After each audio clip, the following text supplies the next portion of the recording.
Tour off-track betting parlors is authorized by Supreme Ventures Racing and Entertainment Limited for the sole use of our licensees. Any reception, interception, retransmission, redistribution, or other use of the signal without the express written consent of Supreme Ventures Racing and Entertainment Limited is strictly prohibited and will be the subject of criminal prosecution and civil action. Any equipment or apparatus involved in such a use is subject to seizure and forfeiture under the law.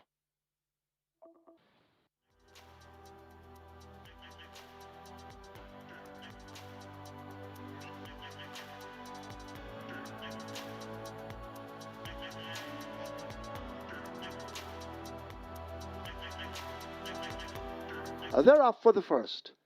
Conundrum. She's my hedge fund, the slowest to leave, along with Colorado Ranger, now asked to play catch-up as Sensational Gold goes on to grab an early lead, narrowly.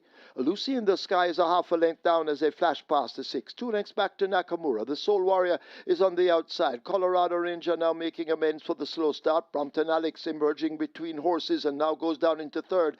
Battle Angel racing toward the back of the field as they leave the 5. Conundrum is 2 lengths in behind, and the gap opens up to the other slow starter. She's my hedge fund. They're about to arrive at the half mile and go spinning into that turn. Sensational Gold battles Lucy in the Sky. They're separated by a head. Sensational Gold just. Lucy in the Sky pulling alongside. Now these two make eye contact and the charge past the final 3. The Soul Warrior needs to find some 3 lengths to get to them. Brompton Alex is shaken up in the grey silks as they arrive at the 5:16. Battle Angel and Nakamura race as a team. In behind them, that's a Colorado Ranger. Conundrum on the outside, and She's My Hedge Fund has improved 1 place as they come into the top of the lane. Lucy in the Sky attacked now by the grey. The Soul Warrior on the outside. These two battle. Watch Brompton Alex now asked to bubble to the boil. Battle Angel, the favourite, now making ground and positioned against the fence as they flash past the furlong pole. It's 4 almost in the line. The Soul Warrior and Lucy in the Sky rubbing shoulders. Brompton Alex between them. Battle Angel now asked to close vigorously over against the rail. They drive to the line and Battle Angel, well time gets there. It's tight. Could be the Soul Warrior over Lucy in the Sky and Brompton Alex. Back in 5th, maybe She's My Hedge Fund.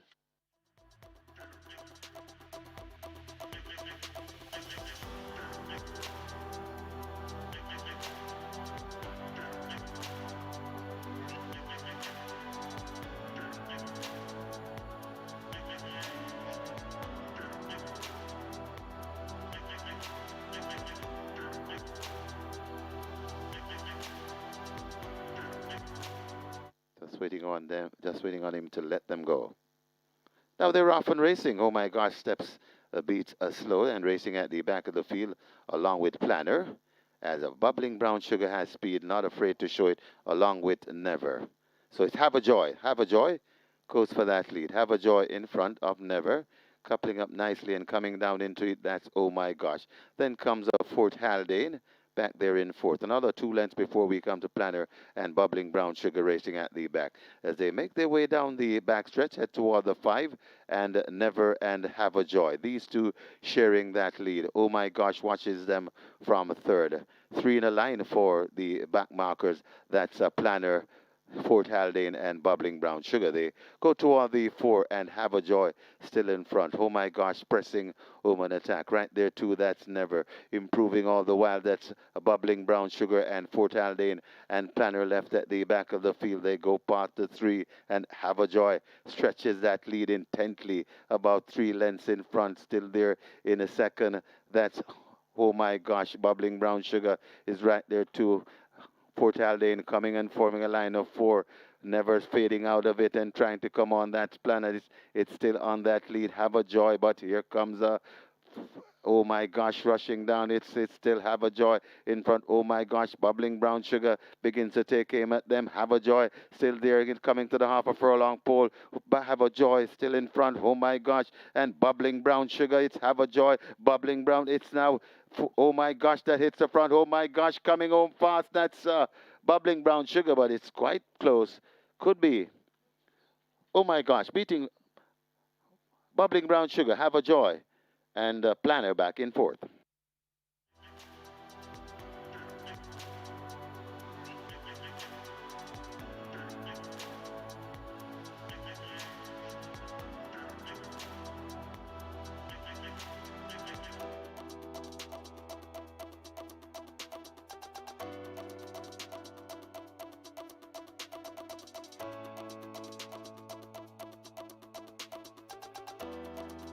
They're off.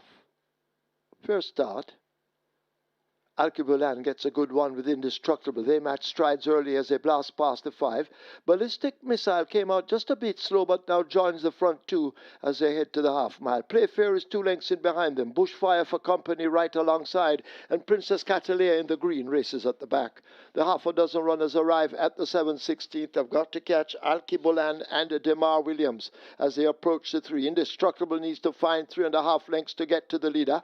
A Bushfire is a further 2.5 lengths back and racing in third ahead of Playfair as they're stringing out. Ballistic Missile just ahead of the trailer. Princess Catalea as the field come thundering into the top of the lane. It is Alkebulan still under the hand ride. Indestructible now comes a calling on the outside. Alkebulan, now the rider becoming busy. Here is Indestructible and Radish Roman. Alkebulan and Demar Williams. These two now match skills as they drive past the furlong pole. Indestructible and narrow leader. Alkebulan trying to fight back onto the left-hand stick. They're inside the final 16th. It's Indestructible, just the leader from Alkebulan now crying enough. Indestructible beats Alkebulan. Then Princess Catalea third. Fourth, Bushfire.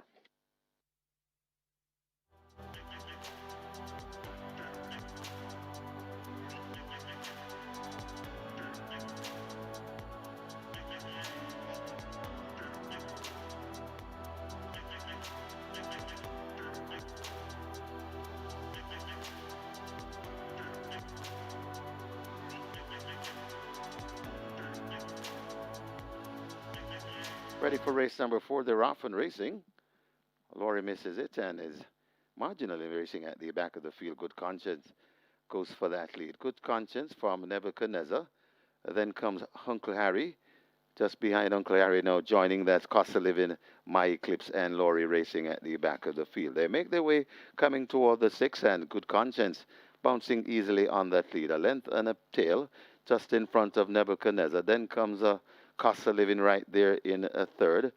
Creeping down on the inside, that's My Eclipse. Then comes Uncle Harry, and racing at the back of the field, that's Laurie. They go past the 5 and head toward the 4, and it is still Good Conscience, just the leader. From Costa Living now pointing into second. Nebuchadnezzar easing down into third, now overtaken by My Eclipse. Then comes Uncle Harry, and Laurie still racing at the back of the field. They go toward the 3, Good Conscience, leading them pillar to post so far. Good Conscience from My Eclipse creeping down on the outside, watching them from third and ask for more.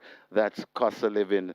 Then comes Nebuchadnezzar right there too, and coming on, that's Laurie, and backing out of it, that's Uncle Harry there at the top of the lane. Good Conscience still in front of My Eclipse, trying to get to Good Conscience. Good Conscience had something in reserve and kicks away. It's Good Conscience in front. My Eclipse still racing down back there. It's Good Conscience in front of My Eclipse coming to the furlong pole. Good Conscience and Terrific Tevin Foster trying to lead them pillar to post. Still fighting on. That's My Eclipse. Good Conscience is still there. Good Conscience. And what a good ride from Terrific Tevin Foster. Good Conscience beats My Eclipse. Then comes Nebuchadnezzar. Costa Living back in fourth.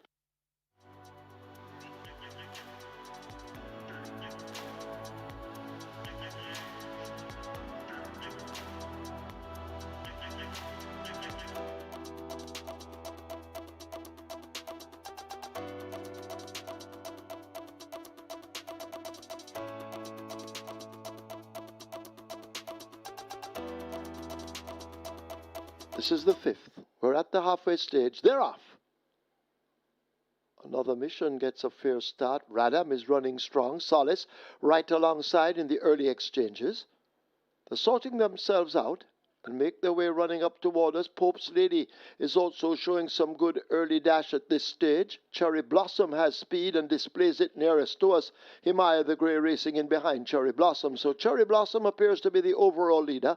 Pope's Lady in the center traveling powerfully along with Radam save for the late kick. Another mission is over on the far side. Solace is just in behind the front rank as a Cherry Blossom and Pope's Lady now go at it. It's Cherry Blossom marginally. Pope's Lady right there now beginning to quicken quicken. Radam is also finding top stride in the center. Solace is shaken up for running between horses, but they drive inside the final furlong. It is Cherry Blossom nearest to it. So Radam and Solace now get going. Pope's Lady left in behind, and Radam on the far side now looks to be grabbing a hold of Cherry Blossom. It's Radam on the far side with that lead from Solace and Cherry Blossom. Radam beats possibly Solace over Cherry Blossom. Close in behind could be Hemaya over Pope's Lady.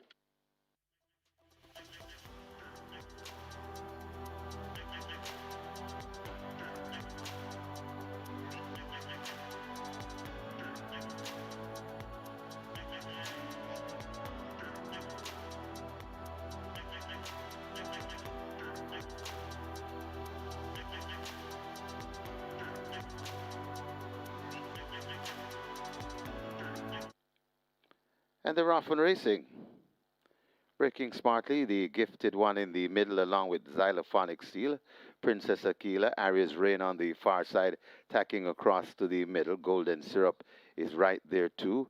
Phoenix Risen is right in the center and traveling powerfully and right under the stand fence. That's Minnie the Wax. So Phoenix Risen looks to have the lead as they make their way coming out of the chutes. Phoenix Risen in the over on the far side. Jaguar is really traveling well. Jaguar on the far side along with Aria's Reign. Phoenix Risen is right there too. Briscoe coming on into it as they come with just about over a furlong to travel. Jaguar, Phoenix Risen. Briscoe also finding late footing. Briscoe really traveling well. Phoenix Risen. Briscoe has now poached in front, and Briscoe begins to pull away. Briscoe and Terrific Tevin Foster, 2 on the day. Briscoe beats the Gifted One. Then comes Jaguar, Phoenix Risen, and back in 5th, that's Aria's Reign.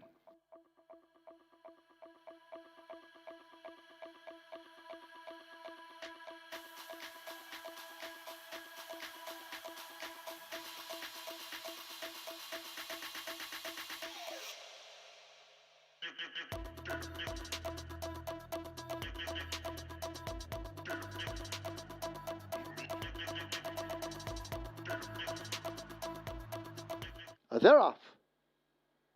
Sweet Biscuit comes out at the back and gives the rest a huge jump. New Bridge comes right through to get that lead. Bad Gal Chelsea is there. Also in a handy position, that's Control Aggression as they sort themselves out on the backstretch. Newbridge just a leader by 3/4 of a length as they leave the 6. Control Aggression tracking. Just in behind them, that's Black Ringo. Bad Gal Chelsea some 6 or 7 off that lead. Aladdin now begins to make progress toward those leaders. A break back to Round the Twist, and Sweet Biscuit, the slow starter, firmly planted at the back. They've left the 5 and run toward the half mile. A Black Ringo racing down against the rail. Newbridge just on the outside as they leave the half mile. Control Aggression is there. Aladdin has made good progress, needing to find 6 or 7 to get to those leaders. Bad Gal Chelsea's a further 3 lengths back. A break of some 4 to Round the Twist, and Sweet Biscuit going nowhere at the back. They've left the 3 and run toward the 5/16th, and Black Ringo now picks it up. Control Aggression asked to kick in on the outside of Newbridge. Aladdin now asked to make some progress. Will have to run late. In behind them, Bad Gal Chelsea, Round the Twist, and Sweet Biscuit at the back, but Black Ringo may just have stolen it. Out in front on that lead as they race toward the furlong pole. Newbridge running all over the place as if drunk. Control Aggression is in 3rd. Aladdin not picking them up, but up front it's Black Ringo in complete control, leaving the furlong pole. Black Ringo with a huge lead. Arriving inside the final 16th, it's Black Ringo and Terrific Tevin Foster. He's going to have a 3-timer on the card. They can't catch him. Black Ringo wins easily over Round the Twist, then Control Aggression, Newbridge, and Aladdin.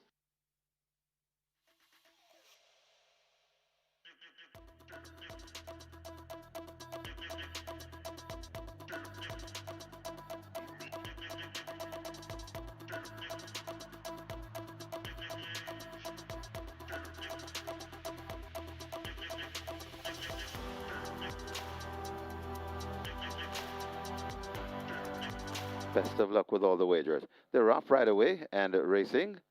Rico gets a flyer to the near side. Star Aura gets a good one too. Feeling Free is traveling well over on the far side along with Donka as they're all tacking across to the near side. Rico looks to have the lead. Rico looks to have the lead as they make their way coming out of the chute. They're lined up right there too. That's Ralph's Treasure. Star Aura. Donka is right in the center of the track. Over on the far side, that's Feeling Free, as Ralph Treasure is really testing Rico as they come with just about a furlong and a half to travel. Rico is still in front. Ralph Treasure is driven for all he's worth. It's Rico in front, and Rico begins to make short work of these. Rico and Shaheem Gordon pulling off and winning easy in the end, maybe by 5 lengths. Ralph Treasure looks to hang on for second. Then comes a Star Aura Danka back in fourth.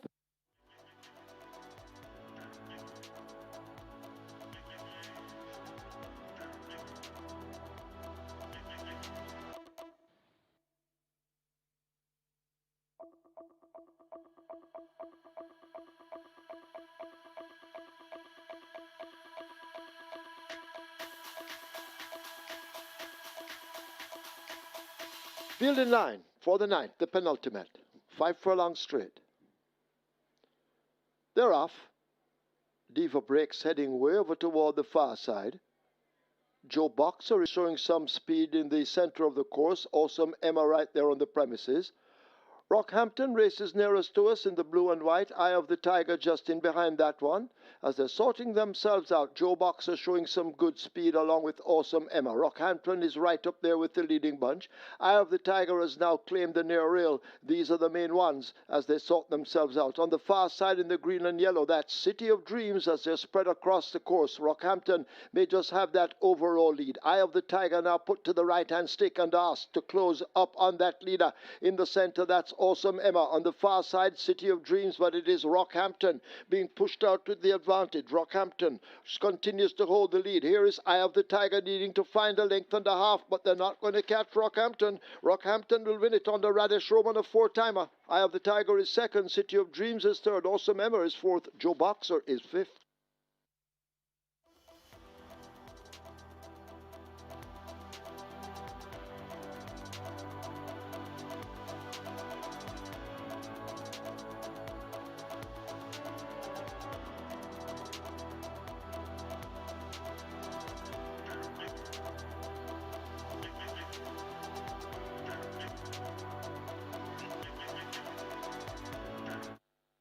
And now they're off and racing. Brenda Boy misses it and racing at the back of the field along with Super Alex.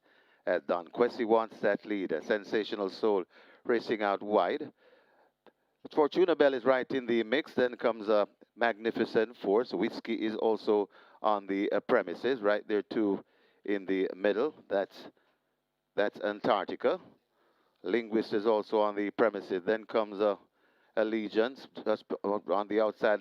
That's Huntsman. Then comes a Strike Smart.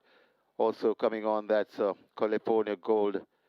And racing back there, that's Hail the Queen. They're passing the 3 and head toward the 2.5 furlong point, and it is Don Quessy on that lead, sprinting away from them about 3 or 4 lengths in front. Linguist on the outside. Whiskey is right there too. Sensational Soul. Magnificent Force left back against the rail, but this Don Quessy is not playing with this field this afternoon, and Don Quessy sprints clear about 6 or 7 lengths in front, and Don Quessy looks to have this one all in the bag. Linguist toiling into second. Coming on the inside, that's Magnificent Sport. Not Don Quessy is not for catching. Don Quessy and Mr. Smooth, Lamar Williams, sprinting clear by about 7 lengths. Linguist is second. Then comes a Sensational Soul, Magnificent Force, and Whiskey back in fifth.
Once again, a very good morning, racing fans, as Supreme Ventures Racing and Entertainment Limited welcomes you to the Caymanas Park Racetrack and our off-track betting parlors. Having a look at the program, today's first offers high five wagering, and it's the mandatory payout in the Reggae 6 single winner bonus, becoming a carryover in excess of $21 million. Scratch number 7, Skedaddle. Skedaddle is lame. Race 1, take out 7, Skedaddle. Skedaddle lame. Race 2, high five wagering, and that's where the catch 9 begins. It starts anew. Race 3, high five wagering. Play spot 8 and quick 4, they both begin here. Single winner bonus in the play spot in excess of 793,000. In the quick 4 in excess of 640,000. Race 4, high five wagering. Early 5 star. Single winner bonus in excess of $1.1 million. Race 5, high five wagering. Twilight 6 begins there. Scratch number 10, Dimitri P. Dimitri P is sick. In the 5th event, take out 10, Dimitri P, sick. Race 6 offers high five wagering and the start of the late 5 star. Scratch number 10, The Real Identity. The Real Identity is sick. Race 6, scratch 10, The Real Identity, sick. Race 7, that's where the strike 4 begins, single winner bonus, building up to 230,000 plus. Race 8, the late triple starts. Race 9 is the feature, the Ian Levy Cup.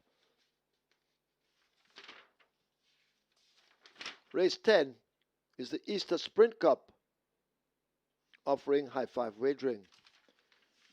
Myself and Kevin, as usual, will be back with you when the action begins. Stand by for Michael Kane, your racing analyst, as he will try to assist you with your selections, hopefully allowing you to leave here with a bag of cash. Good luck on all your wagers.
good day to you, Thorpe Racing fans, and welcome once again to Caymanas Park, home of the Caribbean's #1 derby, home of the Caribbean's finest thoroughbreds, and home of the Mute Mad. It's Easter Monday racing, and of course, here in Jamaica on public holidays, we celebrate our public holidays, most of our public holidays, with thoroughbred racing. The only two public holidays we don't celebrate with thoroughbred racing are Good Friday and Christmas Day. But every other public holiday, it's all about racing at Caymanas Park. And today is the big day. It's mandatory mania. It's mandatory period in the Reggae 6. Over 21 million is in that jackpot, automatically converted to a carryover, and that's going to be the big ticket item on the card. Last time out, we had a mandatory period day with a net pool in excess of $42 million. That was indeed a record day. So we're looking forward to break that record today with 21 million plus in the jackpot converted to a carryover. An interesting looking sequence as well.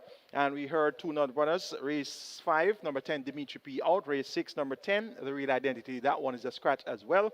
And those are two key non-runners for your Reggae 6 sequence. And Skedaddle is out of race number 1 as well. Skedaddle really wasn't given a serious chance in the beginning, so that one not going to make much of a difference there. But Dimitri P and The Real Identity would have had some attention for the Reggae 6 sequence. It's bright and sunny conditions here in St. Catherine, Jamaica. Picture perfect conditions for thoroughbred racing, and we should definitely be having some exciting finishes on the Easter Monday card. We're 56 minutes to go to post, just under an hour, and we have some replays to share with you a little bit later on, so we're off to an early start today. And race number 1 is where we'll kick off the Reggae 6. Your early favorite at odds of 8 to 5 is horse number 10, Storm Boy. Strong second favorite at 9 to 5 is number 1, Splendid Vision. Then you get 3 to 1 for number 2, Don Almighty. It's 6 to 1 for number 3, Mo Aviator. 8 to 1, number 4, XY Soul. 12 to 1 for number 5, and that's Bunny Move. And you have 7 to 1 for number 8, and that's Wear Honor. The other two horses kicked out somewhat. 44 to 1 long shot is number 6, Golden Emperor. And the second longest shot on the board at 24 to 1 is number 9, Midnight Storm.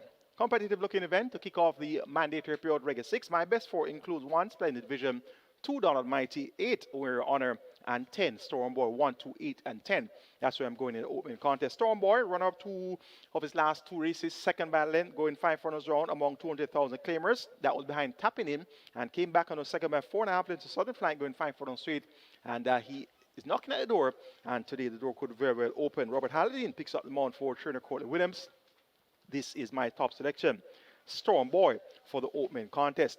Number 2 is Don Almighty. This one also fits well among 200,000 claimers. Run up 2 of his last 3. Second behind Absolute Blue. Absolute Blue stepped up to win. Rather stepped up to run a big second when going up to 350. So a winning run by Absolute Blue, beating this Don Almighty, and then stepped up to lead for most of the way before just being run down in deep stretch. So that's a good form to recommend here for Don Almighty's chances. Don Almighty was a runner-up to Wear Honor 3 starts back. That was on the 26th of December. He made late game there, coming 5 runners round, and Wear Honor is present John Post 8. And you're getting 7 to 1 for Wear Honor. It's 5 to 2 for Don Almighty. Champion apprentice, Demar Williams, he had a double on Saturday, so he rides here for trainer Ryan Darby. He teamed up with Ryan Darby aboard. Oh my gosh, that one finished in a dead heat with another Ryan Darby horse, Bubbling Brown Sugar. So look for the good form to continue for Demar Williams and Ryan Darby. Splendid Vision, this one steps down from 350 down to 200,000 and has been running well at 350, so automatically must be respected coming down to 200,000. Last race on New Year's Day, when finishing 9th by 23, then a line of a category trick, and El Afortunado going 7 furlongs. Prior to that, though, second by just 3/4 of a length behind Hio Primero on the 20th of October. That was over 6.5 furlongs. So if Splendid Vision can reproduce an effort similar to that, we could very well see Splendid Vision being banked in contention throughout. Shaheem Gordon, he's in good form, has had multiple doubles in recent months. So look for this Splendid Vision to run well for Shaheem Gordon. Number 8 is Wear Honor, a winner in December on Boxing Day, and that was over 5 runners round, beating Don Almighty and Excuse Me Goodbye. So look for another encouraging run here from this Wear Honor. Christopher Mandy rides for trainer Colin Ferguson. Make it 10 to 1-8. My order preference for race number 1, and that's Storm Boy over Don Almighty, Splendid Vision, and Wear Honor. Let's now take a look at my mandatory period Reggae 6 ticket for the Easter Monday card.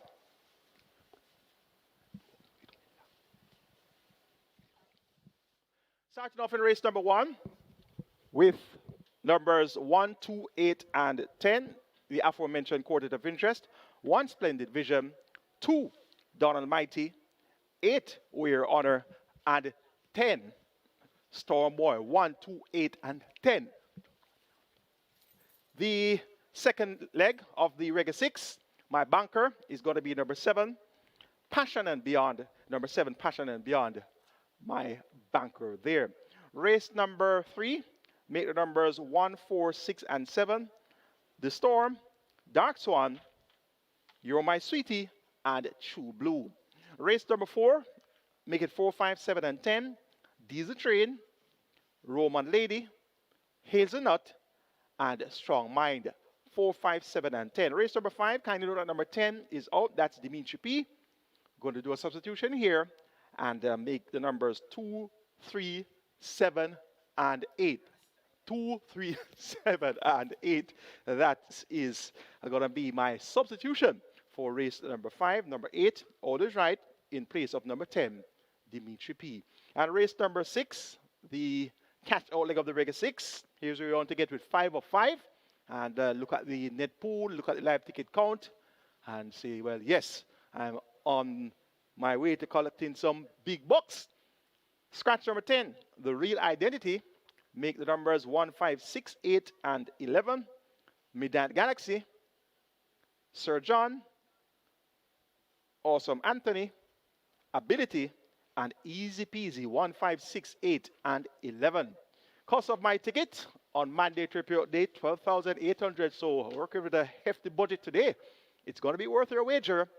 Over 21 million is in the jackpot, automatically converted to a carryover.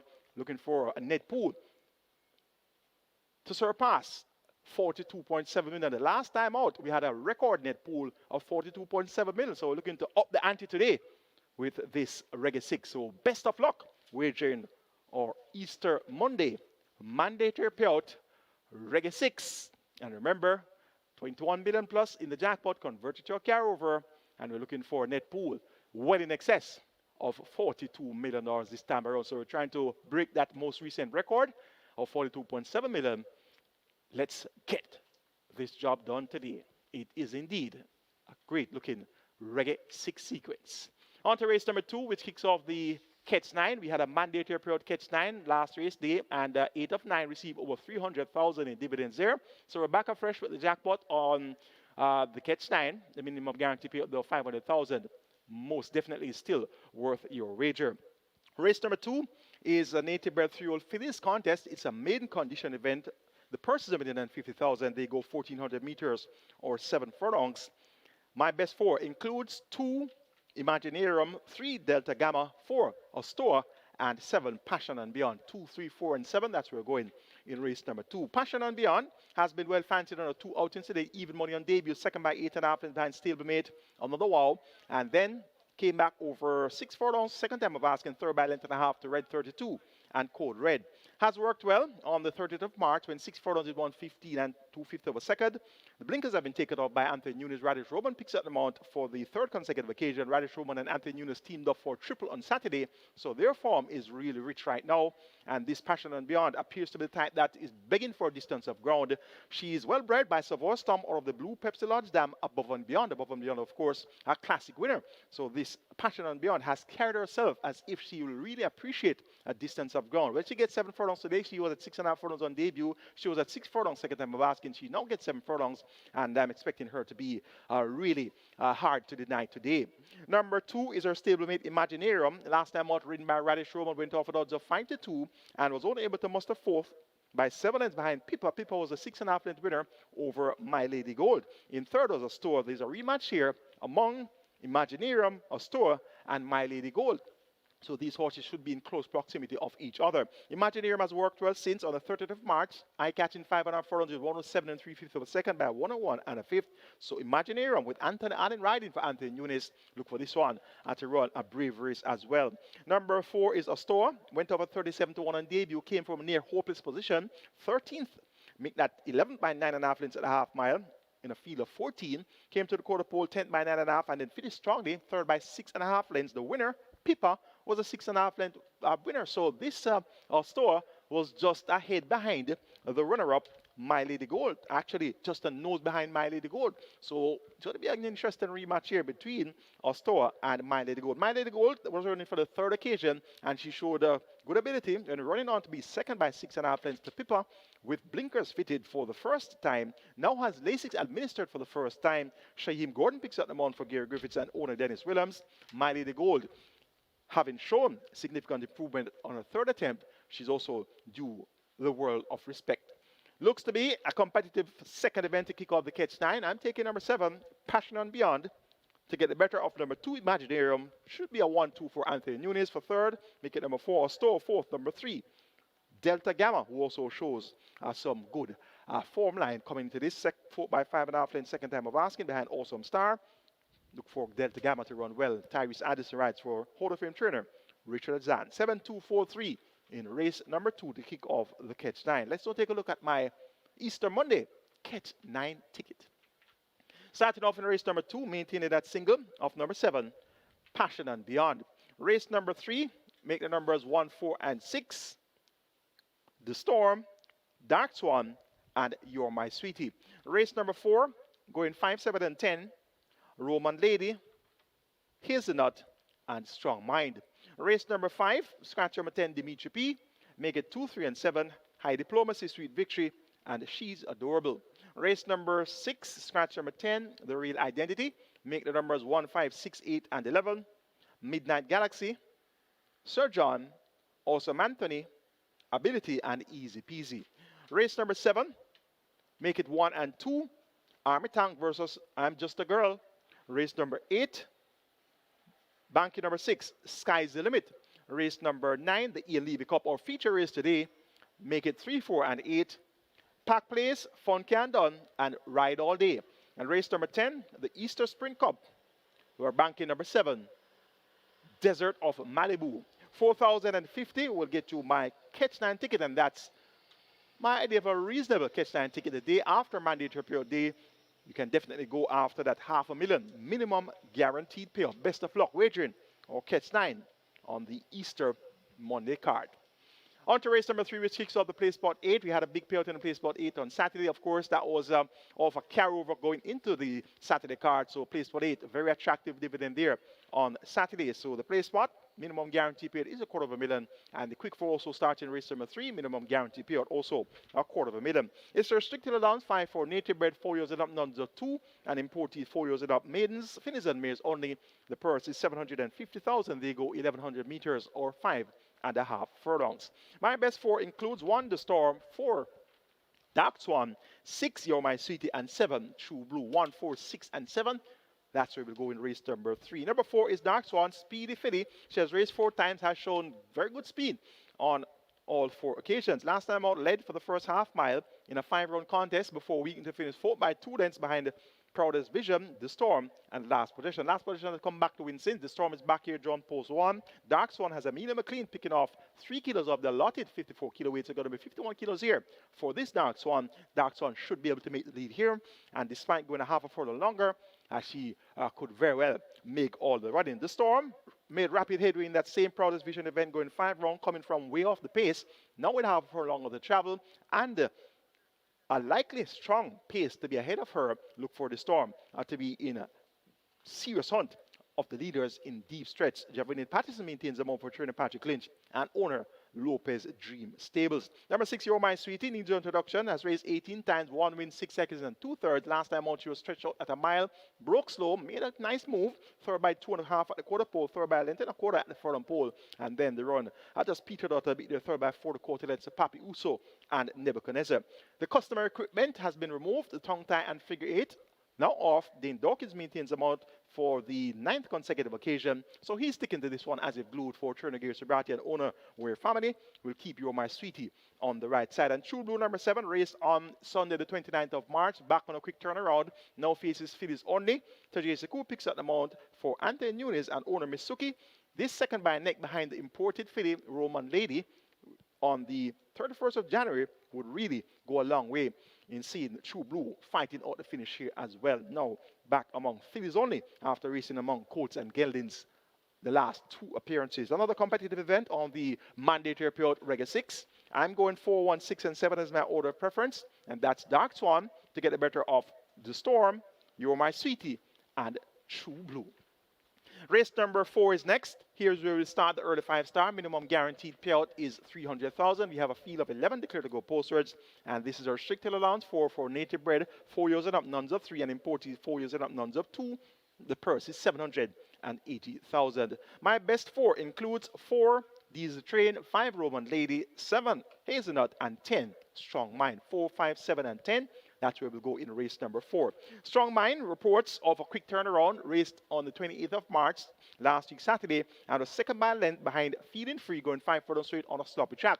That was coming off a break since the 25th of October. So just 9 days ago was when this one raced. So back here now, could he bounce or could he go one better? That's going to be the question to be answered. He had 2 big runs in October, second by length and 3/4 behind Unruly Bone, going 5 straight in 59.2, and he was second by 3.5 lengths to Mighty Gotti, going 5.5 furlongs to 105 and 3/5 of a second. So left us with big form, fairly good form, not winning form, but big enough form last year, and had a break between October and March, and ran a big race coming off that break between October and March, second by a length behind Feeding Free. Now the notion or the principle of the bounce is when a horse comes off a break, runs big enough to either win or run second or even third, but runs a big race.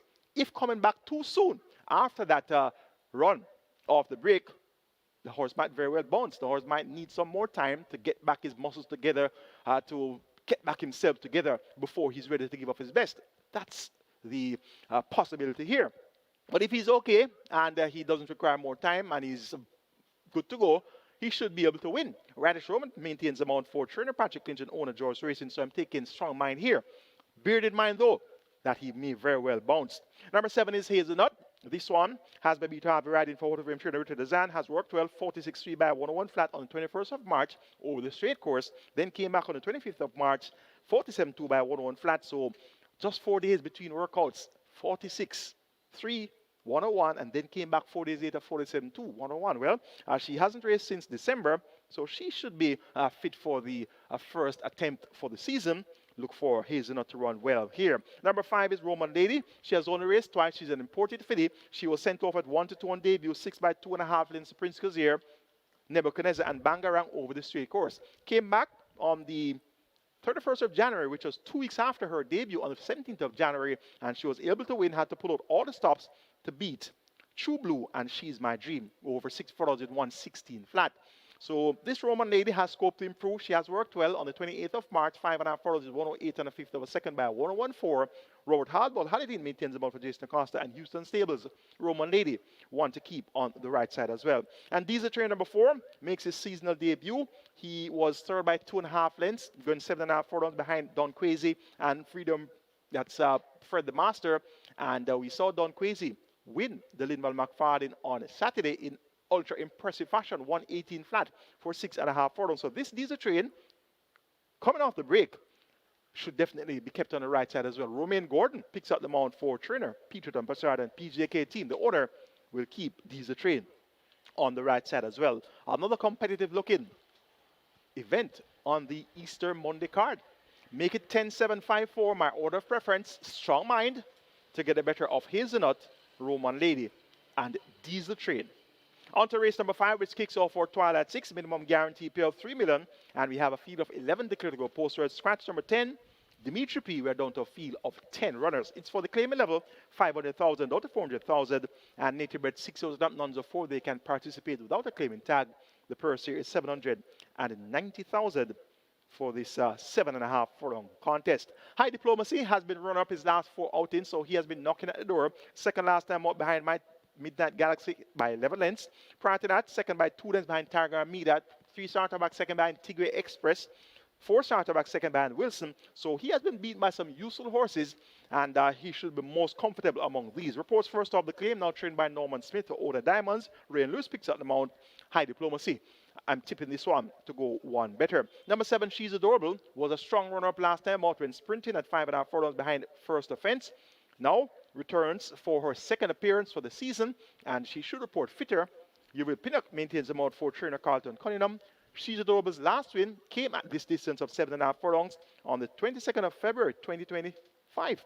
And she made all the running to win at nuns of 2, beating the General and Seaplane. So she's adorable, fits well among this group. Sweet Victory, a late running, so Romain Gordon picks up the mount for Matthew Williams, and this one will be coming on from off the pace as is the norm, and she rely on the speed to come back.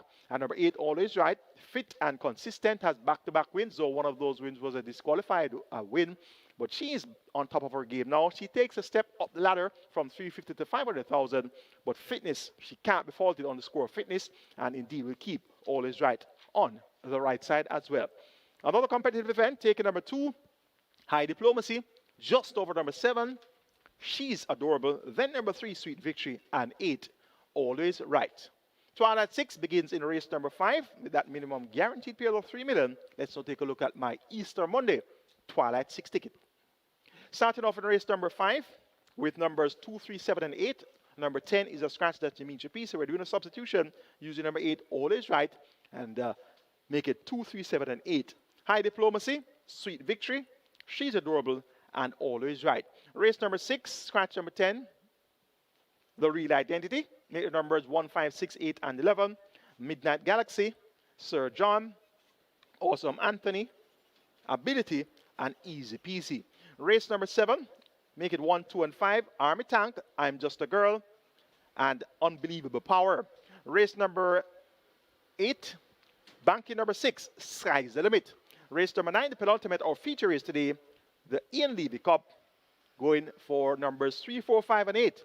Pack Place, Fun Can't Done, Supernatural Power, and Radiant Horse of the Year, Ride All Day.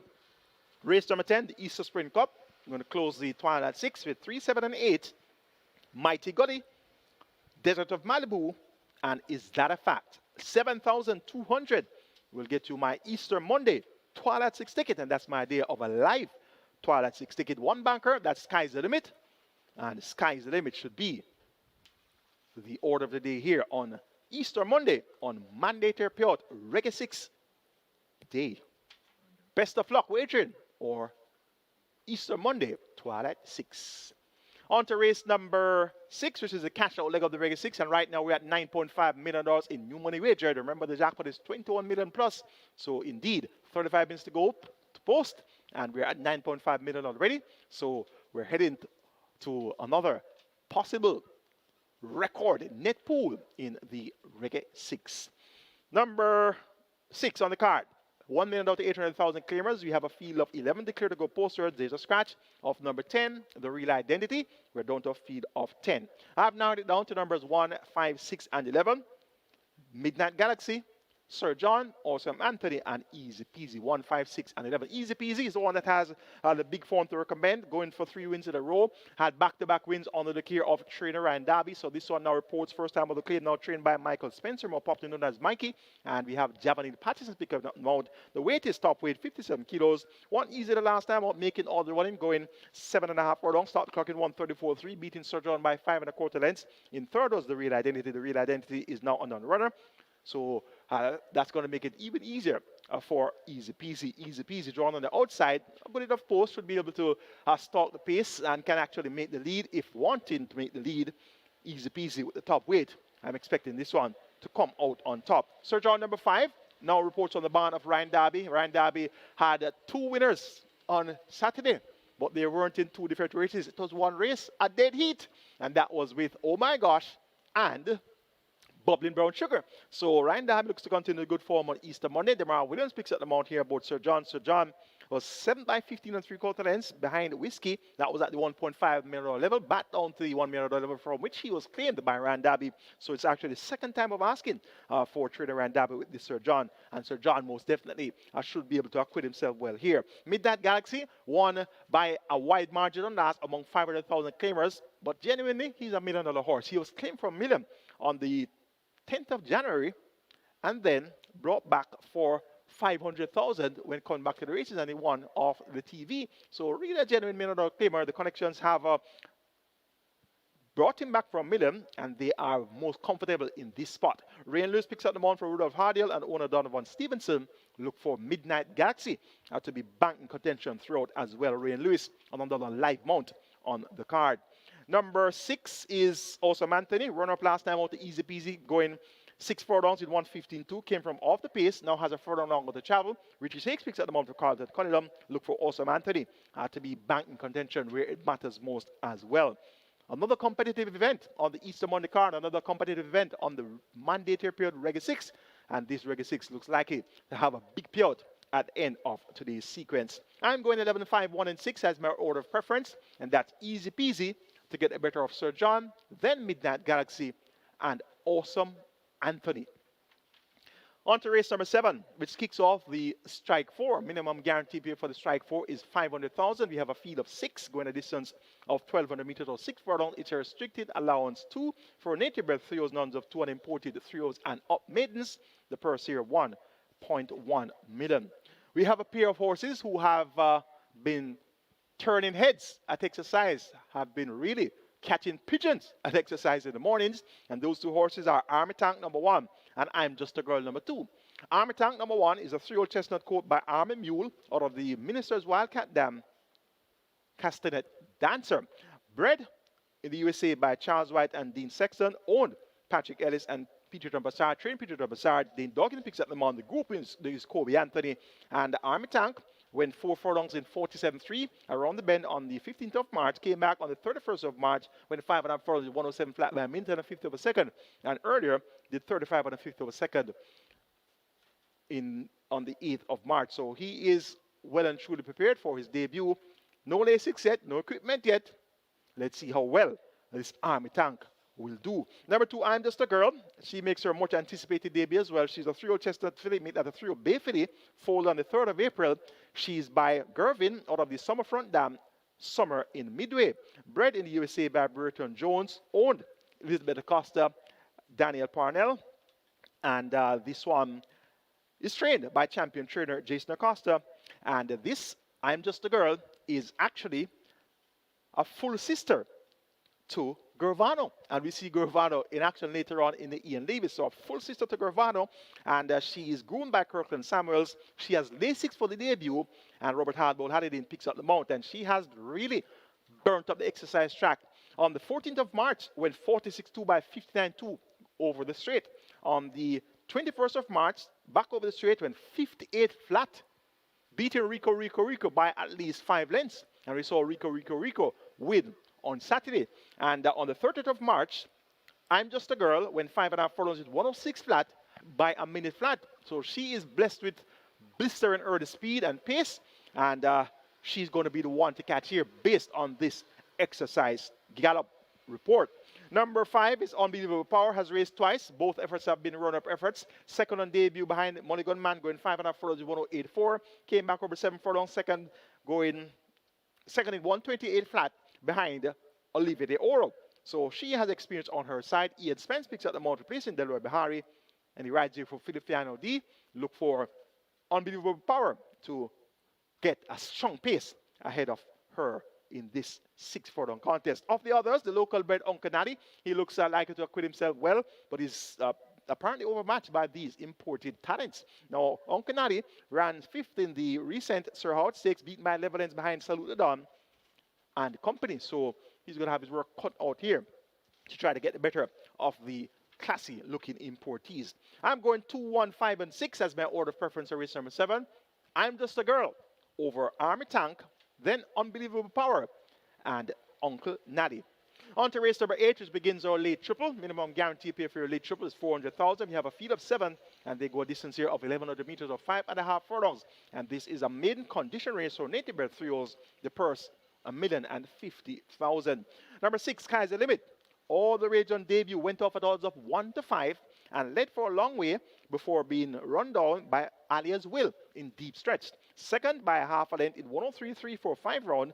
Blinkers now fitted. Radish Roman picks up the mount for trainer Peter Thomasard. Second time Lasix. The blinkers and tongue tie are intact as well. So this Sky's the Limit.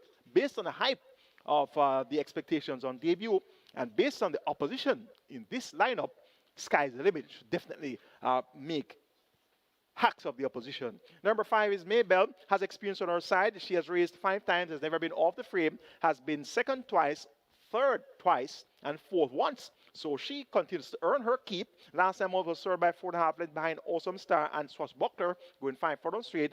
And now comes around the bend. Abigail Abel maintains the mount for Jason Acosta and Ona Mankey. Look for this Maybell to use her experience and make a race of it.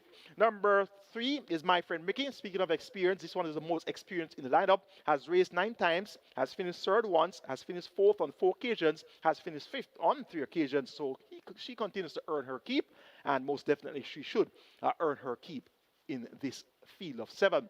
Today's go picks up the mount for Gary Griffiths and owner Philip Azar. My friend Mickey, most definitely to be kept on the right side for your exactas and trifectas. And possibly she could use her experience and create a mild upset. Barbecue number 1, beaten by 17 lengths last time, up behind Oliver de Oro, Unbelievable Power, and Infinity Star. Those are all importees. No importees present here, so it's native bred trios only. Barbecue was fought by 2.5 lengths, 2 starter back to Red 32, Code Red, and Passion and Beyond. So should get a lot closer now back among native bred company. I'm going 6, 5, 3, and 1 in race number 8. Sky's the limit to get the better of Maybell, my friend Mickey, and Barbecue. On to race number 9, which is our feature race today, the Ian Levy Cup, the 6th running of the Ian Levy Cup. We have a field of 8. It's a grade 6 event, 3 and up, $4 million in purse money, and this is a win and you're in the Mute Mile. So big things on the line today in the Ian Levy Cup. Whosoever wins the Ian Levy Cup has an automatic qualifying spot to this year's Mute Mile. And of course, the Mute Mile, the richest race in the English-speaking Caribbean, with $300,000 US in purse money there. So that's going to be indeed a very serious assignment for all 8 runners present here. And we have the winner of last year's renewal of the Ian Levy Cup, and that's Barnaby. And Barnaby was able to get a win and qualified automatically for the Ian Levy, rather for the Mute Mile.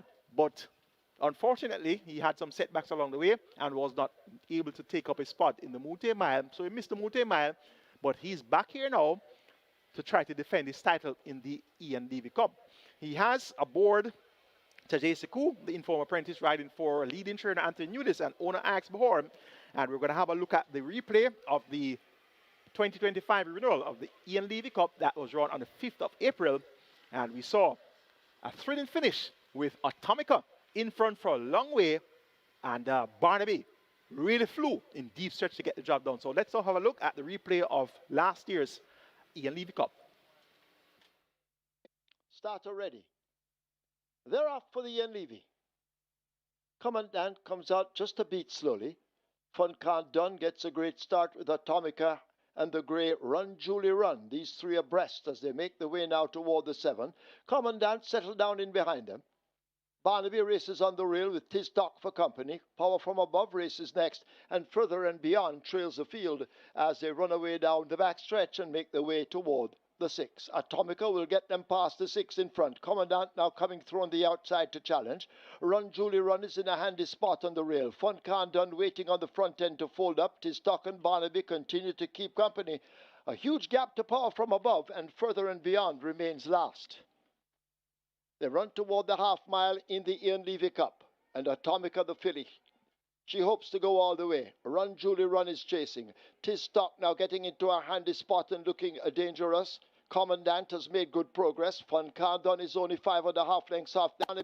Forget Power from Above and Further, and as they've left the 3 and come toward the 5, 16th, Atomica. She's fleet of foot and continues to hold a 3 or 4 length advantage. Tis Doc now let loose and asked to close, but the brave mare Atomica holds that lead at the top of the lane. The rider has a peep in his mirrors, and Atomica keeps on rolling. Fun Can't Done now looks dangerous on the outside of Tis Doc.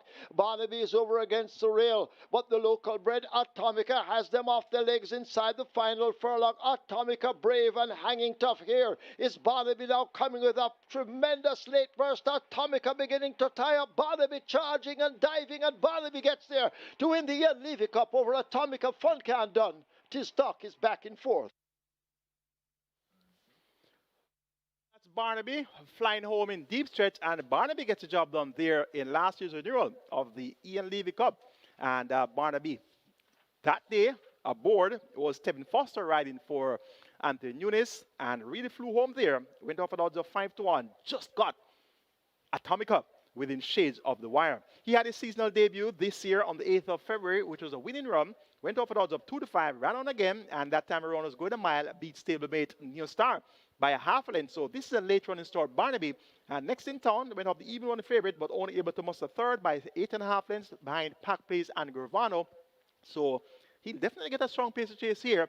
He's going to have a mere 48.5 kilos based on the allotted weight. Tajiri Sekou is a lightweight apprentice. He possibly could chip off something of that. So whatever happens, Barnaby with the featherweight, look at his last 3 races, 57 kilos, his last 3 outings. So this is going to be like absolutely no weight in his back based on the weight he has carried so far in his career. As a matter of fact, he has only been as low as 54.5 kilos. So this is a feather to tote for Barnaby, and he'll definitely use this featherweight to make a strong bid to defend his Ian Levy Cup title.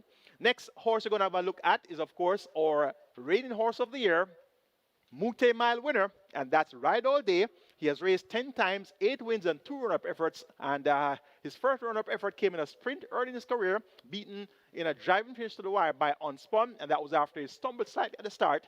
And his second loss came in the Feliciano D Gold Cup, when he drifted off a true line and went wide in deep stretch there, and was just beaten by Legacy Isle by a half a length. So beaten by a half a length in the Gold Cup and beaten by a short head early in his career. That was on his second outing. So he is a horse that he really doesn't want to lose. He wants to win each and every time. Hardly knows how to lose. And his last performance was quite exhilarating. A stakes record time in the rich Mute Mile, which was run on the 6th of December. Let's now take a look at last year's Mute Mile.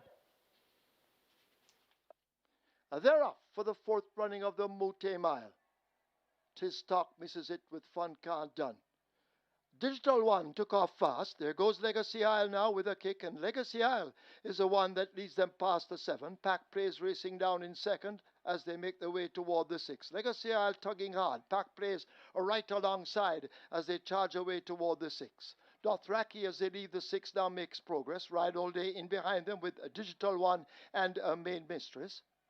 Supernatural Power is asked to make some ground. Fun Can Done and Mojito race up almost as a team. Garvano on the outside of a Nautical Star. Unspun is next. Then Tis Talk, Champion Bubbler, and Sensational Soul brings up the rear as they charge past the half mile and run away now toward the 3 furlong. Legacy Isle on that lead by 2 lengths. Pack Plays in chase and under the pump. Ride All Day is there. Supernatural Power races back and forth as the field strings out. Digital One just in front of Mojito. In behind them, that's a Fun Can Done asked to make ground. Watch Nautical Star now. Set a light on the outside, but they're coming into the lane. It is a Legacy Isle. Has he escaped them in the Mute Mile? Pack Plays continues to pursue over against the rail. Here is Ride All Day now kicking in, but Legacy Isle drifting off a true line but still holding that lead. Ride All Day is there. In behind them, Pack Plays. They race past the furlong pole. Legacy Isle and Ride All Day in a battle, and Ride All Day now snatches the lead inside the final 16th.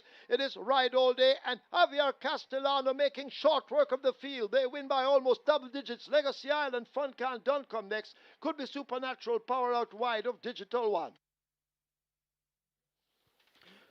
So that's Ride All Day. And what an effort. Winning in a new stakes record, 136 and 4/5 of a second. And he beat Legacy Isle by a wide margin. The same Legacy Isle that had beaten him in the Feliciano D Gold Cup. So the additional furlong really turned out to be what the doctor ordered for Ride All Day. So he makes his seasonal debut, and he has turned heads at exercise as well. 123 and 3/5 of a second for 7 furlongs. I don't ever recall seeing an exercise workout like that. Maybe some long time ago when Shiza Man Eater was racing, but 123.3 for 7 furlongs at exercise. That came on the 30th of March. So this is going to be a vastly improved Ride All Day, and he should be just that much better as a 4-year-old. So last year he was learning the ropes, learning the thing of racing, and as a 3-year-old ran 10 times, 8 wins and 2 seconds. So he's now going to be a ripe, juicy 4-year-old, and 123.3 for 7 furlongs sends signals to all and sundry. He has 57 kilos. He's going to be the top weight, allowing lumps of weight to several of the runners here. Ian W. Spence, his customary rider, he's back aboard and he's undefeated aboard Ride All Day, has ridden Ride All Day on 5 occasions and all 5 were wins. So he's going for his 6th win on Ride All Day. And indeed, Ride All Day most definitely is going to be the horse to beat here. Our next replay race is going to be that of the 31st of January this year. And that was over 6.5 furlongs. And this race was on the 31st of January. We saw Pack Place going up against Offer Revolution as well as Digital One. So Pack Place fitted with the tongue tie for the first time locally. And he really looked to be much sharper. The 31st of January, race number 8. Let's have a look at that replay. Now they're off on racing. Missing it, that's Inspire Force and Gurvano, as mixing up on top, that's Pack Plays on the outside. Right there too, that's Digital One. Offer Revolution is right tucked in against the inside. Then comes a Supremacy racing beside that one. About a length and a half before we come to Gurvana. Now has to move and racing at the back of the field. Interesting times ahead.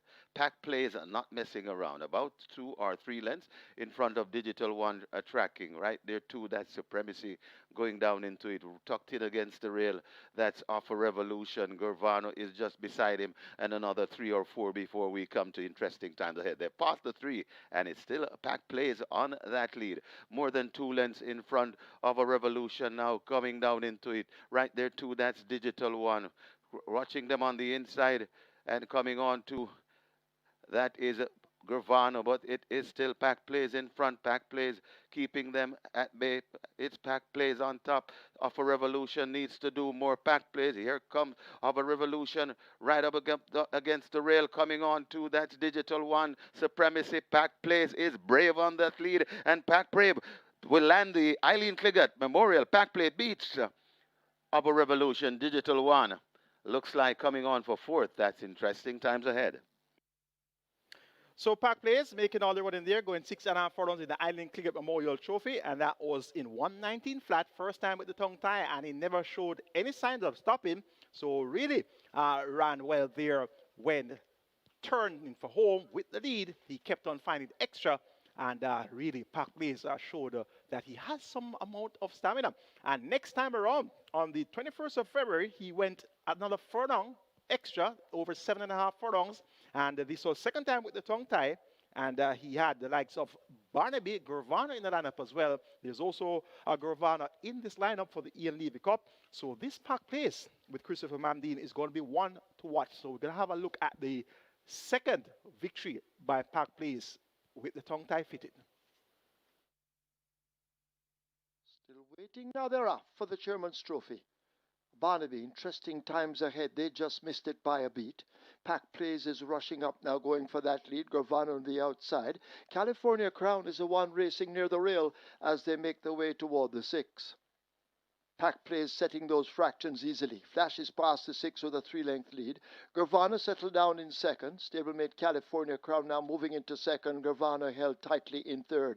Interesting times ahead is back in 4th, maybe 5.5 to 6 lengths off the lead as they flash past the 5. A break up some 3 to Barnaby, and at the back of the field it's a Provident as they make the way toward the half mile. Pack Plays will take them past it with that lead, attempting to steal the show. Gurvana now set alight by Haladine and asked to close the gap as they leave the 7:16. California Crown under a bit of an urge. Interesting times ahead, just overtaken narrowly by Barnaby, and a Provident races last as they come inside the final 5/16, and Pack Plays may have stolen it.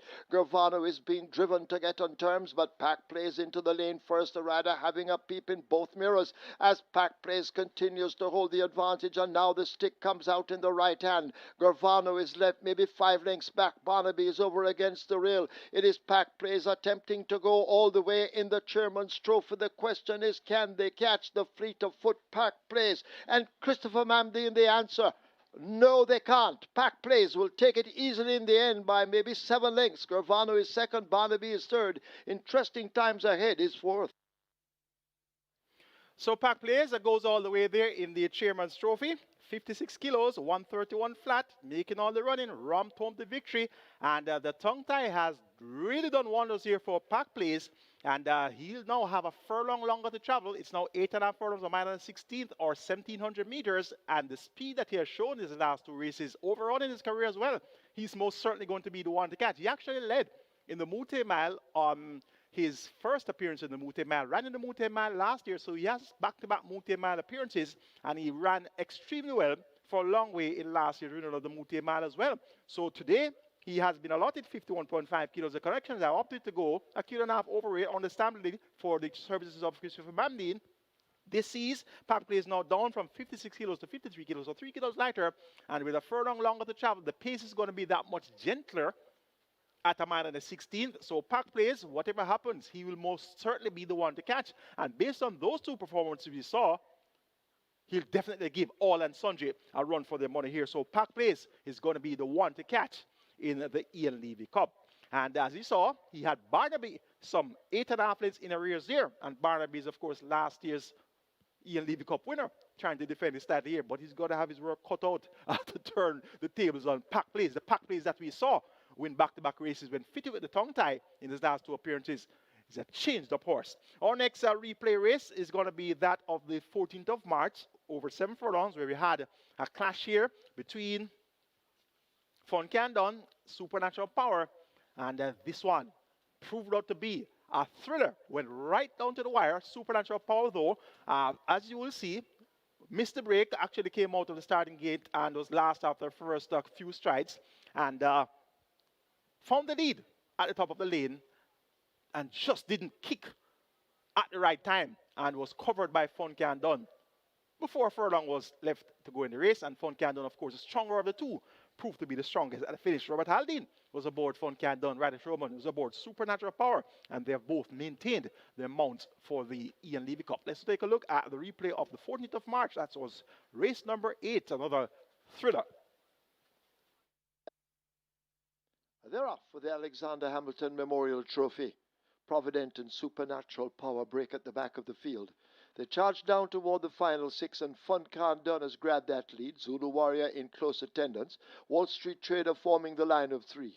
A break of 2 lengths back to Provident, and Supernatural Power held up just the trailer as the small field make their way down the back stretch. They're about to arrive at the 5. Maybe 5 lengths separates them all, and Zulu Warrior shows on that lead. Fun Can Done 3/4 of a length down on the rail. Supernatural Power now unleashed and beginning to gain as they make their way into that final half of a mile. They're into the turn for home, and Supernatural Power and Radish Roman now assume the lead. Wall Street Trader trying to stay with her. Zulu Warrior fades back in 3rd. Fun Can Done has backed out into 4th spot, and Provident races at the back, but they've left the 3/8 and make their way passing the 5/16th, and it is the filly Supernatural Power who holds the advantage. Wall Street Trader now launching an attack in the red silks down against the rail. Here is Fun Can Done wound up on the outside. Supernatural Power in a battle royale. Wall Street Trader on the rail. Fun Can Done kicking in on the outside. Fun Can Done and Supernatural Power continue the duel inside the final furlong. Fun Can Done just the leader. Supernatural Power and Radish Roman attempting the fight back. It is Fun Can Done battling Supernatural Power. The bobbleheads have gone by.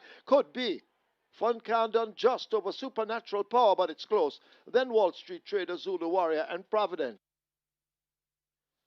So Fun Can Done gets the better of Supernatural Power there in a driving finish to the wire. And as you saw, Supernatural Power missed the break and was last early, but then circled the field with ease, went to the lead, and maybe the jockey could have been a little bit more urgent at the top of the lane, and she could have kicked a little bit earlier and may have gotten the jump on Fun Can Done, but she was quite comfortable, and Fun Can Done, on the other hand, was ridden at the top of the lane, trying to play catch-up, and by the time they reached the further half marker, Fun Can Done had already caught up with Supernatural Power, so maybe a little bit too relaxed at the top of the lane after missing a break and circling the field. So chances are, had the jockey just center on and opened up a little bit more of an advantage, I should have held that advantage to the wire.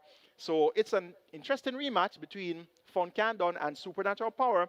Fun Can Done trained by Jason Acosta, Supernatural Power trained by Philip Fiano D. Philip Fiano D also has Ride All Day. Jason Acosta also has California Crown, another speedster, and there's GR.I as well. He's going to be a closer. And Anthony Nunes, he has a pair of runners as well. Barnaby, number 1, and Neil Star, number 2. Neil Star also has good pace. So this is going to be a chess match of no uncertain manner. We have pace, we have speed, and we have deep closers. So the speed from the Filipino D camp, no doubt, is going to be supernatural power. She worked well, 45.3 by 58.3 on the 28th of March. That was after a run-up effort in the Alexander Hamilton. And this supernatural power, Radish Roman should have her forward placed. Ride All Day will also be forward placed, but clearly he's not going to want to go with the speedsters. Pack place, most definitely. He's the Lone Ranger here. The only charge from another barn, a single charge from a barn, and that's the barn of Ron Matthew.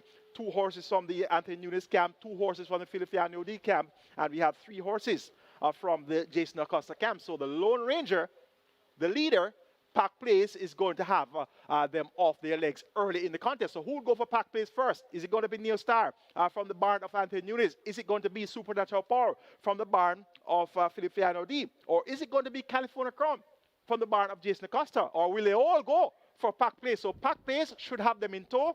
California Crown, Neil Star, Supernatural Power. Whosoever tags Pack Place first, if they're able to tag Pack Place, they're going to have the first run on the likes of Fun Can Done and Ride All Day. So this is an intriguing looking contest on paper, and the jockey tactics employed are going to prove to be a significant deciding factor in the outcome of this event. But one thing's for sure, jockey tactics from Christopher Mamdine will be to go to the lead with Pack Place. That's how he runs his best races, from in front. And he's nicely off at the handicaps. He'll be getting 4 kilos from Ride All Day. And we also have Barnaby, lightly weighted, going to be getting lumps of weight from Ride All Day. And there's also Fun Can Done. He's allotted 52.5, declared at 53.5 is Robert Haldane. So he's going to be getting weight from Ride All Day too. And Supernatural Power, Ride All Day stablemate, is at 52.5 kilos. And how about GR.I at 48.5? GR.I has a distinction of beating Fun Can Done, going 2 turns, 9 furlongs and 25 yards. That was in the Distinctly Irish August last year. So he's going to be throwing his hat in the ring at some stage in the contest as well. So this is a type of event that should come right down to the wire, though the 4-year-old Ride All Day appears to be really vastly improved for his seasonal debut. Let's hope we can get a bang-up finish here for the 6th running of the Ian Levy Cup. I'm going 8, 3, 4, and 5 as my order of preference. Ride All Day, but only just over Pack Place, and in turn, only just over Fun Can Done, followed by Supernatural Power. The 10-10 final will bring the curtains down with the Easter Sprint Cup. A field of 10 will go 1,100 meters or 5.5 furlongs, and this is an overnight allowance contest of 3 years up. The purse is $1.25 million.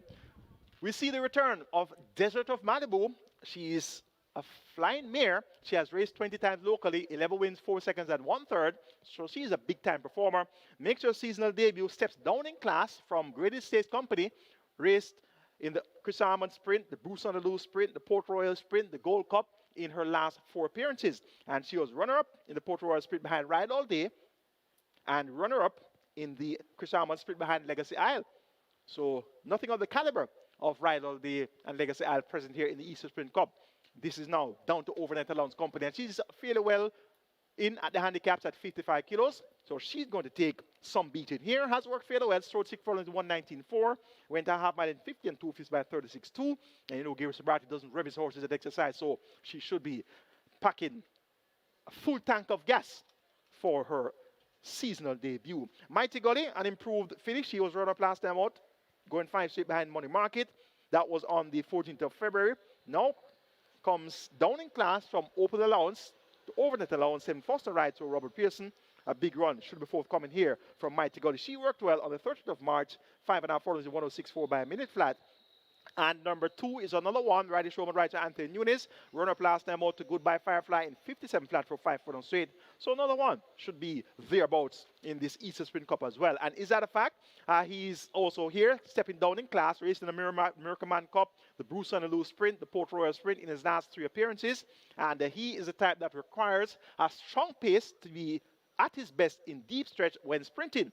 He's quite versatile. He can sprint. He can go middle distances as well as possibly extended distances. So is that a fact? We'll rely on the pace to really come back to him in order to be at his best at 5.5 furlongs. So he'll definitely be reliant on the speedsters to come back to him, which may or may not be forthcoming. Make it 7-3-8-2, my order of preference for the Easter Sprint Cup. Desert of Malibu to get the better of Mighty Gully. Is that a fact? And another one. That's the handicapping seminar for you today. And I sincerely hope that that analysis would have been a good enough guide for you. And also sincerely hope that my tickets, my Regular 6 ticket, my Catch 9 ticket, and my Twilight 6 ticket would be a guide for you as well. And indeed, that you will be winning some big bucks today on our mandatory period Regular 6 day. And right now we're at 19 million in the new money wagered. And remember, the jackpot is 21 million plus. So 19 and 21, 40 already. And we still have a few minutes remaining. So let's go after another record net pool in the mandatory period Regular 6. Have a great day wagering right here at Caymanas Park. All the OTBs island-wide, also on the SV Games app, wagering through MBet, and also for overseas betting fans, wagering through Express Bet, Naira Bets, the Woodbine mobile betting platform, and also on FanDuel. Have a great day wagering Caymanas Park Racing.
Okay, we're on to day 2 of our Easter weekend racing. And nice little event to start off the first race. 4 main horses being bet here.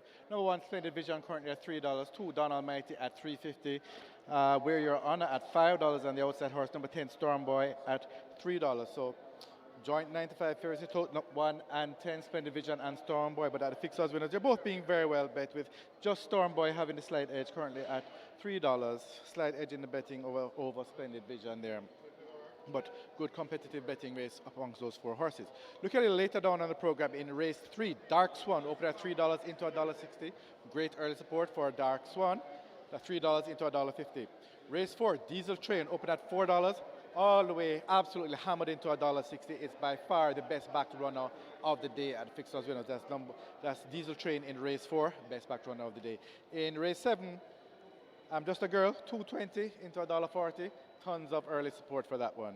I'm Just a Girl in race 7. So those are the 3 big ones getting bet later on in the program. And back to race 1 as mentioned. Spend Division, Dawn Almighty, Where Your Honor, and Storm Boy, with number 10 Storm Boy having just the edge over Spend Division in terms of being the best back runner at the Fixers Winner. So good luck for race number 1. Attention, please. Ryan Darby asked to go now to the saddling barn. Ryan Darby wanted immediately at the saddling barn.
So the runners are in the parade ring for race number 1. The Reggae 6 starts here, and it's a mandatory payout today. We have 21 plus million ready in the kitty, and now we're fast approaching $30 million in the pool. We have in excess 25 million and climbing, so we soon to realize 30 million in the pool. The rolling triple on its way to 800 and make that 900,000. Rolling triple approaching 900,000, so we're close to a million there. And the high five pool approaching 250,000. So it's Reggae 6 Mania here in the first at Caymanas Park. The Reggae 6 well on its way to clear $30 million and a jackpot bonus carryover in excess 21 plus million. Get your bets on.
Horses take the track for the first. It's for 5-year-olds and up. It's an optional claiming event. The tag 200,000 only. Also native bred 6-year-olds and up, non-winners of 2, and native bred 5-year-old maidens, the distance 1,200 meters or 6 furlongs. Number 1, Splendid Vision, make the weight 52 kilos or 115 pounds. 2, Donald Mighty, 53.5 or 118. 3, Mo Aviator, 54 or 119. 6, Golden Emperor, the same, 54 or 119. Scratch 7, Skedaddle Lame. 9, Midnight Storm, 52 or 115. Wagering offered on double event, Exacta, Quinella Trifecta, Superfecta, High Five, Rolling Triple. This is the mandatory payout in the Reggae 6, with a carryover in excess of $21 million, and the Reggae 6 is heading for $30 million. It's now at 28.5. Rolling Triple almost at $1 million, and the High Five on its way to 300,000.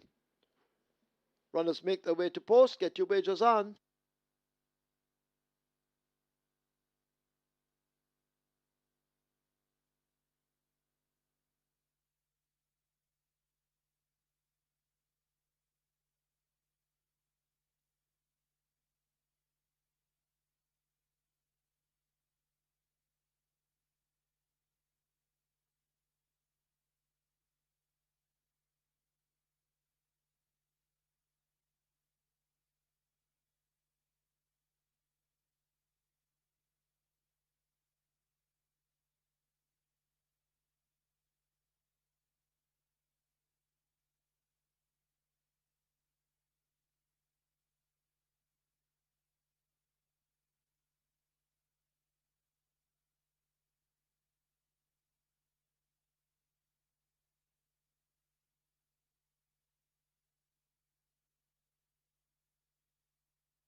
Runners arriving at the post. Race number 1, the Reggae 6 pool on nearly 31 million and climbing fast.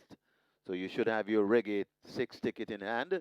If not, you should be in line to get a ticket, because without a ticket, you're not in it to win it. Get your bets on here in the first. Reggae 6 approaching 31 million. Jackpot bonus carry over 21 million plus. The rolling triple approaching $1 million. High five approaching 300,000. Get your bets on.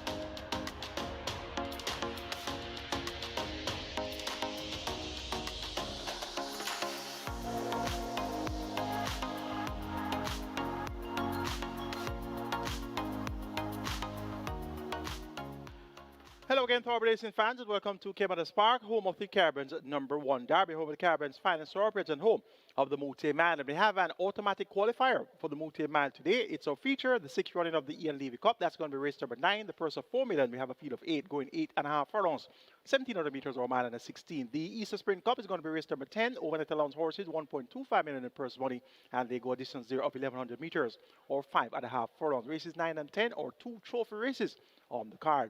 And the big trophy for you is the Reggae 6 mandatory payout, 21 million plus in the jackpot. Right now we're at 32.2 million in new money wagered, so we appear to be heading for another record net pool in our mandatory payout Reggae 6. An interesting looking sequence. Let's take a look at the first.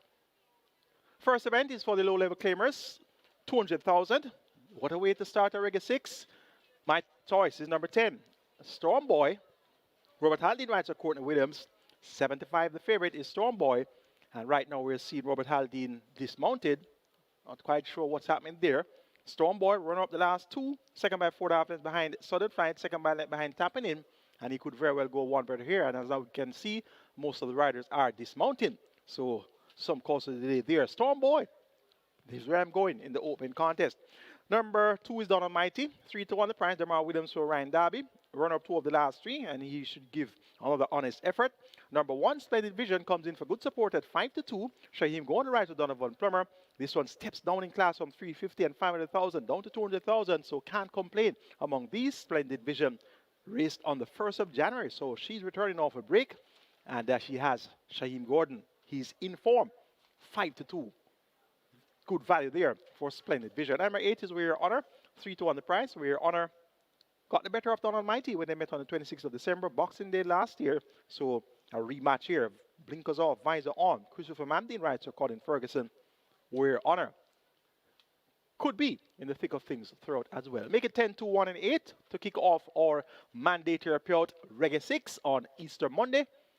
Storm Boy over Don Almighty, Splendid Vision, and We're Honor. Reggae 6 pool now 33 minutes and climb in front of a gate closed. You have very little wagering time remaining. Best of luck.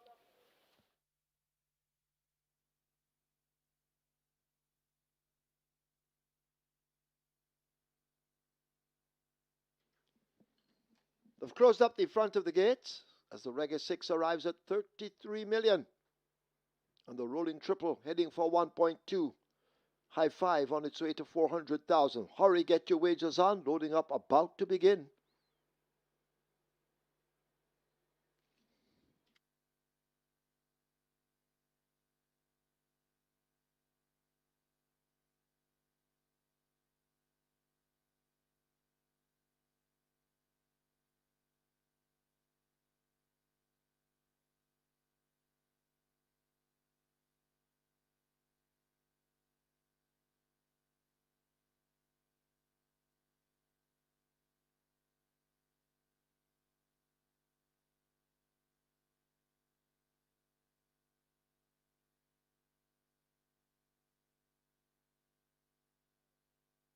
Horse is now loading. Mo Aviator, the first one to load. Body move goes in at 5.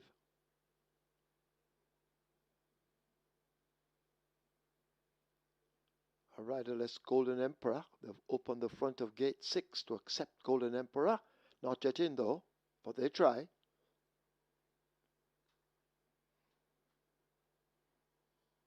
So 2 have loaded. Golden Emperor now coming into 6. Rider will climb up.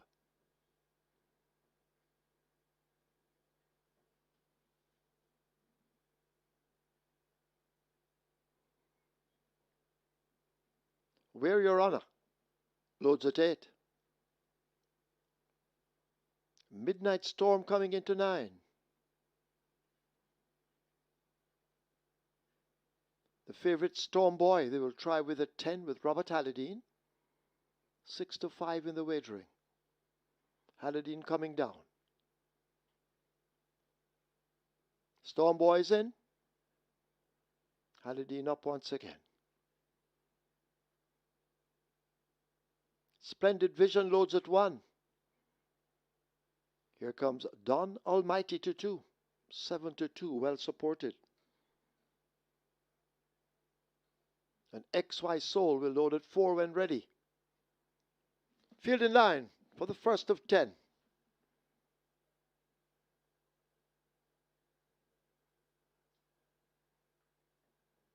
Starter not quite ready. Now he is, and they're off. Midnight Storm is the one that comes out at the back of the field.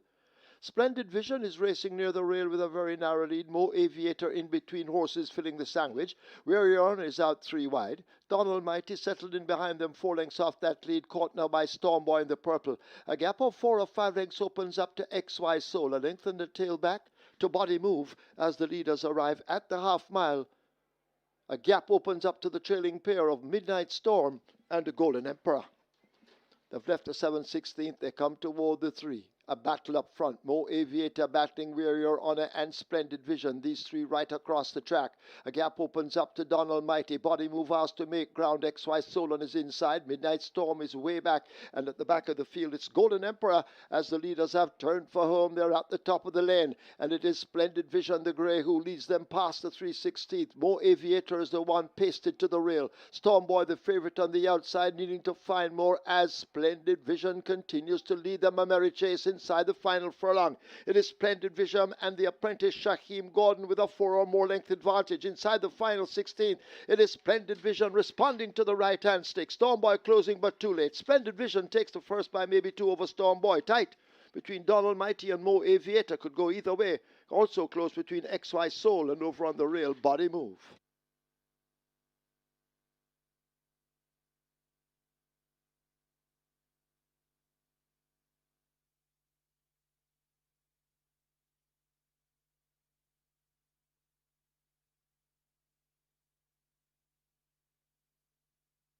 We have claims in the first, we have claims. Number 1, Splendid Vision. 2 claims submitted. Byron Davis for Sandra Salmon. Byron Davis claims Splendid Vision for Sandra Salmon. 1 claim submitted for number 2, Don Almighty, Winchester McIntosh for himself. Winchester McIntosh claims Don Almighty for himself.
In the winners enclosure, the unofficial winner of race number one, a Splendid Vision, a 10-year-old gray mare by Fearless Vision, intensified by alias Mr. Glitz, bred Paulette Morris, owner Joseph Jackson, trained Donovan Plummer, the winning rider, the very competent Shaheem Gordon, the groom Donovan Boyen. Second, the number 10, Storm Boy. Third, number 3, Mo Aviator. Fourth, number 2, Donald Mighty. And fifth, number 4, XY Soul. Final time for 6 furlongs, 118 flat.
Starts are not quite ready. Now it is, and they're off.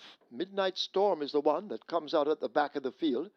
Splendid Vision is racing near the rail with a very narrow lead. Mo Aviator in between horses filling the sandwich. Weary On is out 3 wide. Donald Mighty settled in behind them 4 lengths off that lead, caught now by Storm Boy in the purple. A gap of 4 or 5 lengths opens up to XY Soul. A length and the tail back to Body Move as the leaders arrive at the half mile. A gap opens up to the trailing pair of Midnight Storm and the Golden Emperor. They've left the 7/16th. They come toward the 3. A battle up front. Mo Aviator battling Wearier Honor and Splendid Vision. These 3 right across the track. A gap opens up to Donald Mighty. Body Move has to make ground. XY Soul on his inside. Midnight Storm is way back. And at the back of the field, it's Golden Emperor as the leaders have turned for home. They're at the top of the lane. And it is Splendid Vision, the grey, who leads them past the 3/16th. Mo Aviator is the one pasted to the rail. Storm Boy, the favourite on the outside, needing to find more as Splendid Vision continues to lead them a merry chase inside the final furlong. It is Splendid Vision and the apprentice Shaheem Gordon with a 4 or more length advantage inside the final 16. It is Splendid Vision responding to the right hand stick. Storm Boy closing but too late. Splendid Vision takes the first by maybe 2 over Storm Boy. Tight between Donald Mighty and Mo Aviator, could go either way. Also close between XY Soul and over on the rail Body Move.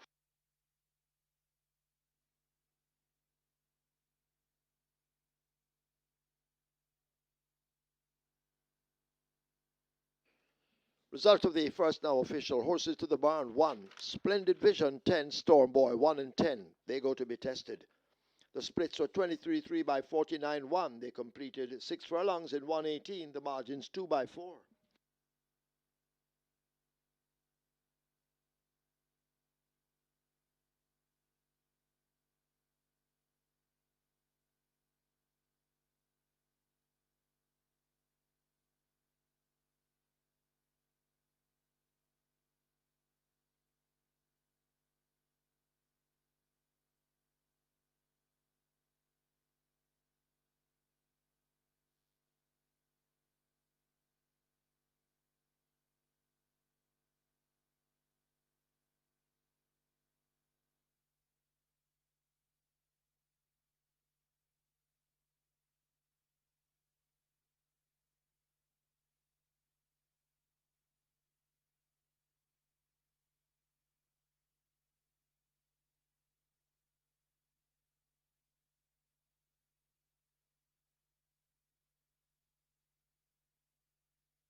Horses take the track for the second. It's a main condition race for native bred 3-year-old fillies only.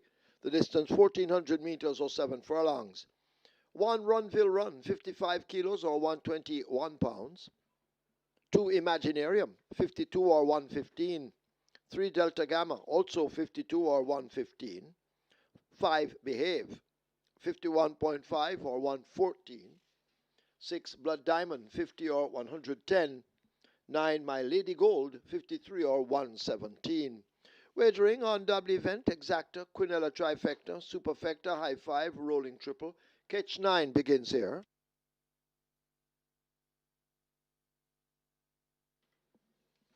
Rolling triple, heading for 300,000, catch 9.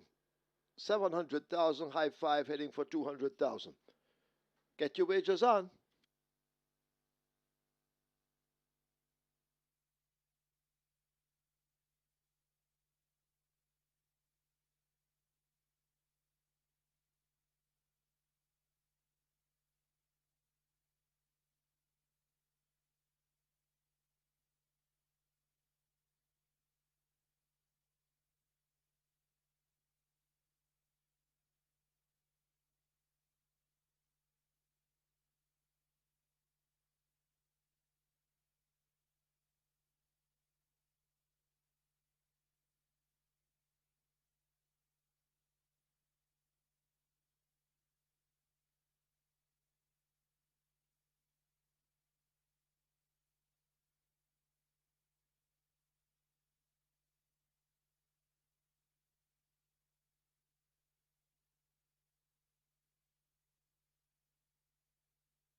Splendid Vision gets the job done in race number 1 to kick off the Rega 6, and that's inform apprentice Shaheem Gordon riding for trainer Donovan Plummer down in class from 350, where she raced on the 1st of January and nicely prepared and sharp in performance today and getting the job done quite convincingly. Live ticket count on the Rega 6 on Easter Monday on mandatory period day, 4,524, and the net pool, a new record, 45 million plus. So getting bigger and better is the Rega 6 on mandatory period day. So last mandatory period date, we had a record 42.7 million, and we've now set a new record. It's at 45 million. Great job to all concerned. So we're looking forward to an even bigger net pool next mandatory period. Let's make it 50 million next time around. Let's all take a look at the start of the catch 9. It's on to race number 2. Top selection goes to number 7, Passion and Beyond. Second on debut, behind stablemate Another Wow. That was over 6.5 furlongs, 122 and a fifth. Second by 8.5 lengths, and in turn was 2.5 lengths clear of Red 32, who was third. Came back, shortening up from 6.5 furlongs to 6 furlongs. Second time of asking, went up the 2-5 favorite and was slow into stride. Ran on to be third by a length and a half to Red 32, the same Red 32, who she had some 2.5 lengths in arrears on debut. We'd appreciate the additional journey from 6 furlongs to 7 furlongs. Blinkers taken off by Anthony Nunes. Radish Roman picks up the mount, and Radish Roman and Anthony Nunes teamed up for a triple on Saturday, so they're looking to continue the Easter weekend form. Passion and Beyond worked well on the 30th of March, 6 furlongs in 1:15.2, and she looks quite sharp and ready. This is her first assignment among fillies only. Number 2, Imaginarium, on the other hand, raced among fillies only for 2 assignments to date. Fought by 12.5 lengths on debut to Charming Chatterbox, who was a 9.25 length winner. Next time around, fought by 7 lengths to Pippa, who was a 6.5 length winner. So not too far away behind the runner-up on both appearances. And she has worked well since her last outing. She came on the 30th of March at exercise when 5.5 furlongs is 107.3 by 1 and a fifth of a second. Until Adam picks up the mount. Imaginarium looks good at 5-1. Number 4, Ostoa, comes out of that same Pippa event, came from way behind and finished up third by 6.5 lengths, was just a nose behind My Lady Gold for that runner-up spot. Now has a furlong longer to travel. Tevin Foster replaces Roger Hughes in the saddle for Trader Fitztom Williams, more popularly known as Features. And this one is your strong second favorite at odds of 8-5. Was at 37-1 on debut. So a lot more stable confidence in the chances of Ostoa. Number 3, Delta Gamma, fought by 5.5 lengths, second time of asking behind Awesome Star and Swashbuckler. That was at 5 furlongs straight.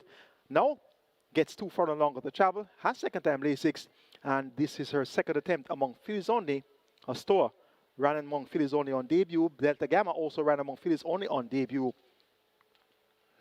An interesting looking second event on the Easter Monday card. Make it 7-2-4-3, Passion and Beyond to get the better of Imaginarium, Ostoa, and Delta Gamma.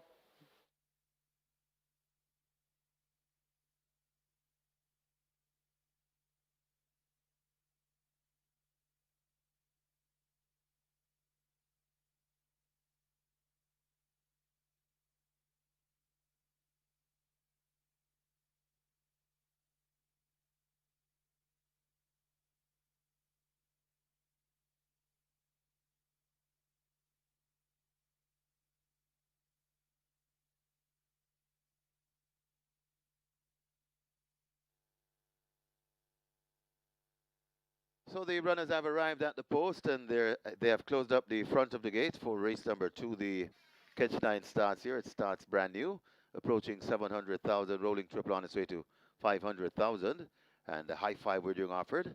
High five pool approaching 250,000. Get your bets on here in the second. Got a 3-5 favorite, number 7, Passion and Beyond, as he loading up, about to start. Imaginarium, the first one in. Horses loading. Loading for the second. Imaginarium slotted into 2. Delta Gamma comes to gate number 3. Delta Gamma goes in. Behave. Gate 5.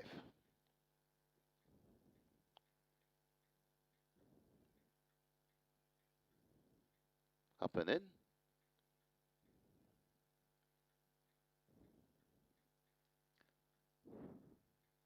Blood Diamond is next, gate 6. Gate 7 is open. That's where the favorites will break from. Passion and Beyond. Now 1-2 in the betting.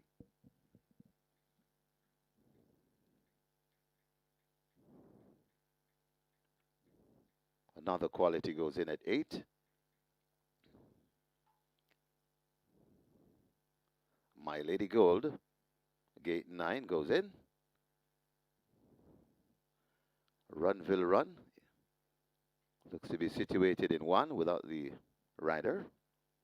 Shane Nugent now takes a seat.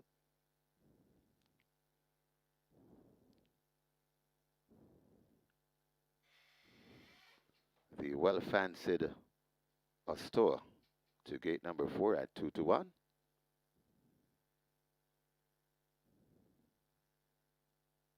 Astoa comes up to 4. They're working on Passion and Beyond, who looks to be in at 7. Driver will take a seat. That's the champion jock. 7th furlong the trip. Best of luck with all the wagers. Starts at Timmel. He's ready. And we're ready. Ready for a start. Often Racing, not a bad line. Left at the back, though. That's Runville Run. As Delta Gamma wants to lead, but coming out wide, that's My Lady Gold. So My Lady Gold showing another quality, showing early, right against the rail. That's Astoa, in between horses, and now merging for the lead. That's Passion and Beyond. So Passion and Beyond in front and traveling well, just about a half a length in front of another quality. Then come Astoa right there in the mix. That's Behaved. Coming on the outside, Blood Diamond, My Lady Gold going down in the hunt. Then comes Delta Gamma. Behind Delta Gamma, that's in Imaginarium, and racing at the back of the field, Runville Run. They head toward the 3, and it's a war up front on the outside and coming on nicely. But right against the rail, it is Passion and Beyond with that lead. My Lady Gold hunting up on the outside right there too and trying to come into it. That's Blood Diamond, but it's Passion and Beyond. My Lady Gold is traveling encouragingly on the outside, also trying to come into it. That's Delta Gamma coming forward to us. So it is Passion and Beyond turning back. All and Sundry Behave trying to get there too, but it's Passion and Beyond driven out. Behave is coming on. Us Tower coming on encouragingly, coming out wide. That's Imaginarium, but it is Passion and Beyond in front. Imaginarium is gets let loose, but it's Passion and Beyond keeping on nicely. Imaginarium running into second. Passion and Beyond goes on to score from Imaginarium. Then comes Behave. Ostoa comes next, back in 5th. Delta Gamma.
In the winners enclosure, the unofficial winner of race number 2, number 7, Passion and Beyond, a 3-year-old Bay Filly by Savoy Stomp, Above and Beyond by Blue Pepsi Lodge, Bred Rodden Persad, Rajendra Punai and Anthony Nunes. They're also the owners, conditioned by trainer Anthony Baba Nunes.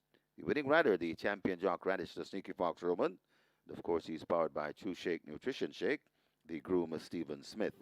Second, number 2, it's Anthony Baba Nunes Exacta. Number 2, Imaginarium. Third, number 5, BA. Fourth, number 4, Astoa. And fifth, number 3, Delta Gamma. Final time for 7 furlongs, 129 and 2.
And we're ready for a start. Often Racing, not a bad line. Left at the back, though, that's Run Will Run, as Delta Gamma wants to lead, but coming out wide, that's My Lady Gold. So My Lady Gold showing another quality showing early right against the rail. That's Astor in between horses and now merging for the lead. That's Passion and Beyond. So Passion and Beyond in front and traveling well, just about a half a length in front of another quality. Then come Astor right there in the mix that's behaved. Coming on the outside, Blood Diamond, My Lady Gold going down in the hunt. Then comes Delta Gamma. Behind Delta Gamma, that's in Imaginarium, and racing at the back of the field, Run Will Run. They head toward the 3, and it's a war up front on the outside and coming on nicely. But right against the rail, it is Passion and Beyond with that lead. My Lady Gold hunting up on the outside right there too and trying to come into it. That's Blood Diamond, but it's Passion and Beyond. My Lady Gold is traveling encouragingly on the outside, also trying to come into it. That's Delta Gamma coming forward to us. So it is Passion and Beyond turning back. All and Sundry Behave trying to get there too, but it's Passion and Beyond driven out. Behave is coming on us. So we're coming on encouragingly, coming out wide. That's Imaginarium, but it is Passion and Beyond in front. Imaginarium is gets let loose, but it's Passion and Beyond keeping on nicely. Imaginarium running into second. Passion and Beyond goes on to score from Imaginarium. Then comes Behave. Ostua comes next, back in fifth. Delta Gamma.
Second now official. Horses to the testing barn. 5 Behave. 7 Passion and Beyond. 5 and 7 both go to be tested.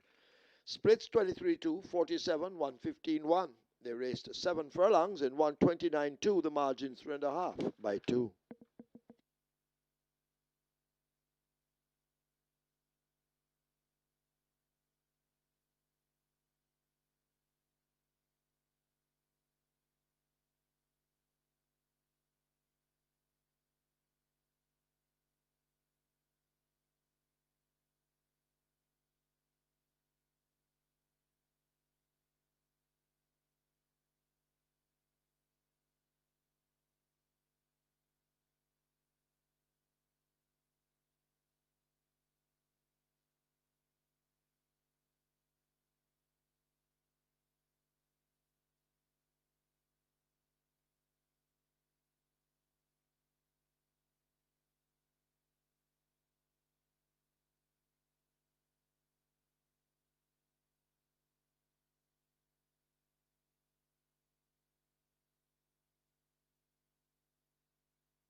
the track early.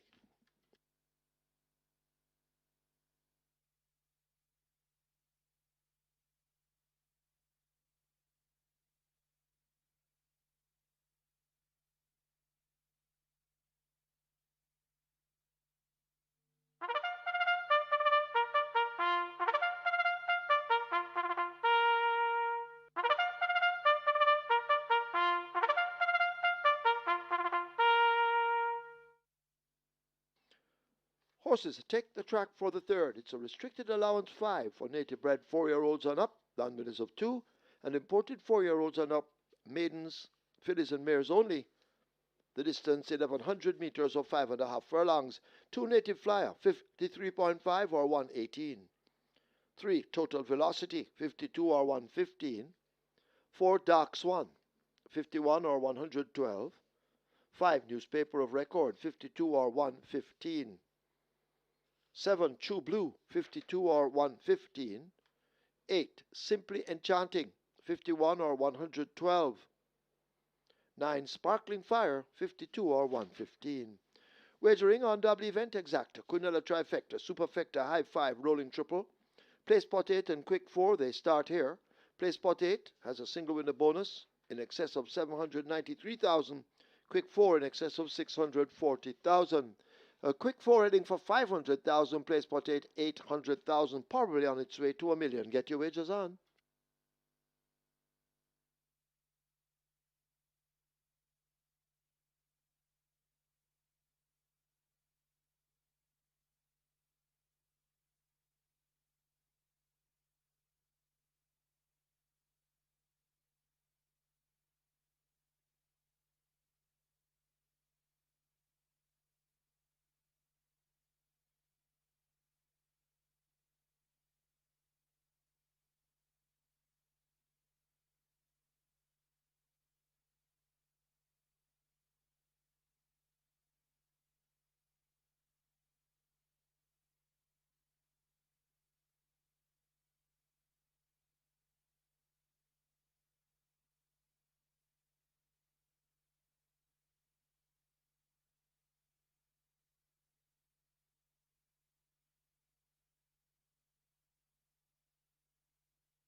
So Passion and Beyond gets the job done in freely workmanlike fashion. Actually, God surprisingly went to the lead, was ridden for the lead, got the lead, and held off rivals up to the top of the lane by a narrow margin, but then began to quicken and won in workmanlike fashion, 129 and change for 7 furlongs, and that is Passion and Beyond.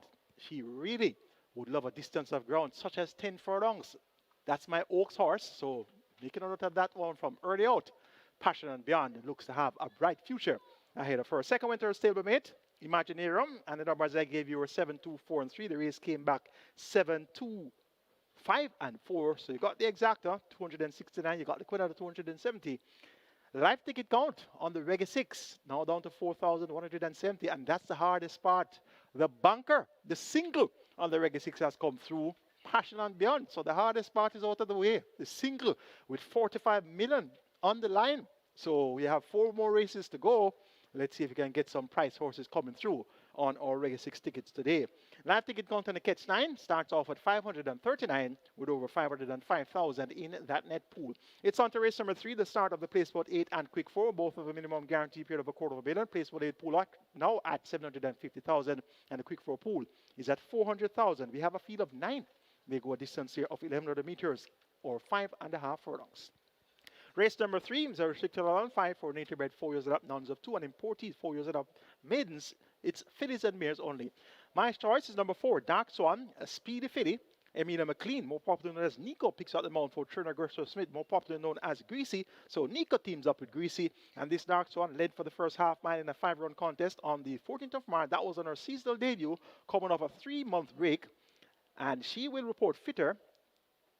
Now has a half of her longer to travel. She should make the lead, and I'm expecting her to keep the lead. 5-2 is fair value for the chances of Dark Swan. Number 1, The Storm, ran on to be a strong second last time out, going 5 runners round in that same event won by Proudest Vision, and that same race where Dark Swan led for the first half mile. The Storm went off at 12-1 that day. Today, she gets 3-1, so a lot more tension at the tote. Javelin Patterson maintains the mount for trainer Patrick Lynch, more popular known as The Professor, and owner Lopez Dream Stables.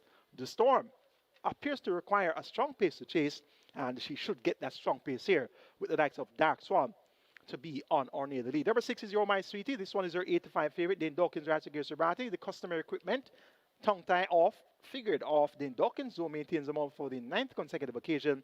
And this You're My Sweetie stretched out at a mile last time out, broke slow, but made a good move towards the leaders and finished up third by 4 1/4 lengths to the Colts, Papi Uso and Nebuchadnezzar. Now, among fillies only, cuts back in distance to 5.5 furlongs. Look for her to be finishing strongly in deep stretch. And True Blue, number 7, this one gets 5-2. Cheseku rides to Anthony Nunes. Anthony Nunes looks for the quick double. He had a triple on Saturday, so he's looking to continue the good form. True Blue was a runner-up among fillies only, beaten by an imported colt, Roman Lady. We'll see Roman Lady in action in race number 4. So this True Blue, on the strength of that runner-up effort, can definitely get the job done here. Raced among colts and geldings in her last 2 appearances. 5th by 4 1/4 lengths to Slam Sharp, Big Ellie, and Cost of Living. She has worked fairly well, went 36-4 for 3 furlongs on the 23rd of March. True Blue, market signals are strong today at 5-2. Make it 4, 1, 6, and 7 in a competitive-looking third event. Dark Swan to make all the running over The Storm. You're My Sweetie and True Blue.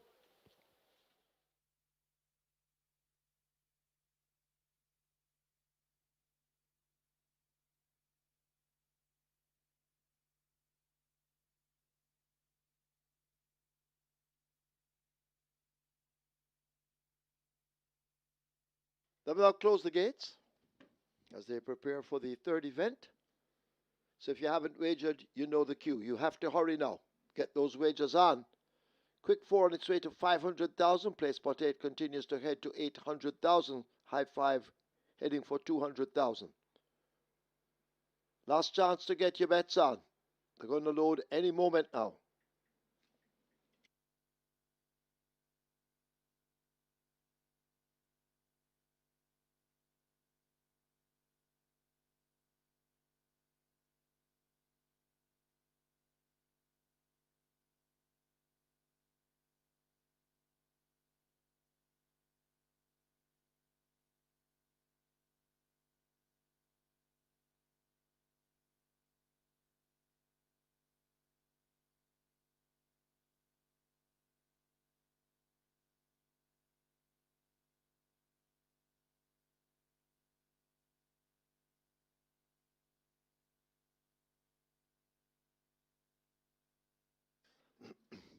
Horses now loading.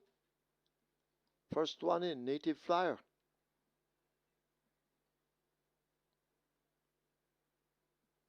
Dark Swan at 2-1, the favorite. Goes into 4.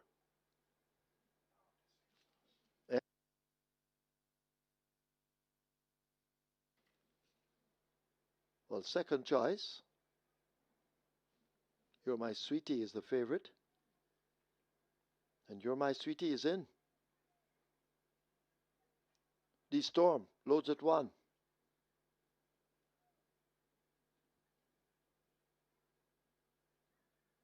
So loading up well underway. Simply Enchanting has loaded at 8.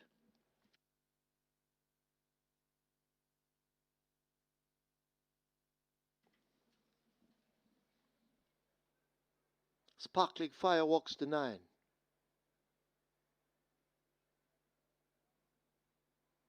Newspaper of Record will load at 5.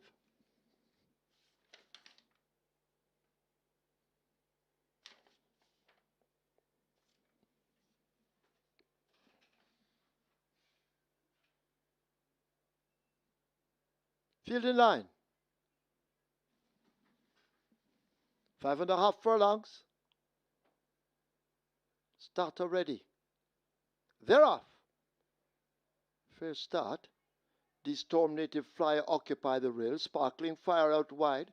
Dark Swan now moving up to challenge for that lead, and it is Dark Swan and Sparkling Fire matching strides on the run to the half mile. Simply Enchanting is 3.5 lengths in behind them, followed closely by a Native Flyer in the orange silks.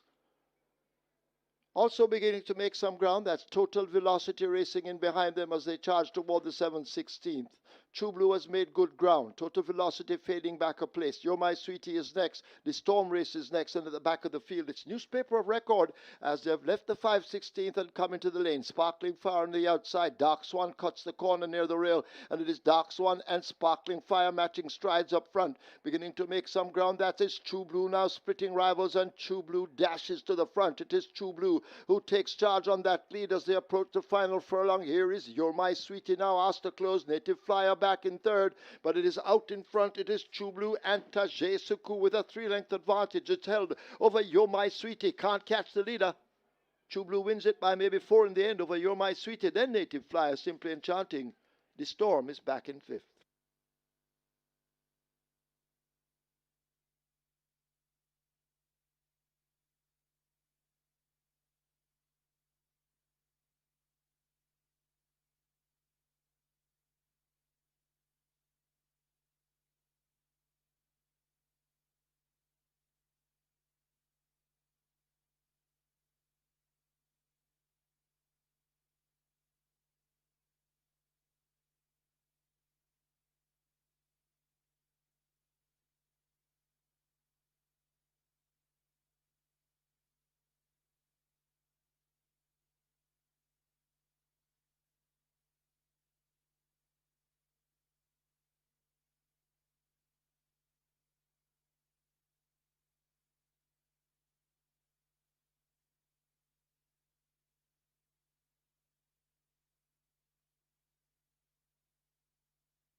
In the winners enclosure, the unofficial winner of race number 3, number 7, True Blue, 4-year-old Bay Filly by Sensational Slam, Choo Choo Blue by Cowtown Cat, bred Elaine McMaster, owned Misuki.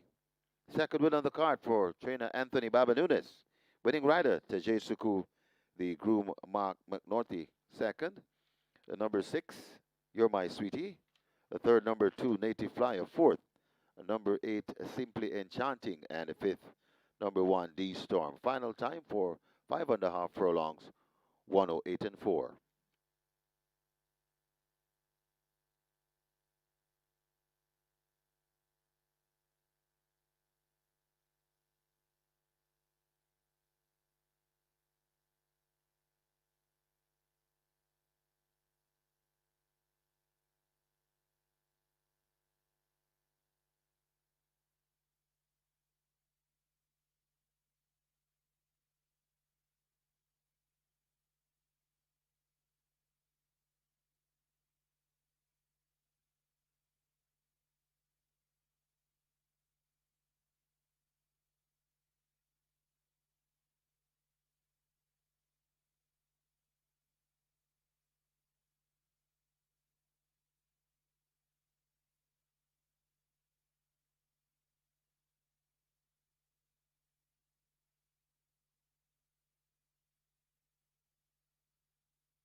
Starter ready.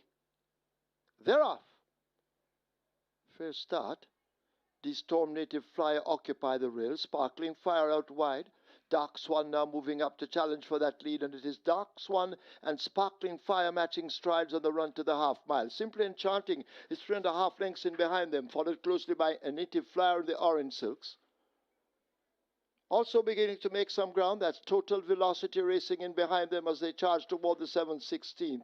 True Blue has made good ground. Total Velocity fading back a place. You're My Sweetie is next. The Storm Race is next, and at the back of the field, it's Newspaper of Record as they've left the 5/16th and come into the lane. Sparkling Fire on the outside. Dark Swan cuts the corner near the rail, and it is Dark Swan and Sparkling Fire matching strides up front. Beginning to make some ground, that is True Blue now splitting rivals, and True Blue dashes to the front. It is True Blue who takes charge on that lead as they approach the final furlong. Here is You're My Sweetie now asked to close. Native Flyer back in third, but it is out in front. It is True Blue and Tajay Suku with a 3-length advantage. It's held over You're My Sweetie. Can't catch the leader. True Blue wins it by maybe 4 in the end over You're My Sweetie. Then Native Flyer Simply Enchanting. The Storm is back in fifth.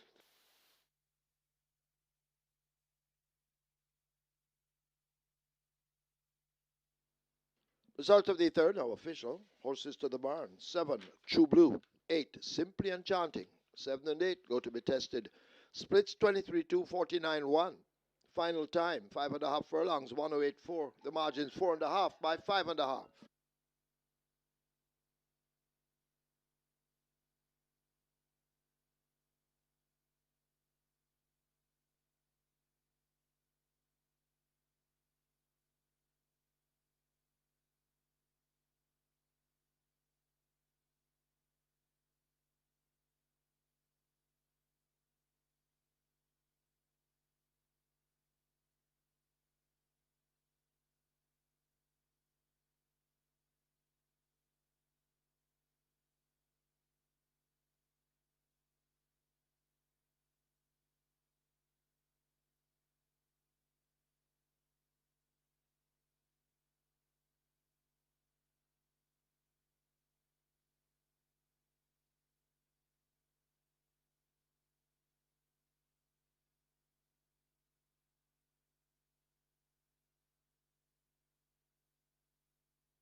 On to race number 4, and it's one-way traffic for the favorite number 4, Diesel Train, currently at $1.65. This one opened at $4, and as I would have mentioned earlier, not only the best back runner in this race, but it's the best back run at fixers winners for the day thus far. Diesel Train by far selling much of the exclusion of all others. Even the second favorite in total, that's number 10, Strong Mind, $3, and it's very, very cold here at the fixers winners. It's all number 4, Diesel Train, best back runner of the day. Good luck for race number 4.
take the track for the fourth.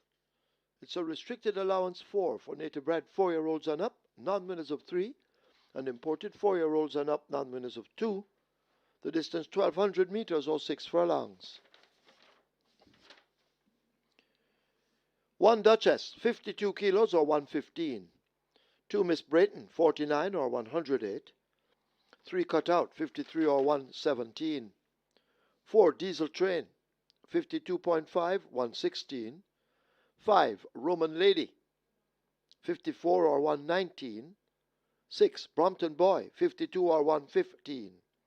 7 Hazelnut, 55 or 121. 9 Last Possession, 52 or 115. 11 The Leviticus, 51.5 or 114. Wagering on double event, exacta, quinella, trifecta, superfecta, high 5, rolling triple. The early 5-star begins here with a single winner bonus in excess of $1.1 million. Early 5-star heading for 600,000, rolling triple. 500, high 5 heading for 200,000. Get your wagers on.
True gets the job done in race number 3. Quick double for leading trader Anthony Nunes. Tajay Sekou did duties there in the saddle for owner Miss Suki True Blue at 3-1.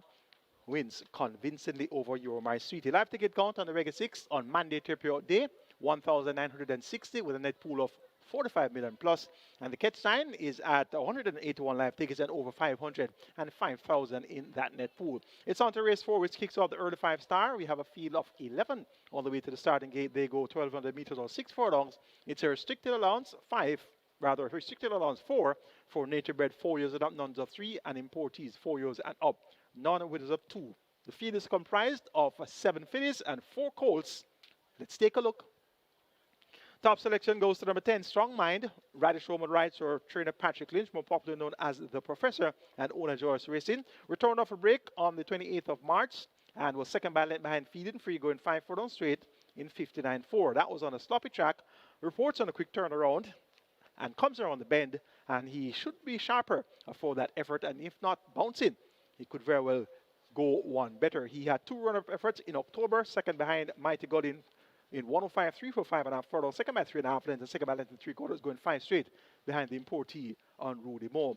Number 7 is Hazelnut. She makes her seasonal debut, working well, 46.3 by 101 flat on the 21st of March. That was over the straight. On the 25th of March, also over the straight course, 47.2 by 101 flat. And on the 30th of March, went 4 straight in 48 flat by 102 flat. So Hazelnut, well prepared by Hall of Fame trainer Richard Azam. The beater Harvey picks up the mount for owner Naya, 8-1. Looks to be very good value for the chances of Hazelnut. Number 5, Roman Lady, gets 7-1. Good price as well. Has only raced twice. 1-1 debut. Finished 6 by 2.5 lengths to Prince Kazir. Nebuchadnezzar and Bangarang came back and won in an all-out drive among fillies only, going 6 furlongs, beating True Blue. We just saw True Blue win a while ago, so if that's going to be a rake, it's going to be a very good rake too. 7-1.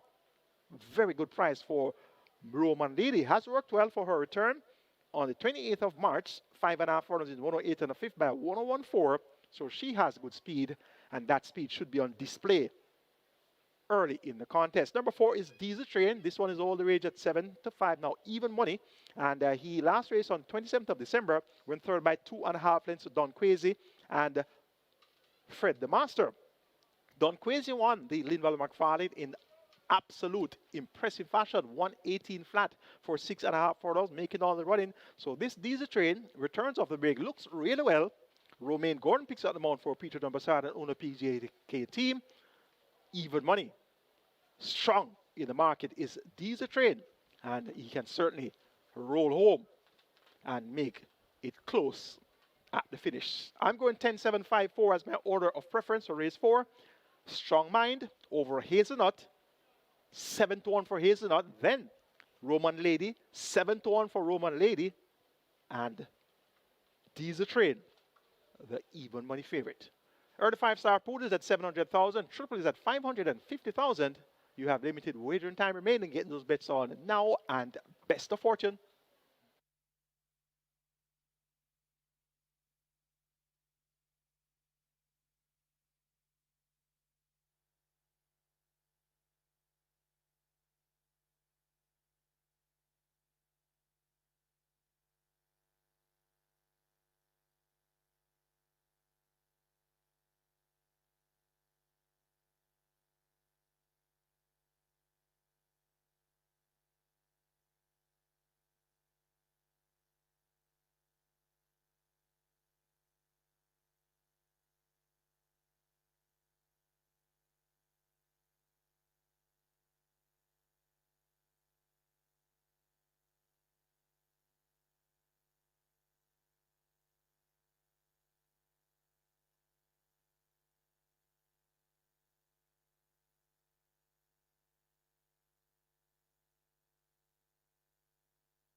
Horses loading, loading for the fourth.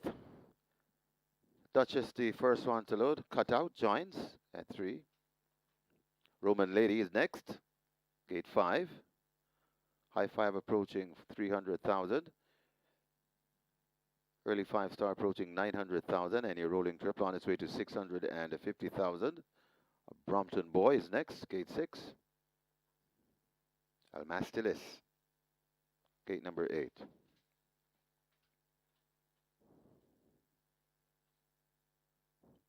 Get your wagers on. Surely running out of wagering time. Last possession. Heads to gate 9.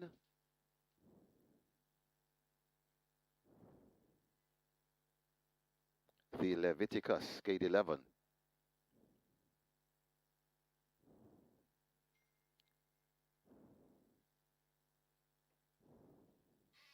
Rider comes down from Miss Brayton. Jaheim Anderson.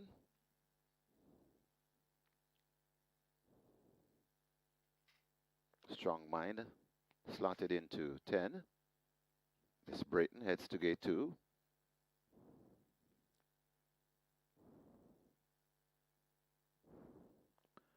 A Diesel Train and Hazelnut wait. So working on Miss Brayton. They've opened gate number 2 to encourage Miss Brayton to load. Miss Brayton goes in.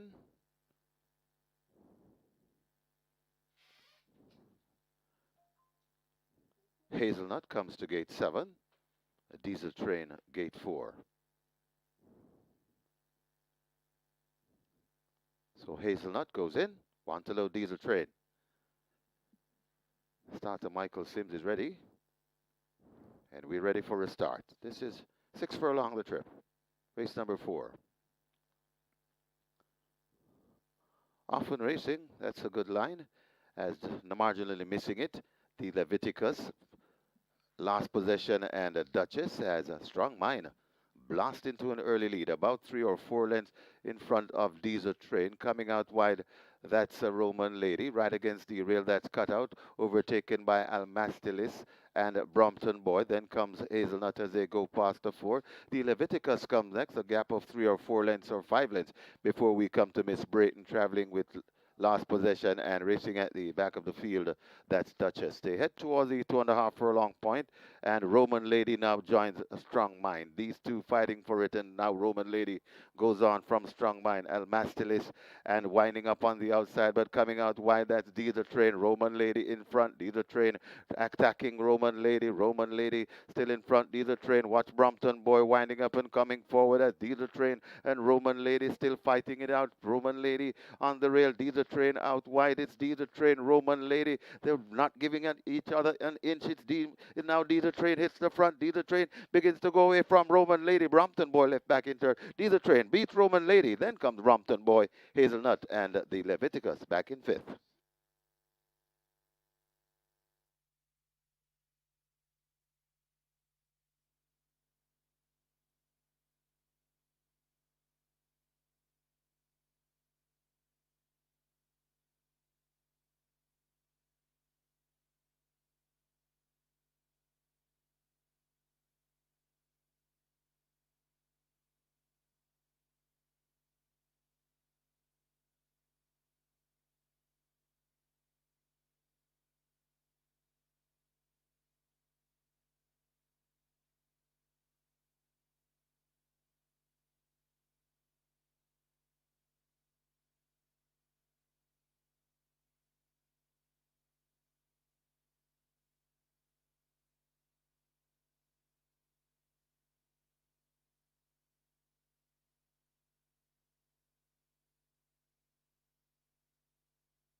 And the winners enclosure, the unofficial winner of race number four, Diesel Train. 4-year-old Bay Gelding by Painter, Mommy Bay by Tapizar, bred Landmark Farms, owned the PJK team, conditioned by the chosen one, Peter John Prasad. And we want to wish Peter John Prasad a happy belated birthday. Celebrated his birthday yesterday, and he can celebrate today with a win. The winning rider, Romaine Gordon, the groom, Jason White. Second, number 5, Roman Lady. Third, number 6, Brompton Boy. Fourth, number 7, Hazelnut. And fifth, number 11, the Leviticus. Final time for 6 furlongs, 1:13.4.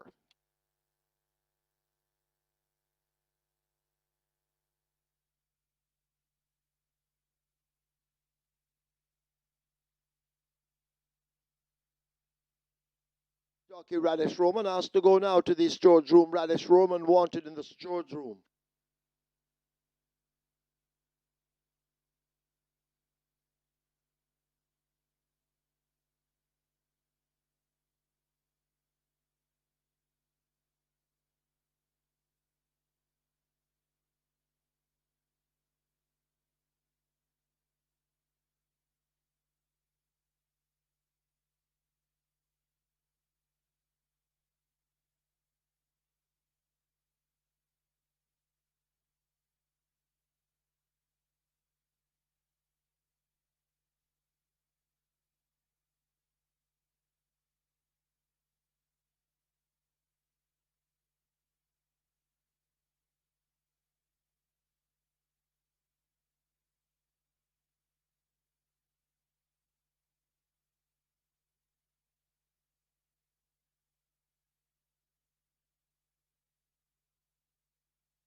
Often Racing, that's a good line.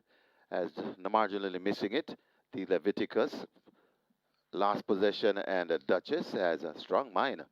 Blast into an early lead, about 3 or 4 lengths in front of Diesel Train. Coming out wide, that's a Roman Lady, right against the rail that's cut out, overtaken by Almastilis and Brompton Boy. Then comes Hazelnut as they go past the 4. The Leviticus comes next, a gap of 3 or 4 lengths or 5 lengths before we come to Miss Brayton, traveling with last possession and racing at the back of the field. That's Duchess. They head towards the 2.5 furlong point, and Roman Lady now joins a Strong Mind. These two fighting for it, and now Roman Lady goes on from Strong Mind. Almastilis and winding up on the outside, but coming out wide, that's Diesel Train. Roman Lady in front, Diesel Train attacking Roman Lady. Roman Lady still in front, Diesel Train. Watch Brompton Boy winding up and coming forward as Diesel Train and Roman Lady still fighting it out. Roman Lady on the rail, Diesel Train out wide. It's Diesel Train, Roman Lady. They're not giving each other an inch. It's now Diesel Train hits the front. Diesel Train begins to go away from Roman Lady. Brompton Boy left back in third. Diesel Train beats Roman Lady. Then comes Brompton Boy, Hazelnut, and the Leviticus back in fifth.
Attention, please. Patrick Lynch asked to go to the stewards' room. Trainer Patrick Lynch wanted in the stewards' room.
Horses take the track for the fifth. It's for 3-year-olds and up, an optional claiming event, 500,000 to 400,000 the tag. Also native bred 6-year-olds and up, non-winners of 4. Imported 6-year-olds and up, and native bred 5-year-olds, non-winners of 3. The distance 1,500 meters or 7.5 furlongs. A number 2 high diplomacy make the weight 55.5 kilos or 122 pounds. 3 Sweet Victory 52.5 or 116. 4 Spraga 53 or 117. 5 Ahmad Ali 54 or 119. 6 Buttercup 49.5 or 109. 8 Always Right 53 or 117. 9 Salud 54 or 119. Scratch 10 Dimitri P. Sick. 11 Hijo Primero 55 or 121. Wagering on double event. Exacta, Quinella Trifecta, Superfecta, High Five, Rolling Triple. Twilight 6 wagering begins here, and the Twilight 6 heading for 5 million. The Rolling Triple 300,000. High Five on its way to 200,000. Get your wagers on.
So Diesel Train, all the rage. The cash was on and the cash was right. Diesel Train wins and wins convincingly. Romain Gordon riding there for Trainer Peter Bassard and Oda PJK team. Diesel Train sent off at 3-5 and does not disappoint. Live ticket count on the mandatory period regular 6, 1,390 with 45 million in the net pool. And we have 101 live tickets going on the catch time and over 505,000 in that net pool. It's now on to the Twilight 6. Minimum guarantee pay of 3 million, and we have 5 million wagered already. It's a field of 10. Number 10 is a scratch. Dimitri P stays home. Let's take a look at the fifth. Top selection in this 500,000 clay bid contest is number 2, High Diplomacy. Rain Lewis rides on Norman Smith and Owner Diamonds. Reports first off the claim on the 18th of February, and is back here after finishing 4 consecutive runner-up in races dating back to the 6th of September. Second to Wilson, then came back in November. Second behind Tigray Express, came back in February this year. Second behind Tiger Midat, and in February again. Second behind Midnight Galaxy. We'll see Midnight Galaxy in action in race number 6 at the $1 million level. So this High Diplomacy appears likely to go one better here. The door could very well open today. Number 7, She's Adorable. Run-up last time with a strong run-up too, going 5.5 furlongs on her seasonal debut among 500,000 claimers. Second behind First Offense, who was coming down from Mirador Company. She's Adorable. Last one going 7.5 furlongs in February 2025. Male of the running among nuns of 2 to beat the General and Seaplane. So a similar effort. We'll see her being banked in contention throughout. She really looked well and appears ready to give off her best. Number 3, Sweet Victory. She's a late running sort. Romain Gordon, he just rode a winner. That was Diesel Train, so he's looking for the quick double. And Sweet Victory, she'll definitely be coming on. In deep stretch, she's at odds of 8-1. That's fair value for the chances of Sweet Victory. Number 8, All Is Right, has back-to-back wins coming to this. So one of those wins was a disqualified first place finish. Raced among 350 claimers her last 4 outings. Now takes a step up the claiming ladder at 500,000, but can't be faulted on the score fitness. Richie Six, he maintains a mount for the 4th consecutive occasion, riding for trader Michael Marlowe. Make it 2, 7, 3, and 8. My order of preference are race number 5 to start our Twilight 6. High Diplomacy to get the better of She's Adorable, Sweet Victory, and All Is Right. Twilight 6 pool now 5.5 million and climbing. Their triple is at 350,000. It's now on to post for race number 5. Best of luck.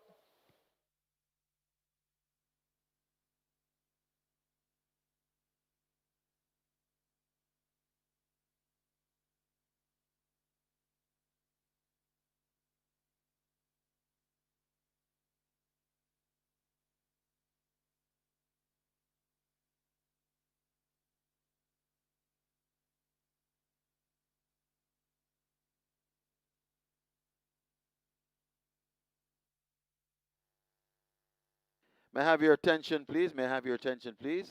Trainer Norman Smith, you're wanted in the stewards' rooms. That's Trainer Norman Smith. Please go now to the stewards' room.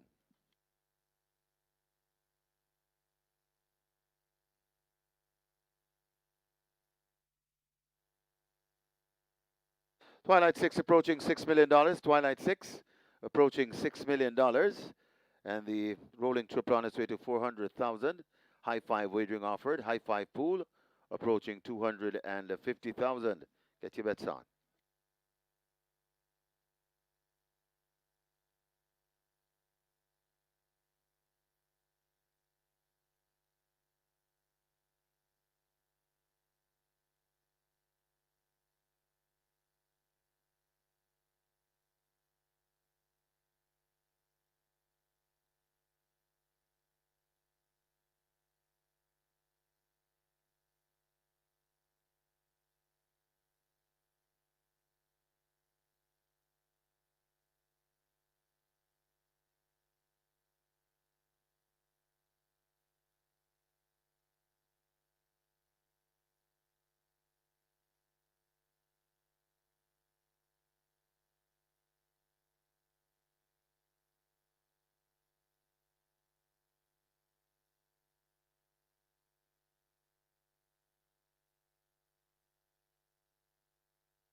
They've closed up the front of the gates for this, the 5th event.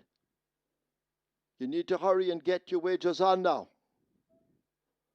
Twilight 6 at 6 million. Rolling triple heading for 400,000.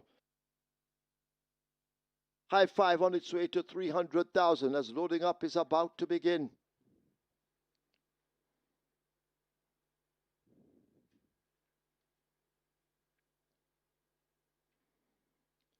Horses circling.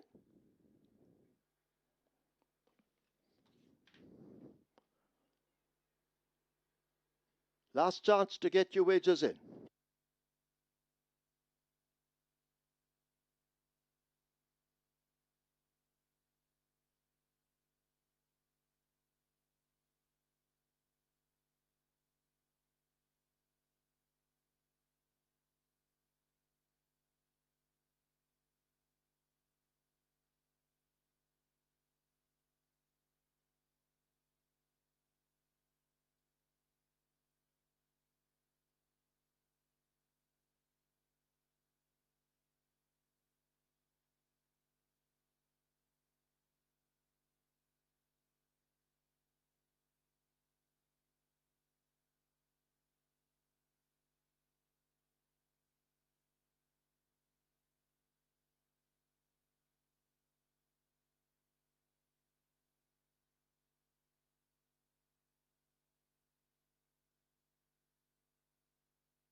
Horses loading, Ahmad Ali.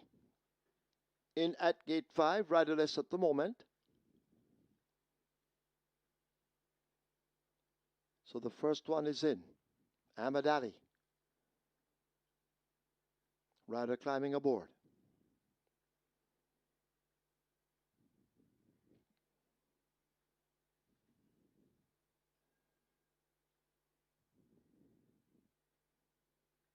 Sweet Victory goes in at 3.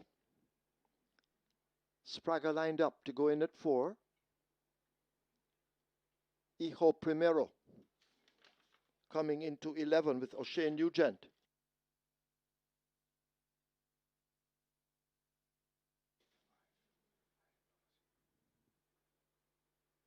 High Diplomacy, the favorite. They try with it too.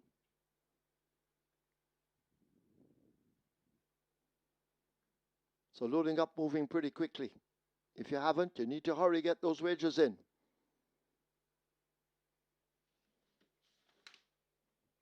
They try with 9 minus Javanil Patterson. That's Salud. Front of the gate opened. It works. Salud is in. Rider will climb up.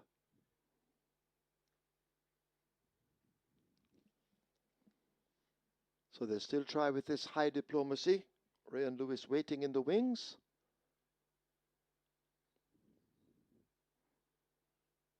Not many left out.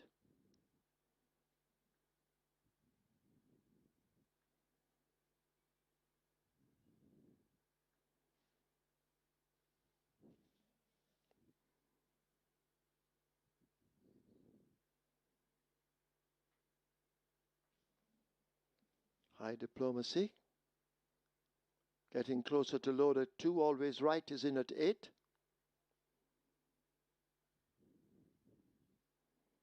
So they're working on this High Diplomacy, giving problems to load. Very stubborn at the moment. Now goes in. Up goes Action Pack, Ray and Lewis. Not many to load. Jack Daniel is out. Also, She's Adorable with Yuval Pinnock. Also out Buttercup.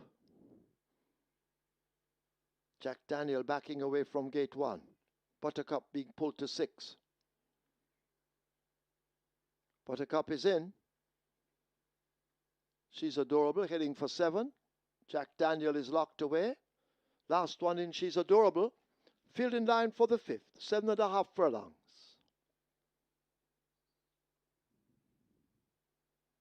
Starter ready. 7.5 furlongs.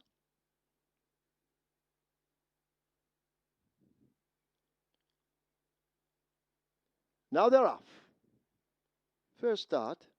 Salad gets away running. She's Adorable challenging early. These two hook up and fight for that lead. Jack Daniel is running big on the rail. Buttercup in the red racing out wide as they charge away toward the 6. High Diplomacy has now overtaken Buttercup. These are 1, 2, 3, 4, 5.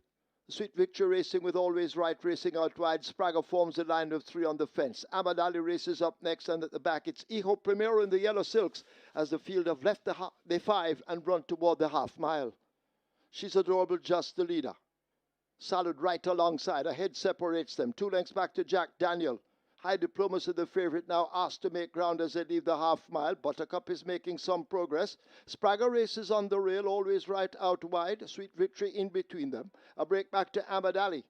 Toward the back, that's Hijo Primero as the field have left the 3 and run toward the 5/16. They're about to leave the bend, and it is a Salud who leads them by almost 4 lengths, being chased all the while by Buttercup. She's Adorable has faded back into 3rd, but Salud turns for home with a good-looking lead under Javanil Patterson. They come toward the final 3/16. Here now is Buttercup quickening, and in a flash, Buttercup has taken charge. Salud left back onto the right-hand stick in 2nd, but has no answers to the kick from Buttercup now, who's also put to the stick and keeps on rolling. They're inside the final furlong, and it's all Buttercup. Inside the final 16th, there's no stopping Buttercup. Buttercup is in a runaway winner in the end. Buttercup comes cruising in to win by a gap under Jaheim Anderson. 2nd goes to Sweet Victory. Salud is next, over Always Right. Sprague looks to be 5th.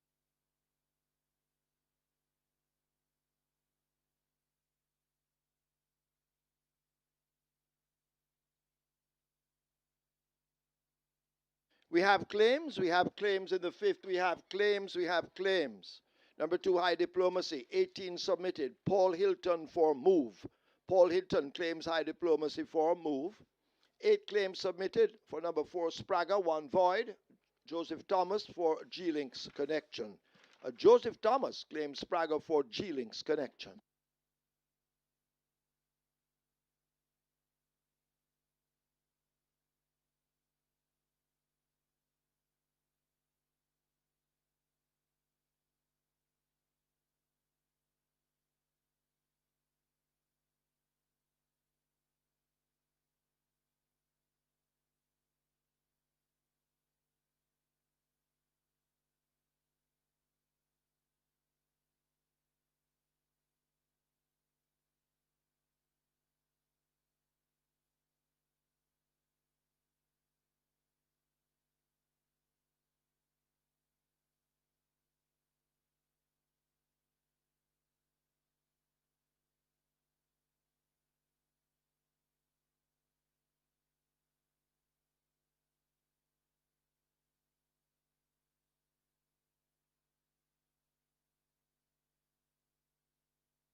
In the winners enclosure, the unofficial winner of race number 5 and number 6 Buttercup, 5-year-old Bay Mare by Conquest Cherry Mash, Shahar by Law of the Sea, bred Richard Hazan, own Equus L Stables, trainer Paul Charlton, the winning rider, Jaheim Henderson, the groom Kenneth Mullings second, number 3, Sweet Victory, a third number 9, Salud, fourth number 8, Always Right, and a fifth number 4, Spraga. Final time for 7.5 furlongs, 135 flat.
Now they're off. First start. Salad gets away running. She's adorable, challenging early. These two hook up and fight for that lead. Jack Daniel is running big on the rail. Buttercup in the red racing out wide as they charge away toward the 6. High Diplomacy has now overtaken Buttercup. These are 1, 2, 3, 4, 5. Sweet Victory racing with Always Right racing out wide. Spraga forms the line of 3 on the fence. Ahmad Ali races up next, and at the back it's Hijo Primero in the yellow silks as the field have left the 5 and run toward the half mile. She's adorable, just the leader. Salad right alongside. A head separates them. 2 lengths back to Jack Daniel. High Diplomacy, the favourite, now asked to make ground as they leave the half mile. Buttercup is making some progress. Spraga races on the rail, Always Right out wide. Sweet Victory in between them. A break back to Ahmad Ali. Toward the back, that's Hijo Primero as the field have left the 3 and run toward the 5/16. They're about to leave the bend, and it is a Salud who leads them by almost 4 lengths, being chased all the while by Buttercup. She's Adorable has faded back into third, but Salud turns for home with a good-looking lead under Javanil Patterson. They come toward the final 3/16. Here now is Buttercup quickening, and in a flash, Buttercup has taken charge. Salud left back onto the right-hand stick in second, but has no answers to the kick from Buttercup now, who's also put to the stick and keeps on rolling.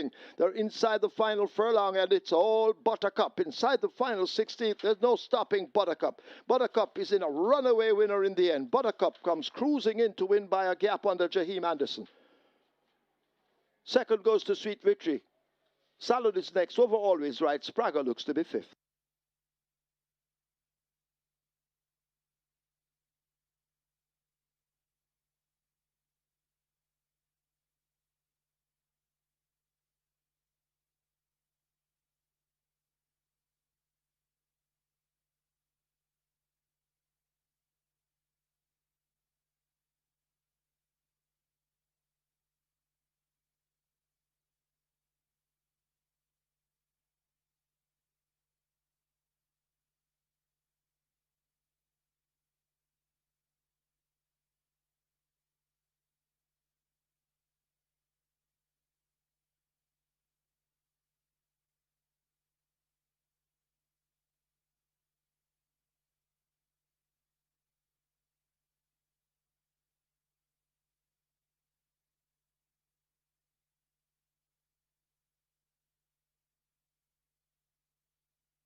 Horses take the track for the 6. It's for 3-year-olds and up. It's a claiming event. 1 million to 800,000 the tag.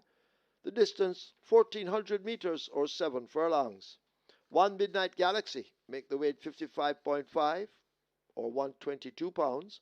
2 Great Wayne. 52.5 or 116. 3 Miniola. 52 or 115. 5 Sir John. 52.5 or 110. Rather 116. 6 Awesome Anthony, the same, 52.5 or 116. 7 Wayne's Princess, 54 or 119. 9 Moneybox, 53.5 or 118. Scratch 10, the Real Identity, sick. Wagering offered on double event, Exacta, Quinella Trifecta, Superfecta, High 5, Rolling Triple.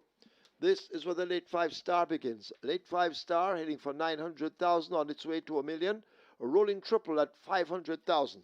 Get your wagers on.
So the first upset on the Easter Monday card comes in the form of Buttercup at odds of 7 to 1. J.E. Madison, more popularly known as Pokemon, in the saddle for trainer Paul Charlton, more popularly known as Sleeper.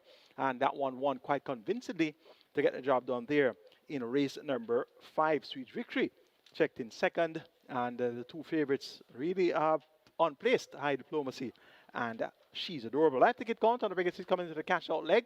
388 with 45 million plus in that net pool, and the catch sign is down to 20 live tickets and over 505,000 in that net pool, and the Twilight Six starts off on 1,000 live tickets with 4.3 million plus in that net pool.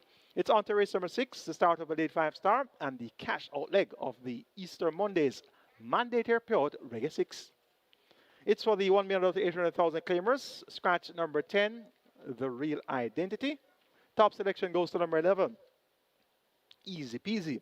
Gemini Patterson riding for trader Michael Spencer, also known as Mikey. This one reports first off the claim, has back-to-back wins coming into this as well. Both wins came under the care of trainer Ryan Darby. Easy peasy's form is very good, has won 5 of his last 8 races, so easy peasy. Looks likely to continue the good form here. 4-1 is a fairly generous price. Number 5 is a 10-1 Sir John, also a very generous price. Demar William, the champion apprentice, rides to Ryan Darby, and they teamed up with a price horse in a dead heat, and that was, oh my gosh, I think that one went off at double-digit odds. So Sir John at 10-1 most definitely has to be kept on the right side. Number 1 is Midnight Galaxy, won by 11 lengths last time out among 500,000 claimers. Back at $1 million, most comfortable at $1 million. Run up at $1 million behind Fly Blue Jet, going 6 furlongs at 114.2. Run up by half a length behind Easy Peasy, going 6.5 furlongs at 122.3. And Easy Peasy is here at 4-1 as well. And Midnight Galaxy looks sharp and ready. Number 6 is Awesome Anthony. Richie Shakes right to Carlton Cunningham. This one gets 4-1. And that's great value for Awesome Anthony. A strong run-up last time out to Easy Peasy. And Easy Peasy is here at 7-2. So these horses look likely to be in close proximity of each other throughout this contest. Midnight Galaxy, Sir John, Awesome Anthony, and Easy Peasy. It can go absolutely any way. I'm going 11, 5, 1, and 6 as my order of preference. Easy Peasy over Sir John, Midnight Galaxy, and Awesome Anthony. Late 5-star pool is approaching $1 million. It's at 850,000. Your triple is at 450,000. Wager now and best of fortune.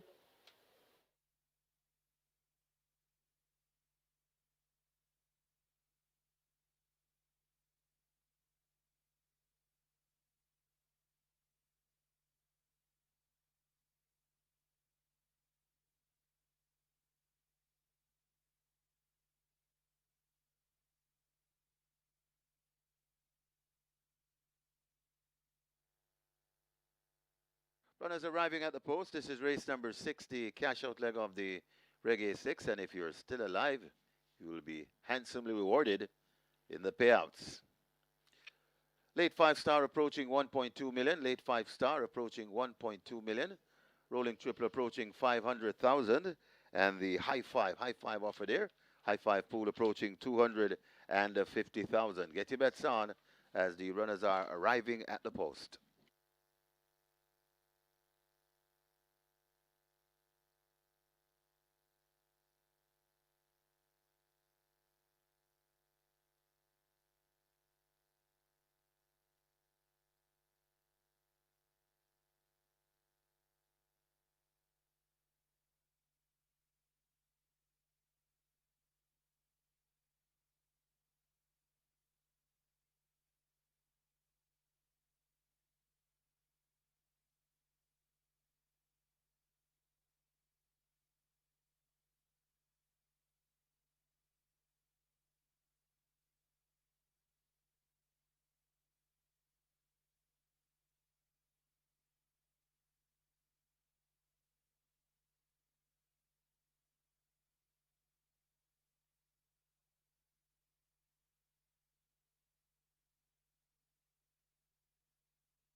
They've closed up the front of the gate for the loading process, race number 6. So very limited wagering time remains for a bet.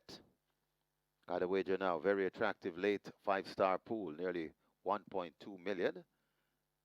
Get your bets on. They're going to be loading shortly.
Late 5-star now approaching 1.5 million, so massive late 5-star pool has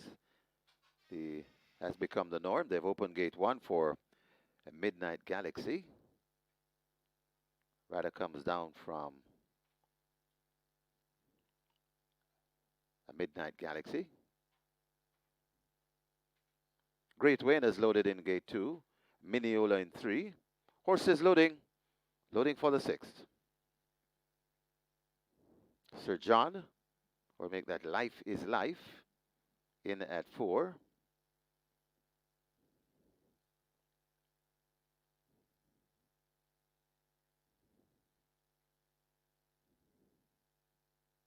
Wayne's Princess, slotted into 7. They've opened gate 8. That's for Ability, the 8-5 favorite.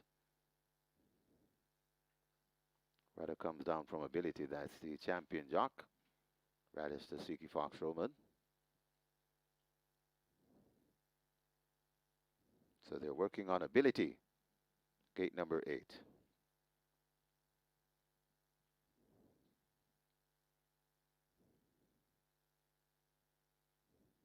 High 5 pool. Nearly 250,000. As Ability continues to defy the starters.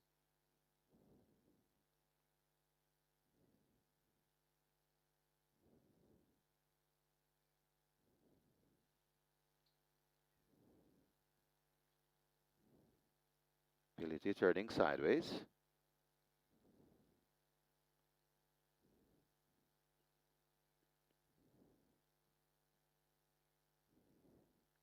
Two runners from the Oral Hayden barn.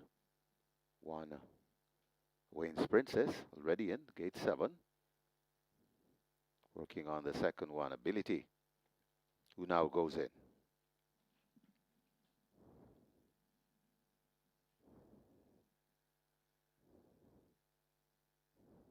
Roman climbing aboard. A money box to gate 9. Easy peasy. Gate 11.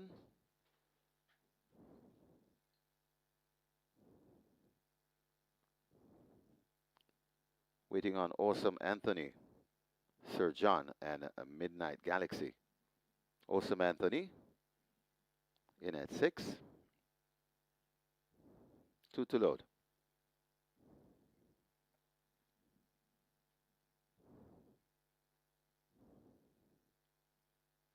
Midnight Galaxy, blindfolded, goes in at 1. As we wait on Sir John to complete the line, 7 furlong the trip. Sir John goes in, and we're ready for race number 6.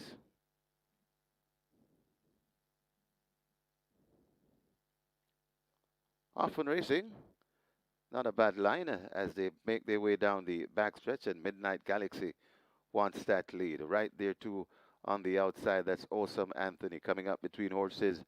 That's Life is Life. Then comes Ability right there too. Just on the outside of Ability, that's Easy Peasy. Creeping up against the rail, that's Mineola. Then comes Great Wayne. Just beside Great Wayne, that's Sir John, and the trailing pair of Wayne's Princess and Money Box. They go past the 4, and on that lead, Life is Life. In front of Midnight Galaxy and Awesome Anthony chasing. Ability comes next, right against the rail. That's Mineola. Then comes Great Wayne just behind Great Wayne on the outside. That's fading a bit. That's Easy Peasy. They're going to come into the top of the lane shortly. And it is Life just the leader. Awesome Anthony also coming back for more. That's Midnight Galaxy spread out wide. Ability is also coming on. But Life is Life still in front. Great Wayne scraping paint against the rail. And Awesome Anthony now grabs a hold of the lead. It's Awesome Anthony. It's a stampede out there coming to the furlong pole. Awesome Anthony. Great Wayne right against the rail. Also coming out wide and coming fast. That is Wayne's Princess. Awesome Anthony keeping them at bay. It's Awesome Anthony, Great Wayne's Princess coming forward. Awesome Anthony, Wayne's Princess. Awesome Anthony beats Wayne's Princess. Then a bang up for the minors, including Midnight Galaxy, Life is Life, and Great Wayne.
We have a claim, we have a claim. Number 11, Easy Peasy. 8 submitted, Byron Davis for Donald Plummer. Byron Davis claims Easy Peasy for owner Donald Plummer.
The winners enclosure, the unofficial winner of race number 6, Awesome Anthony.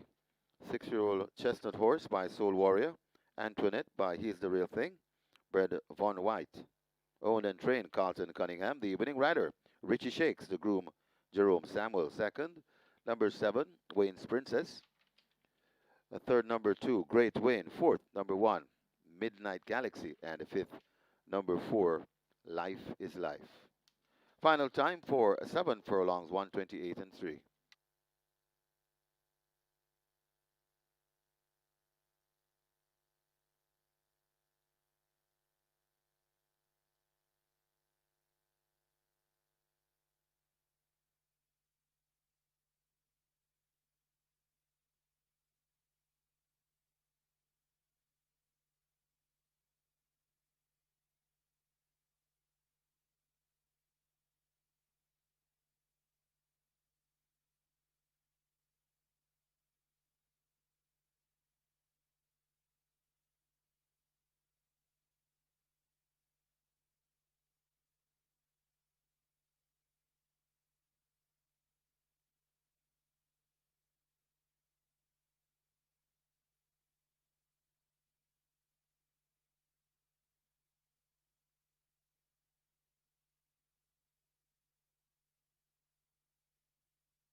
A reminder, entries for the race meeting of Saturday, April 11, close Wednesday, April 8 at 12:30 p.m. All trainers must check with the GR.I vet office for the vaccination status of each horse before nominating. Please make every effort to be on time. That's entries for the race meeting of Saturday, April 11, close Wednesday, April 8 at 12:30 p.m. All trainers must check with the GR.I vet office for the vaccination status of each horse before nominating. Please make every effort to be on time.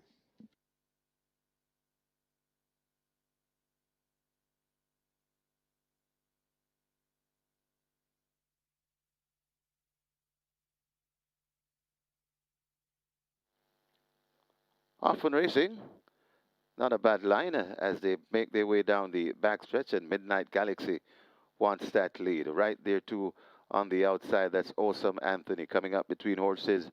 That's Life is Life. Then comes Ability right there, too. Just on the outside of Ability, that's Easy Peasy. Creeping up against the rail, that's Miniola. Then comes Great Wayne. Just beside Great Wayne, that's Sir John and the trailing pair of Wayne's Princess and Money Box. They go past the four, and on that lead, Life is Life. In front of Midnight Galaxy and Awesome Anthony chasing. Ability comes next, right against the rail. That's Miniola. Then comes Great Wayne just behind Great Wayne on the outside. That's fading a bit. That's Easy Peasy. They're going to come into the top of the lane shortly.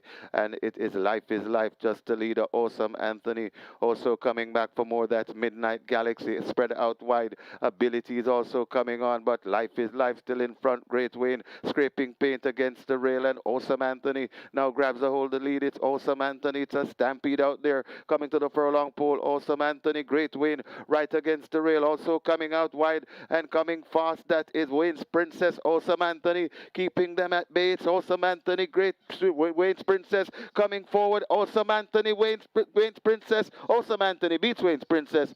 Then a bang up for the minors, including Midnight Galaxy, Life is Life, and Great Wayne.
Splits were 23-3, 47-3, 115. They raced 7 furlongs in 128-3. The margins ahead by 2.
So Awesome Anthony delivers the goods on the cash out leg of the mandatory payout Reg 6, a payout there of 162,019.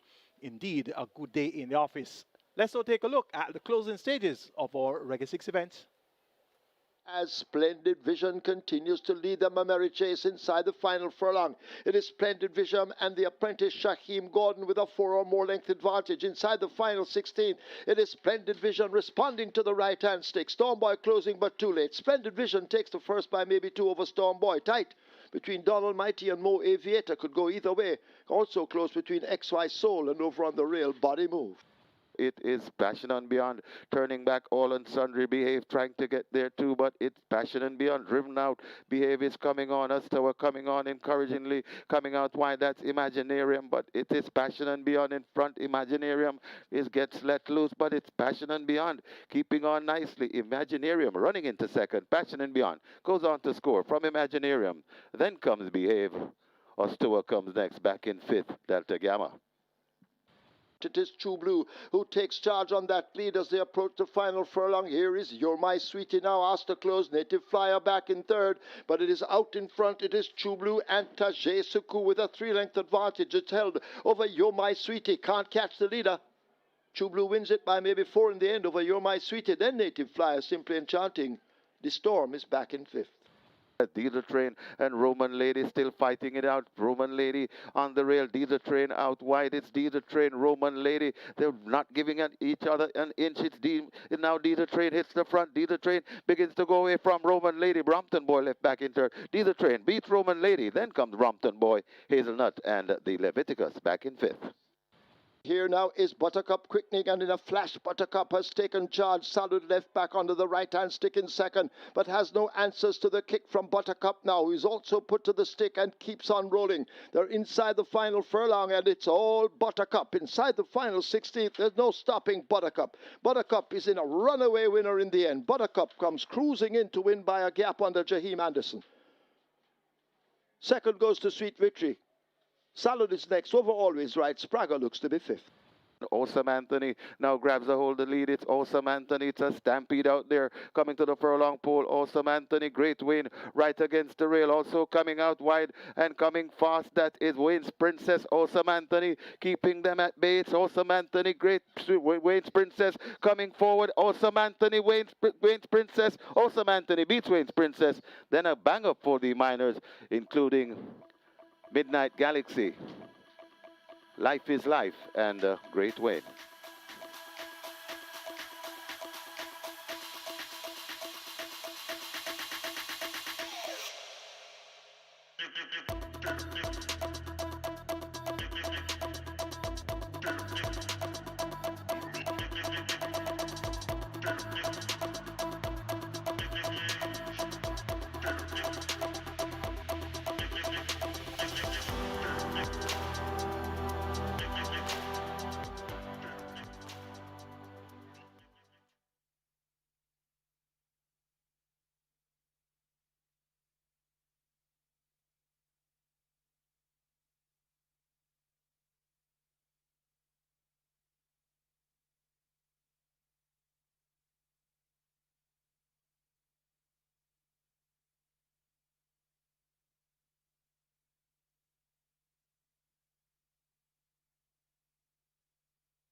to race number 7 here, and apparently it's a two-horse betting race in the tote and here at Fixed Odds Windows.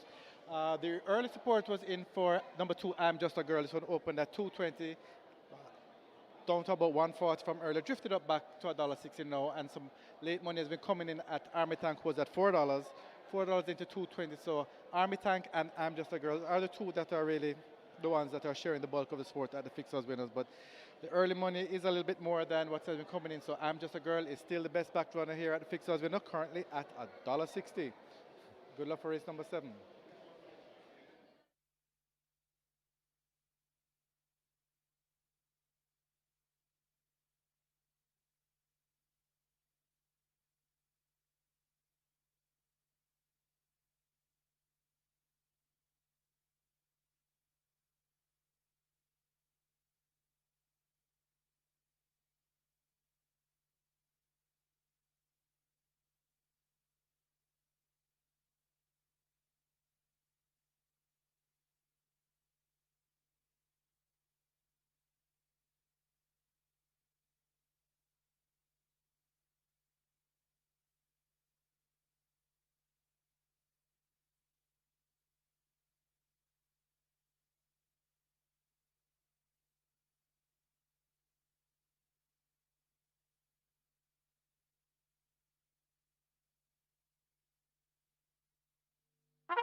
Horses take the track for the 7th. It's a restricted allowance of 2 for native bred 3-year-olds, non-winners of 2, and imported 3-year-olds and up maidens, the distance 1,200 meters or 6 furlongs.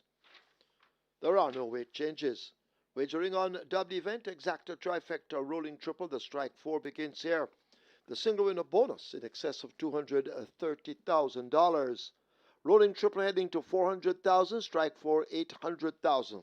Hurry, get your wagers on.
Runners making their way to post, race number 7. This is where the very popular Strike 4 begins. Strike 4 on its way to 900,000, getting close to a million.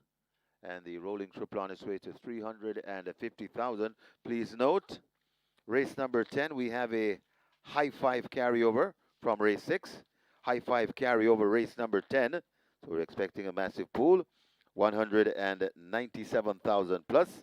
That's the high 5 carryover going over to race number 10.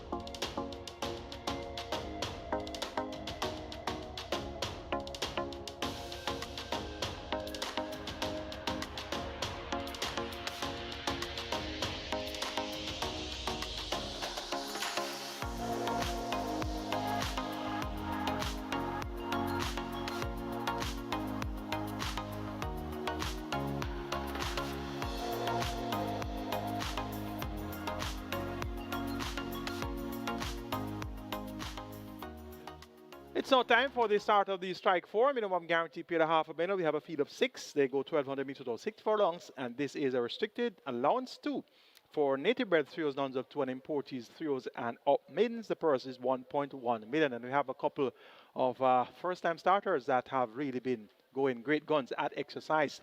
Number 2, I'm Just a Girl, makes her much anticipated debut. She's the 3-year-old bay filly by Gervin out of the Summerfront Dam Summer in Midway. That makes her a full sister to Gorvano, and we see Gorvano in action in the Ian Levy coming up in just a few moments' time.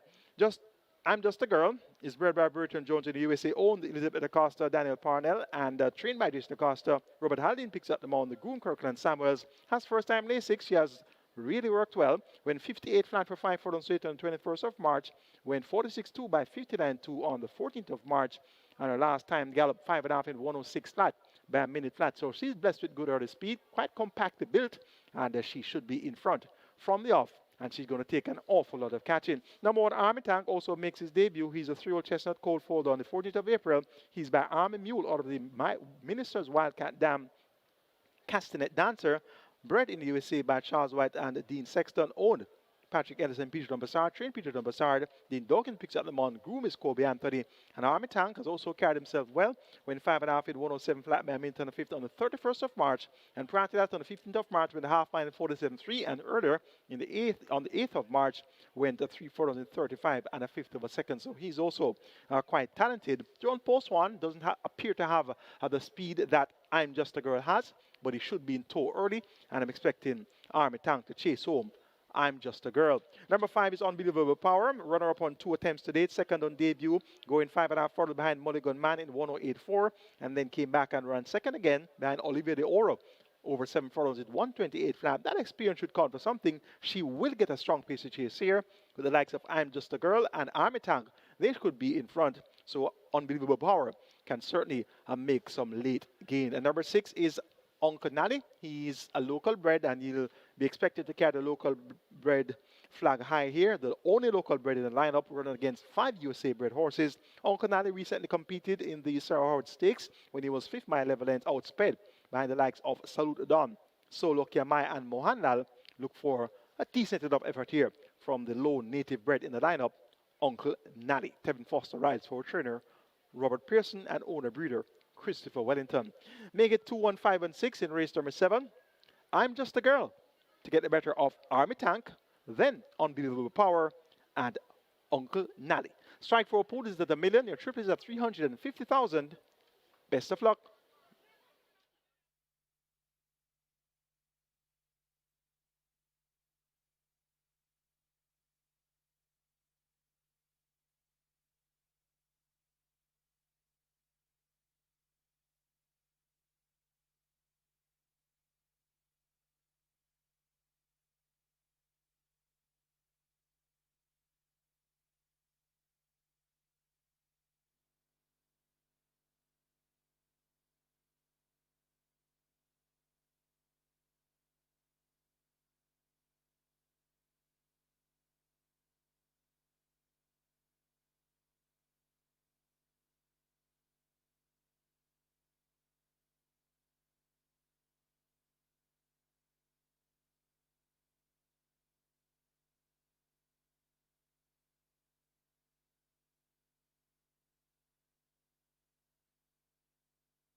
followed by I'm Just a Girl. Horses loading.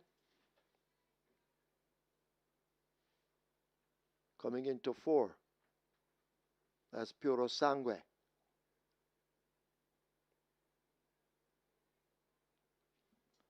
Unbelievable Power. And Ian Spence, they'll try with it 5.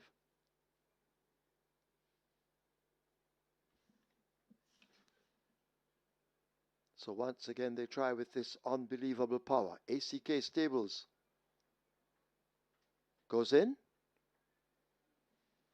We wait on Uncle Nally and Brody's Unity. Uncle Nally walking to 6.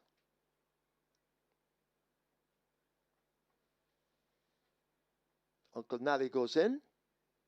Last one to load, Brody's Unity at 3.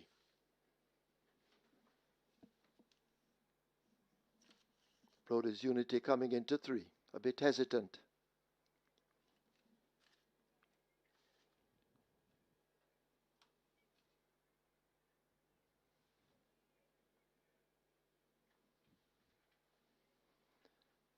If Army Tank was to win here, then Dawkins would reach the milestone of 500 wins.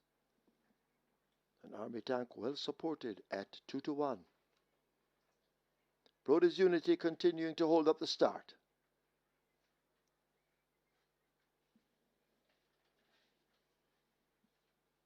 Brody's Unity in and out. Rider almost went off, and now he comes down as they try to get this Brody's Unity in at 31-1.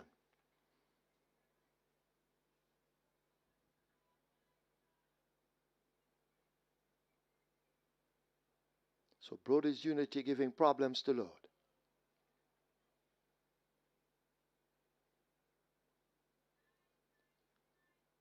Keeps going in part of the way and then backing out. Locked away now. Well, out again.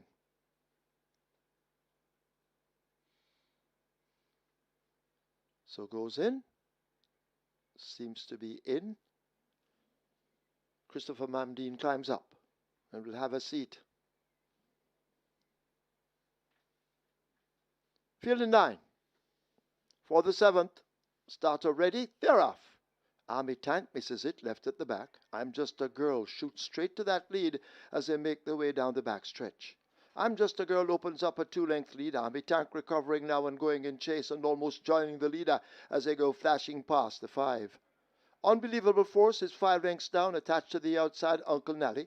Pura Sangue races second from the back, and last of all, it's a Brody's Unity as the small field make their way, leaving the half mile and arrive at the 7/16th. I'm Just a Girl striding out powerfully, looking good on that lead. 5 or 6 lengths clear. Army Tank trying to get on terms as they leave the 3. A break back to Pura Sangue now beginning to make some ground at this stage, but they come thundering into the lane. I'm Just a Girl out in front. Army Tank is the one chasing from second. In behind those, Uncle Nally swerving a bit. Pura Sangue racing on the outside. Unbelievable Power left back against the rail. But I'm Just a Girl is striding out under a hand ride. Inside the final furlong. She's making it look easy, this I'm Just a Girl. Striding out under the hand ride. The rider having a look behind all the time. She's doing absolutely nothing. The rest toiling in behind. I'm Just a Girl will win it. Army Tank running on after a slow start is second. Pura Sangue is third. Uncle Nally is fourth.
In the winners enclosure, the ultra impressive I'm Just a Girl, unofficial winner of race number 7. A 3-year-old Bay Filly by Gervin. Summer in Midway by Summerfront. Breherton Jones. Own Elizabeth Acosta, Daniel Parnell, and Edward Shakir. Conditioned by the champion trainer, Jason Acosta, the winning rider, Robert Hardball Alidine. The groom, Kirkland Samuel, second. Number 1, Army Tank. A third, number 4, Puro Sangue. And the fourth, number 6, Uncle Nally. Final time for 6 furlongs, 1:11.3.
For the 7th, starter ready, they're off. Army Tank misses it, left at the back. I'm Just a Girl shoots straight to that lead as they make their way down the back stretch. I'm Just a Girl opens up a 2-length lead. Army Tank recovering now and going in chase and almost joining the leader as they go flashing past the 5. Unbelievable Force is 5 lengths down, attached to the outside, Uncle Nally. Pura Sangue races second from the back, and last of all, it's a Brody's Unity as the small field make their way, leaving the half mile and arrive at the 7/16th. I'm Just a Girl striding out powerfully, looking good on that lead. 5 or 6 lengths clear. Army Tank trying to get on terms as they leave the 3. A break back to Pura Sangue now beginning to make some ground at this stage, but they come thundering into the lane. I'm Just a Girl out in front. Army Tank is the one chasing from second. In behind those, Uncle Dally swerving a bit. Pura Sangue racing on the outside. Unbelievable Power left back against the rail. But I'm Just a Girl is striding out under a hand ride. Inside the final furlong, she's making it look easy, this I'm Just a Girl. Striding out under the hand ride. The rider having a look behind all the time. She's doing absolutely nothing. The rest toiling in behind. I'm Just a Girl will win it. Army Tank running on after a slow start is second. Pura Sangue is third. Uncle Nally is fourth.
Result of the 7th now official. Horses to the testing barn.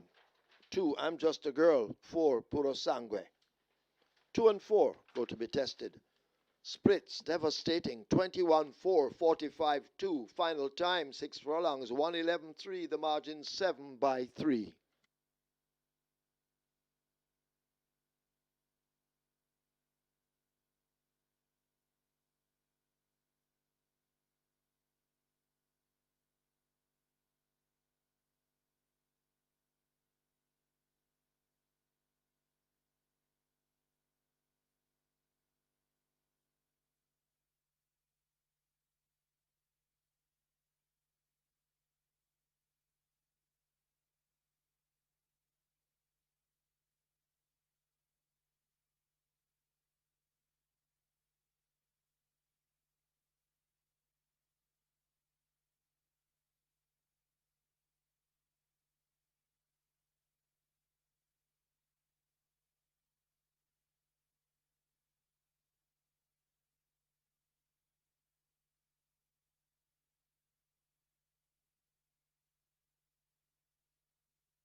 Horses take the track for the 8th. It's a maiden condition race for native bred 3-year-olds over 1,100 meters or 5.5 furlongs.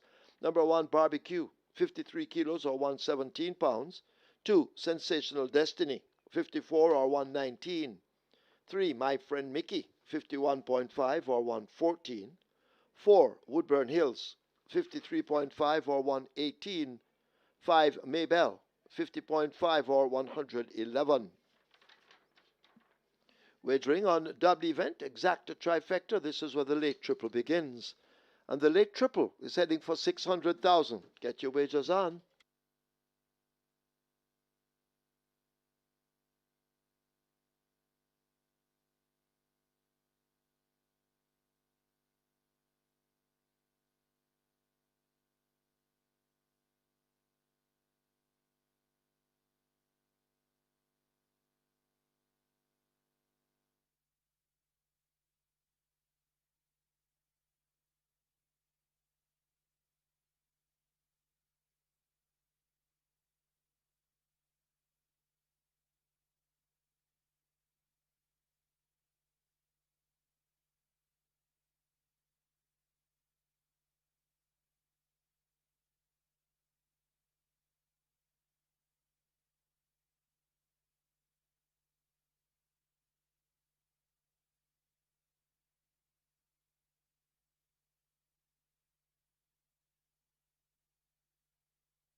So I'm Just a Girl, an auspicious debut victory. And did you see that 21-4? Absolutely nothing. 45 and change, absolutely nothing was being asked of her. And she stops clocking 111 and change. So that's as an impressive debut win that you can ever get. And really looking forward to this one to being something quite special for the season. And she's a full sister to Gervano, who we'll see in action in the Ian Levy. That's going to be the feature race today. It's now on to race number 8, start of the late triple. Minimum guarantee paid in the late triple is 400,000. We already have 750,000 wagered. It's a field of 7, and they go 1,100 meters or 5.5 furlongs. A native bred three-year-old maiden condition event. Top choice is number 6, Sky's the Limit. All the way on debut at 1 to 5. That was on the 7th of March. Back here, much better for the exposure, and was second by half a length to Alia's Will. Now has blinkers fitted. Radish Roman picks up the mount. Has worked fairly well, 48.4. Second time racing for Sky's the Limit. Sky's the Limit should be on an afternoon stroll. Number 5, Maybell is at 5 to 2. Has experience on her side, having raced 5 times, 2 seconds, 2/3, and a 4th. So she'll make her presence well felt. Abigail Abelwright is the Costa. That's your second choice in the wagering at 5 to 2, and also my second choice. Number 3 gets 92, and that's My Friend Mickey. Has experience on her side, has raced 9 times, 4th on 4 occasions, 5th on 3 occasions, 3rd on 1 occasion. So she's most likely to earn her keep once again. And number 1 is Barbecue. Raced among importees last time out. Oliver de Oro, Unbelievable Power, and Infinity Star. Now back among native bred only. Visor off, cheek pieces on. Demar Williams, Rider Anthony Smith, and owner Paul Lumsden. 8 to 1 the price there. Make it 6-5-3-1. That's going to be my order preference for race 8. Sky's the Limit over Maybell, My Friend Mickey, and Barbecue. Final triple is at 1.1 million and climbing. Get those wagers on now, and the best of luck.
Late triple arriving at 1.2 million. Your late triple.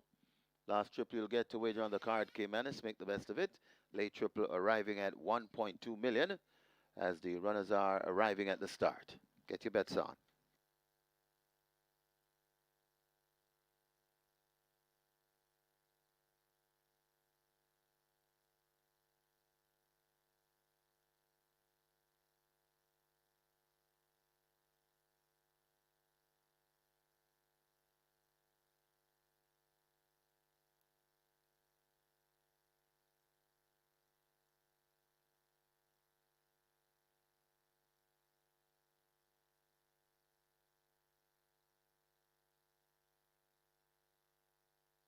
They've closed up the front of the gate for the start of race number 8, the loading process that is. Very attractive late triple pool as usual. Nearly 1.2 million wagered. As the loading up will start very shortly.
Late triple, now approaching 1.3 million. So we're closing in on 1.5 million, but don't think time will permit that as barbecue is led toward gate number 1. So the loading up about to start. Barbecue is straightened out for gate 1. And the barbecue goes in. Horses loading. Loading for the 8th. Sensational Destiny, gate 2. My friend Mickey will be next. Gate 3. My friend Mickey goes in. 5.5 furlong the trip.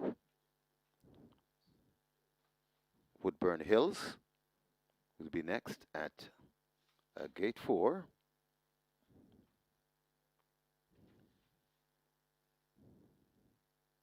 Woodburn Hills hesitates a bit.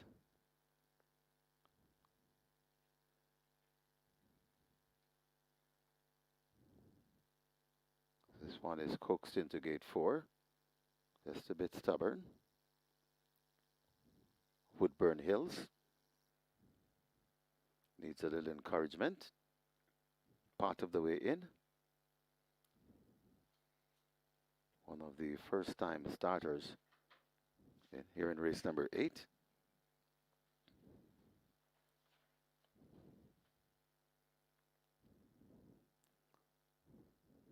Got a favorite, a 2-5 favorite, number 6. Sky's the limit.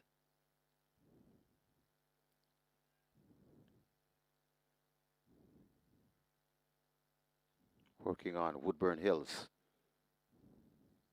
Still refusing to load.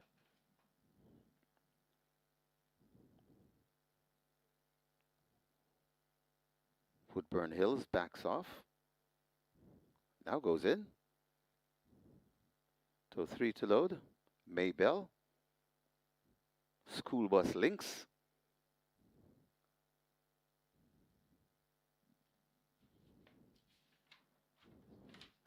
And Sky's the limit.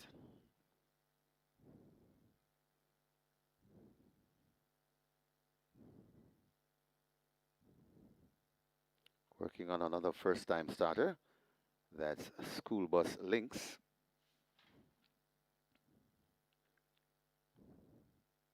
Now goes in. Sky's the limit to complete the line. 5.5 furlong the trip. Starter Michael Sims is at his spot. And Sky's the limit goes in. Ready for a start. Ready for race number 8.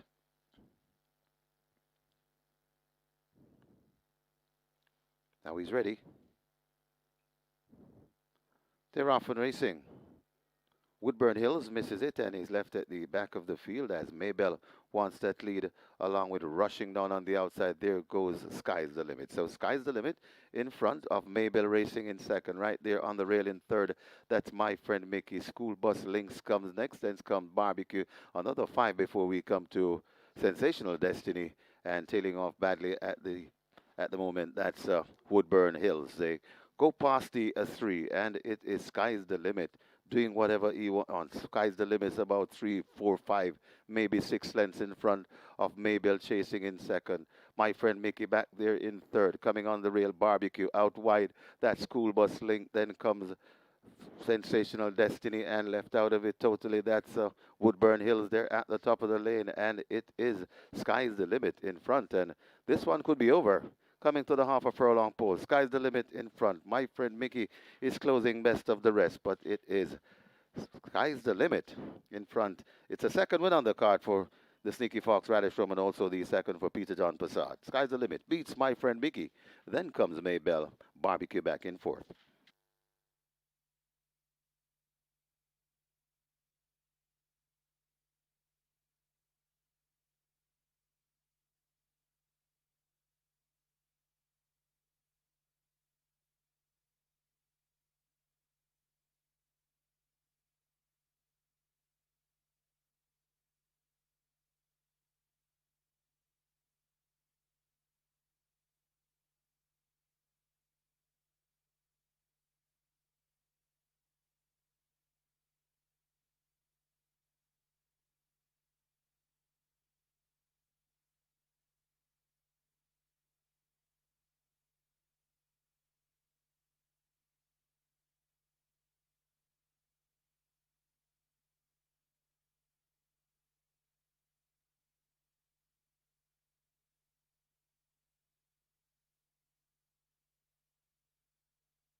The winners and closure, the unofficial winner of race number 8, number 6, Sky is the Limit.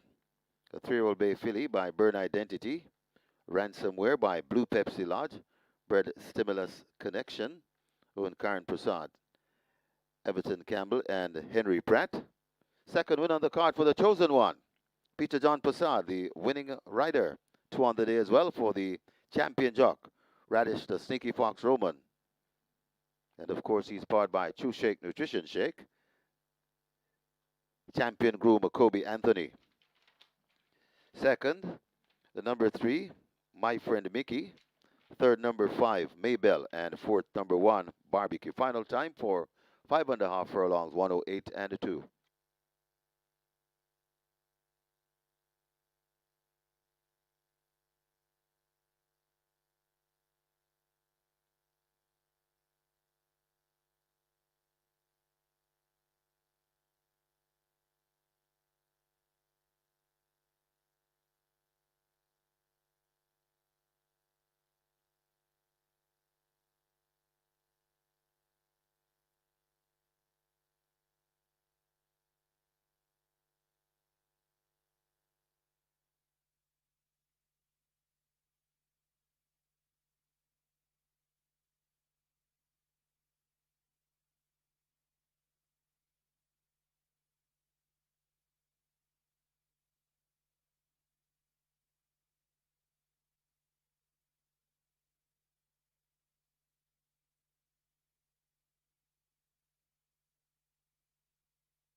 They're off and racing. Woodburn Hills misses it and he's left at the back of the field as Maybell wants that lead along with rushing down on the outside. There goes Sky's the Limit. So Sky's the Limit in front of Maybell racing in second. Right there on the rail in third. That's My Friend Mickey. School Bus Links comes next. Then comes Barbecue. Another 5 before we come to Sensational Destiny and tailing off badly at the moment. That's Woodburn Hills. They go past the 3 and it is Sky's the Limit doing whatever he wants. Sky's the Limit is about 3, 4, 5, maybe 6 lengths in front of Maybell chasing in second. My Friend Mickey back there in third. Coming on the rail, Barbecue out wide. That School Bus Link. Then comes Sensational Destiny and left out of it totally. That's Woodburn Hills there at the top of the lane. And it is Sky's the Limit in front. And this one could be over. Coming to the half a furlong pole. Sky's the Limit in front. My Friend Mickey is closing best of the rest, but it is Sky's the Limit in front. It's a second win on the card for the Sneaky Fox Radish Room and also the second for Peter John Passad. Sky's the Limit beats My Friend Mickey. Then comes Maybell. Barbecue back in fourth.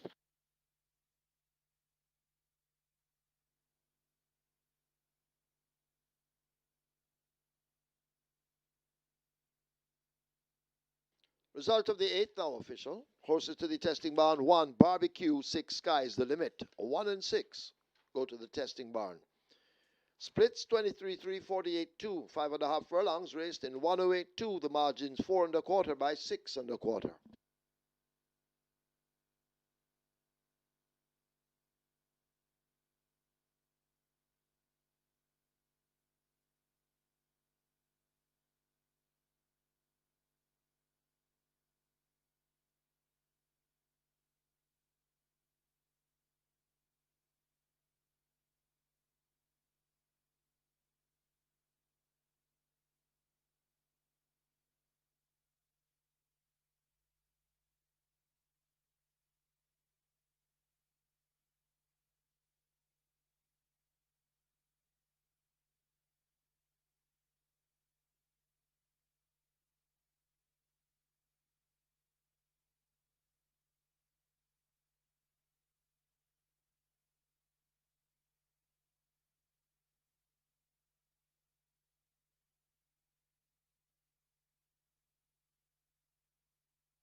Spark in St. Catherine, Jamaica, home of the English-speaking Caribbean's richest horse race. It's the 300,000 US dollar Mute Mile, scheduled for December, and the first qualifying event, the first win and you're in event for the Mute Mile for 2026 will be run on Easter Monday. That's the 6th of April, and it will be the 6th staging of the Ian Levy Cup.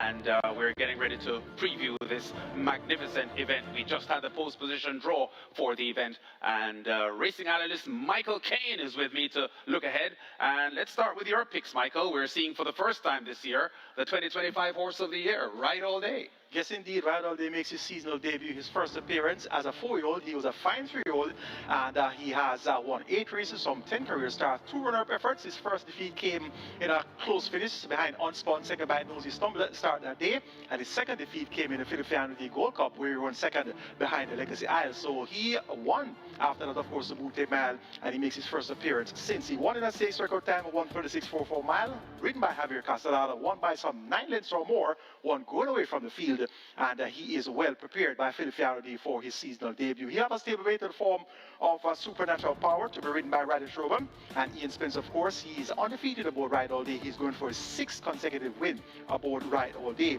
The other entries are from the stables of Jason Acosta, Anthony Nunes, and there's a lone entry from the stable of Ron Matthew. Jason Acosta has 3 entries, Grovano, Fun Candon, and California Crown. Anthony Nunes has Neostar and Barnaby, and incidentally Barnaby's last year's Ian Levy Cup winner.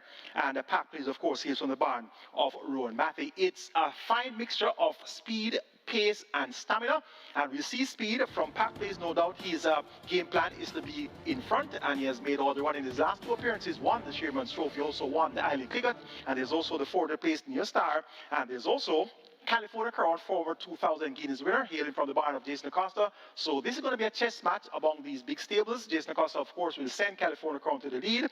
Anthony Nunes will, of course, send Neostar to the lead. And Philip Fiano, of course, should be sending Supernatural Power to the lead. So that's going to be the pace scenario. Off the splits will be Ride All Day. Off the splits as well will be Barnaby. Off the splits will be Grovano and Fun Candon. Fun Candon recently won in a driving finish, and that was in the Alexander Hamilton, getting the better of Supernatural Power by a nose. So I'm expecting Fun Candon to be right there in that final drive to the wire with his customer rider, Robert Halladine, aboard. Aboard Barnaby will be Tazay Sekou. He'll be riding there for Alex Mahorn, the owner.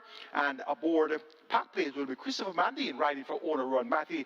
And rather, that's owner Vincent Main for trainer Ron Matthew. And we'll also be having Aaron Chatry aboard California Crown, who will be a part of the pace factor as well. And Jordan Barrett, lightweight rider, he will be aboard Grovano, who is a deep closer. So a fine combination of pace, speed, and stamina. I'm going for one of the stamina horses, the proven Ride All Day, to get the better of Pat Pace. He'll be trying to make all the running. And for 3rd, we're going for Fun Candon. That will be one of the closest in the contest. And for 4th, make it Supernatural Power. So I'm going 8, 3, 4, and 5 in that order for the 6th running of the Ian Levy Cup, which promises to be a keenly contested event.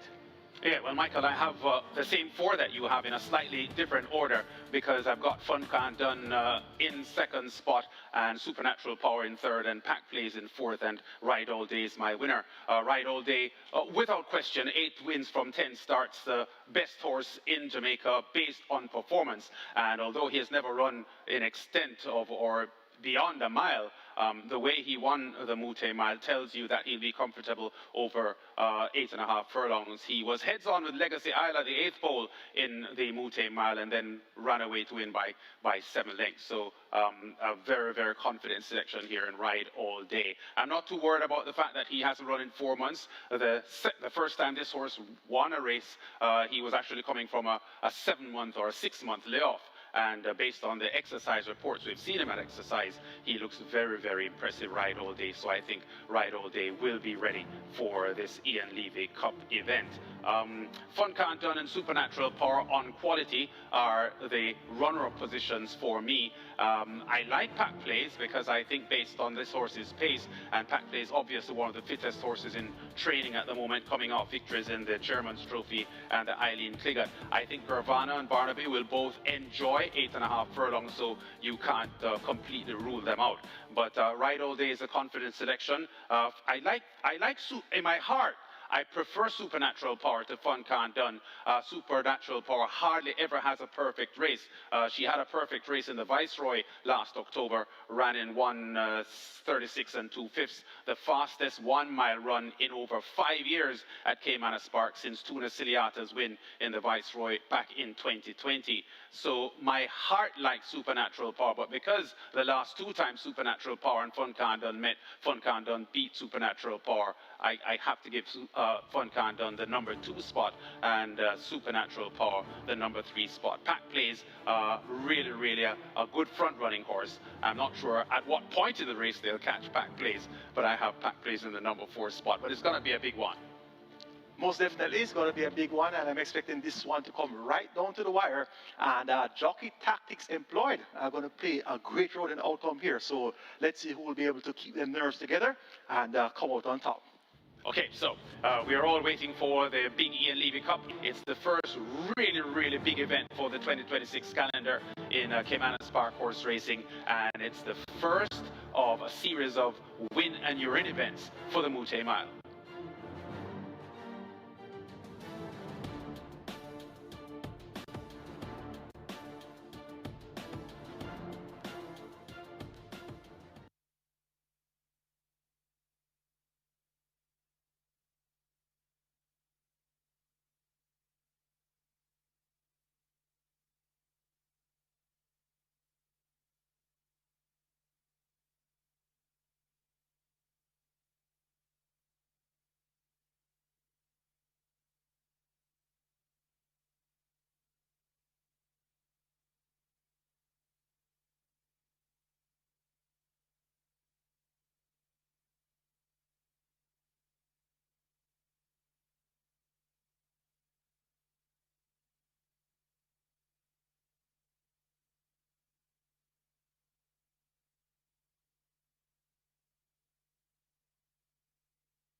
On to race number 9, the feature here, and ride all day. $2 into $1.55. That's the best back runner at the fixers window. Is also the 2-5 favorite at the tote at the moment.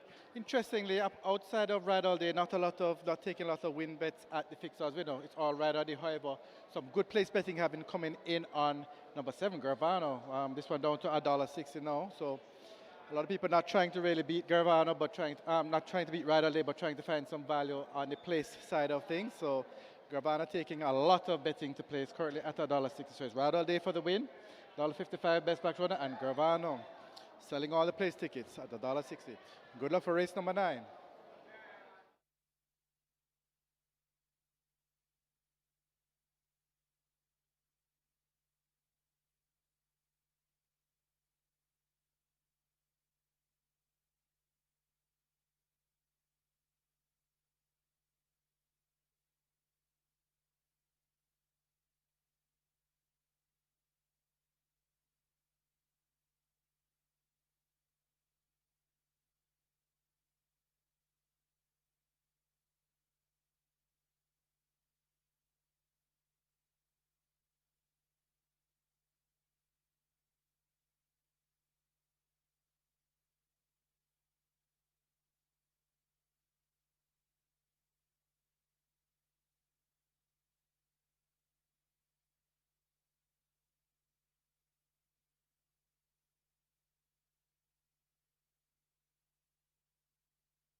We're moments away from the sixth running of the Ian Levy Cup. It's one of the richest races on the Jamaica racing calendar, and it's the first event that is a win, and you're in qualifier for the 2026 Mute Mile. And here's what the fans think will happen in the event. The Levy Trophy. Well, I have a lot of confidence in Ride All Day. I think based on the history of the horse is simply just a winner. It has to be Ride All Day. There's nowhere I could have, choose another horse over Ride All Day. I think it's a mere formality for Ride All Day. I think everybody's running for second place and third place. Ride All Day, man. Record horse that. Supernatural power, man. That's my favorite horse I track, man. It's the monster, you know. Ride All Day. Yes, and but otherwise, sentiments, Mom did my jockey, so me not bring it. Yes, and my jockey that. Supernatural power. Soup! You expect to be the biggest challenge of the winner that you choose? Mom Dean. Mom Dean supposed to run second. Back player. I think our biggest challenge would be Fun Candon. Yeah, I think so. I think they're gearing up to come for Ride All Day. So we'll see. My name is Ian Kent Levy. I am a past director of Supreme Ventures Racing and Entertainment. I've been involved with horse racing for many years. It's a passion of mine. And I think horse racing still has a great future in Jamaica, both for local and for tourism. So Ride All Day is a popular section to win the Ian Levy Cup. An odds-on favourite at the moment. First run since it's been named Horse of the Year. First run since its Mute Mile success. And a heavy favourite to win here.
Horses take the track for the 9th. It's the 6th running of the Ian Levy Cup. It's a graded stakes for 3-year-olds and up. The distance 1,700 meters or 8.5 furlongs. Number 1 Barnaby make the weight 49.5 or 109. 2 Near Star 51.5 or 115. 3 Pack Plays 54 or 119. 4 Fun Can't Done 54 or 119. 5 Supernatural Power 53 or 117. 6 California Crown 52 or 115. Wagering on double event. This is the late double. The late double on its way to $1 million. Exacta, Quinella, Trifecta, Superfecta. Get your wagers on.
No problems there for Sky's the Limit. So back-to-back cantering winners. So you had the previous event, I'm Just a Girl, and Sky's the Limit. So they both romped home to victory. It's now time for the big one, the one we've been waiting for all day long, the 6th running of the Ian Levy Cup, and we have a field of 8. Studded field of 8. They go 1,700 meters, 8.5 furlongs, or a mile and a 16th. The purse is $4 million, and this is a win and you're in the Mute Mile, which will be run the first week in December. Let's all take a look at the Ian Levy Cup. Top selection goes to Horse of the Year, Ride All Day. He makes his seasonal debut, his 4-year-old debut. Ian Spence, undefeated aboard Ride All Day so far from 5 mounts. So he's going for his 6th consecutive win aboard Ride All Day. And Ride All Day has worked extremely well for his seasonal debut on the 30th of March. 7 furlongs at 123 and 3/5 of a second. So he is indeed well and truly prepared. And it's going to take a lot of running to deny Ride All Day. However, the handicaps are interesting. The handicaps suggest that it should be a lot closer than expected. 57 kilos of weight for Ride All Day. He'll be allowing lumps of weight all round. Number 3, Pack Place, nicely off at the handicap, comes down from 56 kilos to 53 kilos. Actually allotted 51.5, so he's a kilo and a half plus the allotted weight going for the services of Christopher Mandin, who has been aboard to victory in the last 2 appearances. One going 6.5 furlongs and one going 7.5 furlongs. Stop the clock in 131 flat for 7.5 furlongs. Stop the clock in 119 flat for 6.5 furlongs. Whatever happens, Pack Place will be the one to catch. It worked well on the 23rd of March, 7 furlongs at 127.3. On the 30th of March, when 5 furlongs rounded 102 and a fifth of a second. And he has been a changed up horse since being fitted with the tongue tie. So he appears to be that much more resolute with the tongue tie on. Number 4 is Fun Candon. Rallied strongly to win last time out, going 7 furlongs in the Alexander Hamilton. That was in 124.4, just getting the better of Supernatural Power. Had 57 kilos that day today. Allotted 52.5, and Robert Halliday declares at 53.5. And Fun Candom has worked well. 7 furlongs in 128.2, 5.5 furlongs in 109 and 3/5 of a second. And he'll definitely get a strong pace to run on to here with the likes of Supernatural Power, California Crown. There's also Park Place, Near Star. So it's somewhat of a very hotly contested pace scenario. And that's going to pave the way for horses like Fun Canton, Ride All Day. Gervano can be thrown in the mix as well. Gervano has the distinction of beating Fun Canton, going 9 furlongs and 25 yards in the distinctly Irish, coming from off the pace with the lightweight that day, 46 kilos. Jordan Barrett, he's at 48.5 kilos, so Gervano is one that should be kept on the right side as well. Barnaby is last year's winner of the Ian Levy Cup, and he will looking to defend his title. He has a mere 48.5 kilos allotted weight, and Tajay Sekou, he's riding quite well, and he rides here for trainer Anthony Nunes. So this Barnaby, a deep closer, he's looking sharp and ready as well, and he's at odds of 5-1, so he should definitely carry this featherweight into action in deep stretch. Supernatural Power, stablemate of Rydell, they no doubt, as she should be fourth placed here. She was second in the Alexander Hamilton, just beaten by Fun Candom. Notably, the visor has now been returned, and she has done her best running in the visor. So the visor is back on. She has worked well, 45.3 by 58.3 over the straight, and she'll definitely be fourth place here. Radish Roman, the Stinky Fox, should have Supernatural Power prompted the issue from the word go. Very intriguing contest on paper, the Ian Levy Cup. I'm going 8, 3, 4, and 5. Ride All Day to catch up with Park Place at some point in the lane. Then Fun Can Done and Supernatural Power, 8, 3, 4, 5 in the sixth running of the Ian Levy Cup.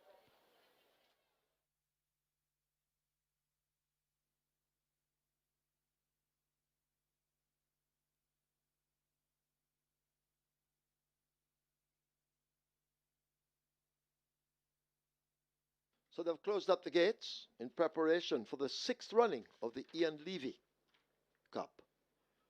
Of course, it's win and you're in the Mute Mile.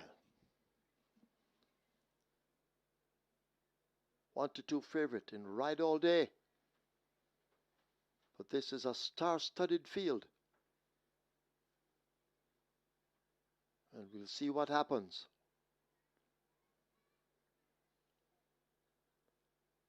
So horses circling around. Barnaby is at 5-1. Neo Star and Outsider at 41-1. Pack Plays 7-1. Fun Can't Done, winner of the Mute Mile, 7-2. 5-1 Supernatural Power. California Crown is at 43-1. Gervano at 9-1. And Ride All Day won the Mute Mile the last time it happened here. So we have two winners of the Mute Mile in this event. Fun Can't Done and Ride All Day. Still we wait on them to start to load. Riders now adjusting their goggles, which means loading up is about to begin. If you haven't wagered, you need to hurry. Here comes Neostar to start the ball rolling. Neo Star and Richie Shakes in at 2. Horses loading, pack plays coming up with Christopher Mamdine. They will load at 3.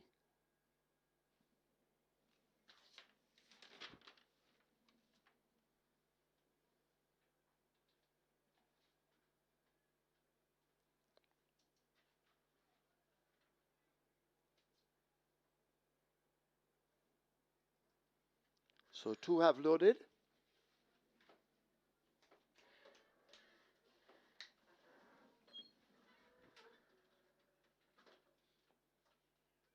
Fun count done in at 4. In at 6, that's California Crown. One of 3 entries from Carlton Watson and Jason DaCosta. Here comes Gervano at 7. Barnaby lining up to load at 1.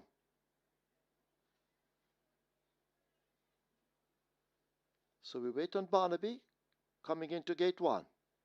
Looks to be in. Supernatural Power coming to 5. Ride All Day, the 2 to 5 favorite, coming into 8. Field in line for the 6th running of the Ian Levy Cup. 8.5 furlongs the trip.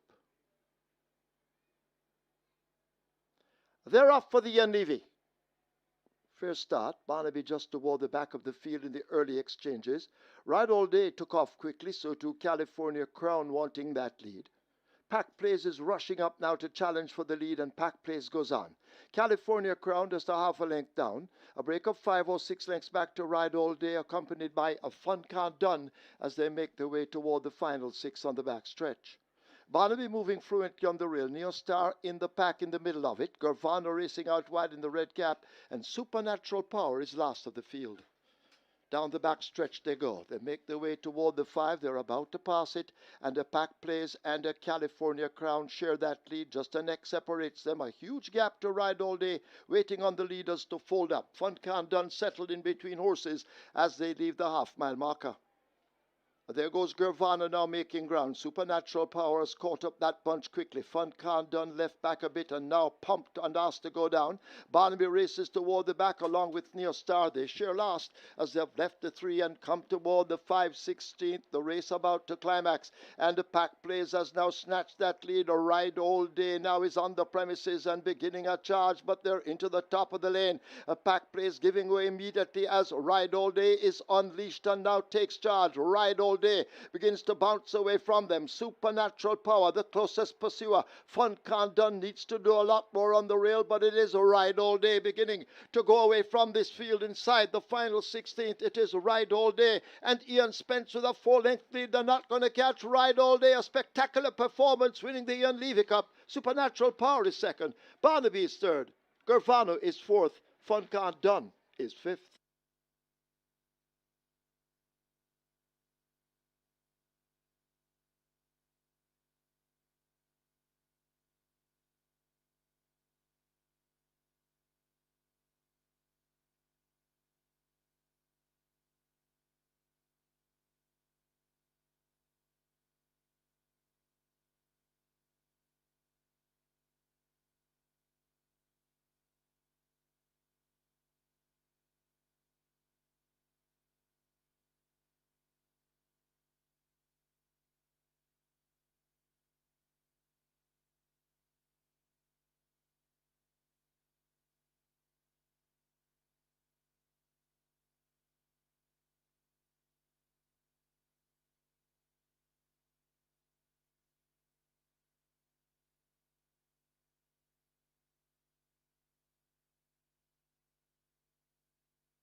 In the winners enclosure, the unofficial winner of race number 9, the Ian Levy Cup, the sixth running of it. Unofficial winner number 8, Ride All Day, 4-year-old Grey O'Roan Colt by Vekoma. Song of Ours by Unbridled Song, bred at Nirvana Farms LLC, owned Cassiope Racing Inc. Limited. Trained Philip Fiani OD, the winning rider, Dolly Baby, Ian Spence, the groom, Devon Biggs, second. And it's Philip Fiani OD Exacta. Second, number 5, Supernatural Power. Third, number 1, Barnaby. And fourth, number 7, Gervano. Final time for 8.5 furlongs, a new track and stake record, 144 and 4. 141 and 4. New track and stakes record.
Result of the ninth now official. Horses to the barn. 3, Pack Plays. 4, Fun Can't Done. 5, Supernatural Power. And 8, Ride All Day.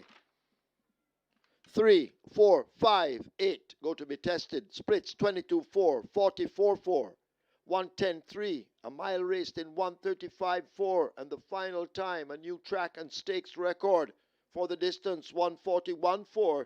The margin 3.25 by 3 3/4.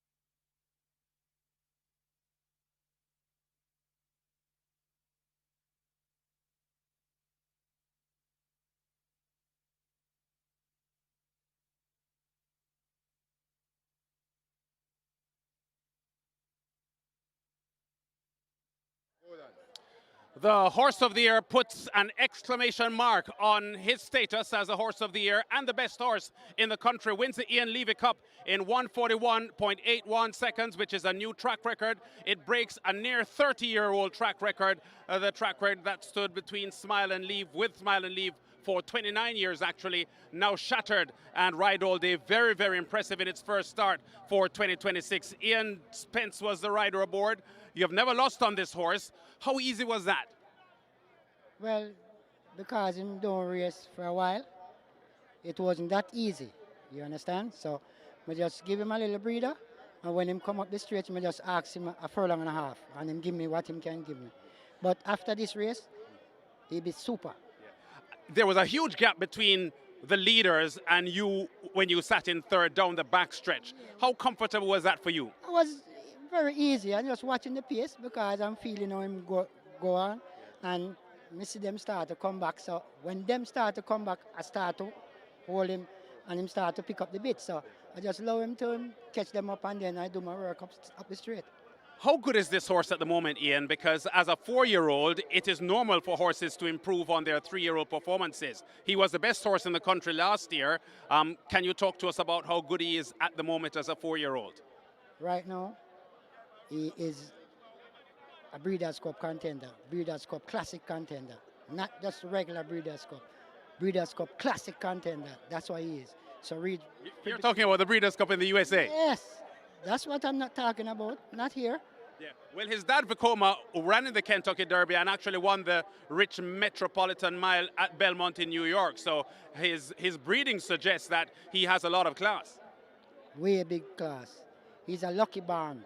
Yeah, that's what he is, lucky barn. And can you talk to us about the exercise gallops leading up here? Because we hear of a 1:23 and 3/5 clocking for 7 furlongs on Monday morning. Horses don't run those times at exercise. Well, I mean, we don't stress him in the morning when he's going to race, you know. We just give him an easy gallop. But being as he don't race for a while, the trainer just said, let him come up the straight a little bit. And that's what I did. I just set him off, put him on him bridle, and him just do what I'm supposed to do. That's what it is. Ian Spence, congratulations and keep up the good work. Still undefeated aboard this horse and Ride All Day, Horse of the Year for 2025. And based on the performance that we just saw, let's get Cheryl Peart here, one of the owners from the Cassiopeia Group. Cheryl, I know you have a lot of confidence in this horse, and we know how happy you were in that early December Saturday afternoon when this horse won. How do you feel about how the horse ran just now? I mean, how else can I feel, Lance, but elated? I mean, I was just really, it was an awesome race. I mean, when I saw they were like a little behind, you know, a little concern was there, but then I know we have the greatest team. We have the greatest team in our groomsman, Tallest. We have Dolly Baby on riding. We have Philip that is doing the training. And I told you, you know, Lance, I told you the last time I saw you. Okay, thank you very much, Cheryl. Congratulations. Well, we know the Cassiopeia Group is a huge list of women. We're going to talk to them eventually, but we've got to get back to the coverage of racing because the Easter Sprint Cup is still to come. But the Ivan Levy Cup is now history, the 6th staging of it, and Ride All Day has won very, very impressively here. No horse has ever gone this fast, over 8.5 furlongs in Jamaican horse racing, and Ride All Day starts out his 4-year-old campaign in very impressive style. They're off for the Ian Levy. First start, Barnaby just toward the back of the field in the early exchanges. Ride All Day took off quickly, so too California Crown wanting that lead. Pack Place is rushing up now to challenge for the lead, and Pack Place goes on. California Crown just a half a length down. A break of 5 or 6 lengths back to Ride All Day, accompanied by a Fun Can't Done as they make their way toward the final 6 on the back stretch. Barnaby moving fluently on the rail. Neostar in the pack in the middle of it. Gurvana racing out wide in the red cap. And Supernatural Power is last of the field. Down the back stretch they go. They make their way toward the 5. They're about to pass it. And a Pack Plays and a California Crown share that lead. Just a neck separates them. A huge gap to Ride All Day, waiting on the leaders to fold up. Fun Can't Done settled in between horses as they leave the half-mile marker. There goes Gervana now making ground. Supernatural Power has caught up that bunch quickly. Fun Khan done left back a bit and now pumped and asked to go down. Barnaby races toward the back along with Neo Star. They share last as they've left the 3 and come toward the 5/16th. The race about to climax. And the pack plays has now snatched that lead. A Ride All Day now is on the premises and beginning a charge, but they're into the top of the lane. A pack plays giving way immediately as Ride All Day is unleashed and now takes charge. Ride All Day begins to bounce away from them. Supernatural Power, the closest pursuer. Fun Can't Done needs to do a lot more on the rail, but it is a Ride All Day beginning to go away from this field inside the final 16th. It is Ride All Day and Ian Spence with a 4-length lead. They're not going to catch Ride All Day. A spectacular performance winning the Ian Levy Cup. Supernatural Power is second. Barnaby is third. Gervano is fourth. Fun Can't Done is fifth.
Ladies and gentlemen, your attention called to the winners enclosure for the presentation of the Ian Levy Cup. Making the presentation, Mr. Ian Levy, SVL Director Emeritus, and he makes it to Cheryl Peart, representing Cassiopeia Racing Inc. Also in the presentation party, Issa Madden and Jan Law. Congratulations to the winning connections, race number 9, the 6th running of the Ian Levy Cup. And Matthew Levy also joining the presentation party.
So in the winner's enclosure, we're having the cake cutting, the ceremonial cake cutting. They're often cutting. Congratulations to the connections of Ride All Day, setting a new track and stakes record.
Horses take the track for the 10th. It's the Easter Sprint Cup, an overnight allowance for 3-year-olds and up.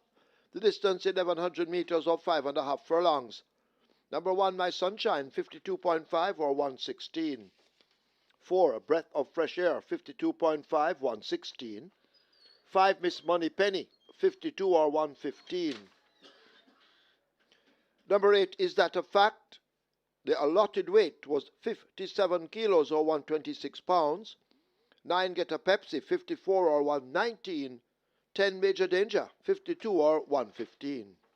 Wagering on Exacta, Quinella Trifecta, Superfecta High 5 with a carryover just short of $200,000. It's on its way to $300,000 and climbing. Get your wagers on, runners. Make their way to post.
The sixth running of the Ian Levy Cup goes to Ride All Day, reigning horse of the year, making his seasonal debut, and he does it in a track record time, 1:41.4, erasing a track record held by Span and Leave since 1997.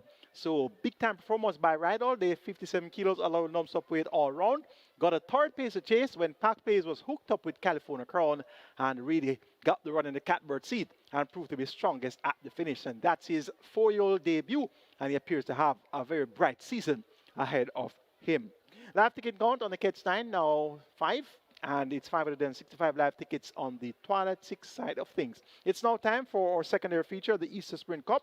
A field of 10 goes a distance of 1,100 meters or 5.5 furlongs. The purse is 1.25 million, and we see the return of the mare by the name of Desert of Malibu. Number 7, Desert of Malibu, Dane Dawkins rides against Sobriety and Houston Stables, makes her seasonal debut, steps down from Grade 6, Open London's Company, raced in the Chris Harmon Sprint, the Bruce Donalou Sprint, the Port Royal Sprint, and the Gold Cup. So now down to Overnight Company, it should be a mere formality, especially from 55 kilos at the scale. Level weight with Mighty Gully. Mighty Gully makes her second appearance of the season. Her seasonal debut was a runner-up effort, going 5 furlongs straight, second by length and a half behind Money Market. Has worked well for this, went 46-1 by 59.4 over the straight on the 23rd of March. And on the 30th of March, went 5.5 furlongs with 106.4 by a 1 minute flat. So Mighty Gully looks well and truly prepared for her assignment. Tevin Foster rides for her trainer, Robert Pearson, and owner breeder Fallen Mesa. Number 8 is that a fact. This one requires a strong pace ahead of him when sprinting to be at his best in deep stretch. He also steps down from Grade 6, Open London's Company, raced to the American Man Cup, the Bruce Donalou Sprint, and the Port Royal Sprint. So no down to Overnight Company. Should get a strong pace of chase with the likes of Desert of Malibu, Mighty Gully, as well as another one. They'll be in the mix early, possibly Miss Moneypenny. So is that a fact? Can certainly make some inroads in the lead in deep stretch. And number 2, another one, Radish Roman rider Anthony Nunes. They've had a big weekend so far. And this another one was a runner-up to the importee, Goodbye Firefly, going 5 straight in 57 flat when last out. And he too should benefit from a strong pace ahead of him. But can he get on terms with the classy Desert of Malibu? Make it 7-3-8-2 in the Easter Sprint Cup. Desert of Malibu to get the better of Mighty Gully. Is that a fact? And another one.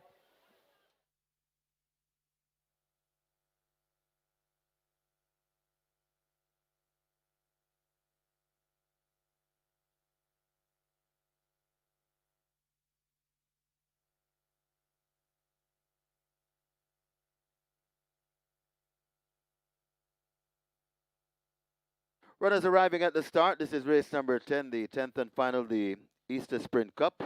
High Five has a carryover in excess 197,000. Your High Five pool approaching 650,000. Massive High Five pool this. It's approaching 650,000. A carryover nearly 200,000. Get your bets on. Runners arriving at the start.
Closing up the front of the gate for the loading process.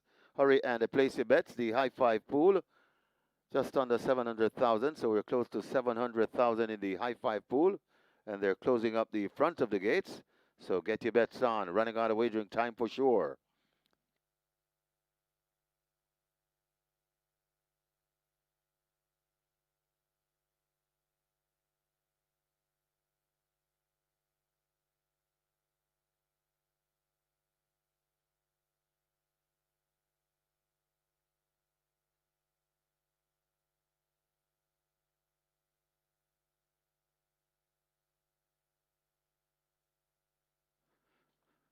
So the runners arriving at the start. The front of the gates are closed. We have a 4-5 favorite, Desert of Malibu.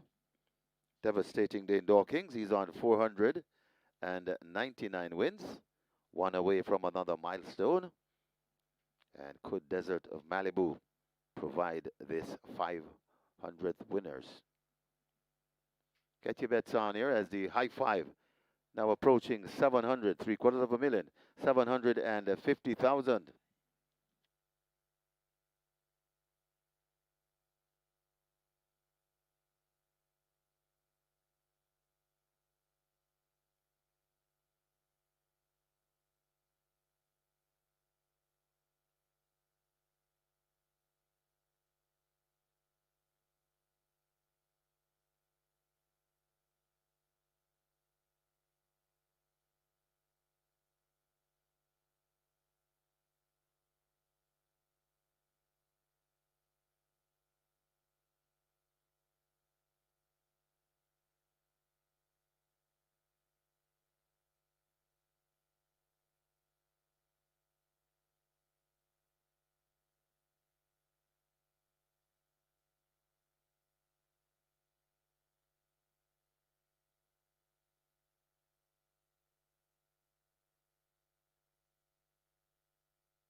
So the high five pool continues to grow. It's now a massive pool, approaching 850,000. Your high five pool getting close to 1,000,000. High five pool approaching 850,000.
So a slight delay to the start of race number 10. More wagering time offered. Get your wagers on. We have a slight delay to the 10th and final. More wagering time available.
So the high five now approaching $1 million. It's well worth your wager. The high five pool just under a million and climbing fast. A must bet in the late high five, approaching $1 million. Hurry and place your wagers.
So the fronts of the gates are closed for the loading process, and your high five has gone past a million. It's heading to 1.1 million. High five pool approaching 1.1 million with a carryover just under 200,000. Get your bets on. The loading up about to begin. Hurry and place your wagers.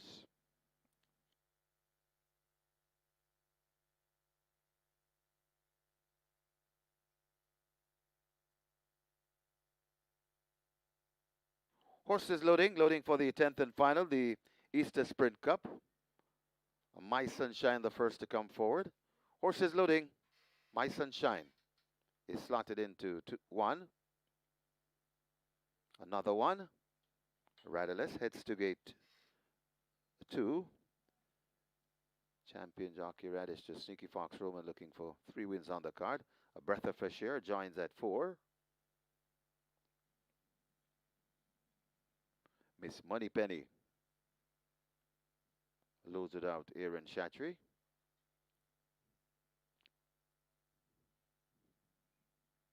Inspire Force. Delroy Behari following close behind. Get a Pepsi loads at 9. Is that a fact? Gate number 8.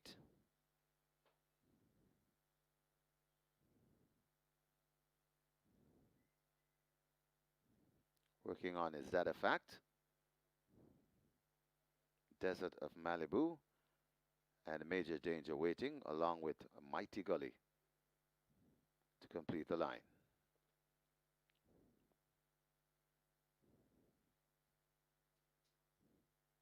Is That a Fact goes in.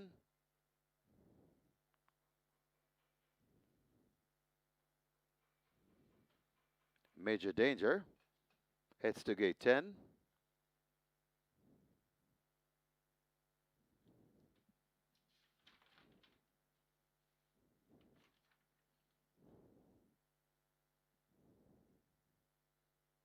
Working on Major Danger. Now goes in. Tyrese Anderson will climb aboard.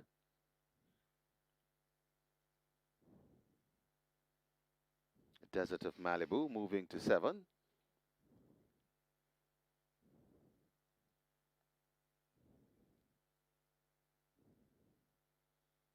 So 2 to load, Desert of Malibu and a Mighty Gully.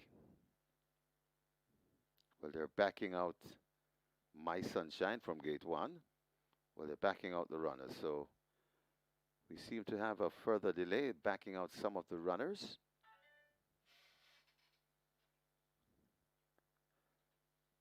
Well, they're taking out all the runners now. So there's a further delay. So more wagering time added. Get your wagers on.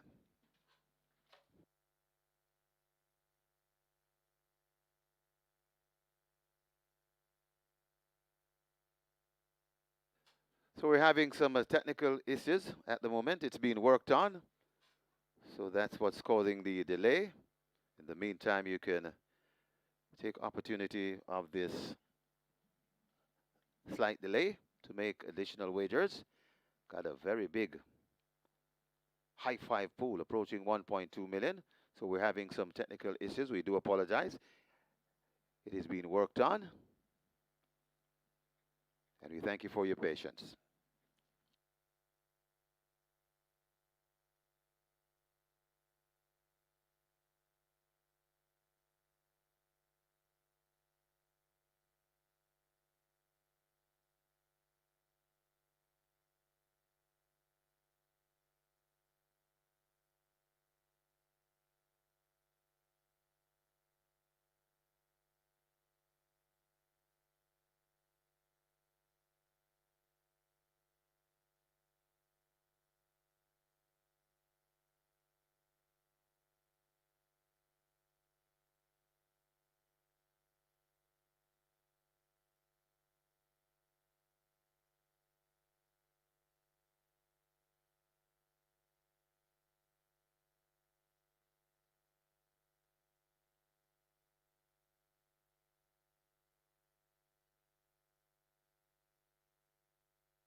So the high five, nearly 1.2 million, a massive high five pool to close the card.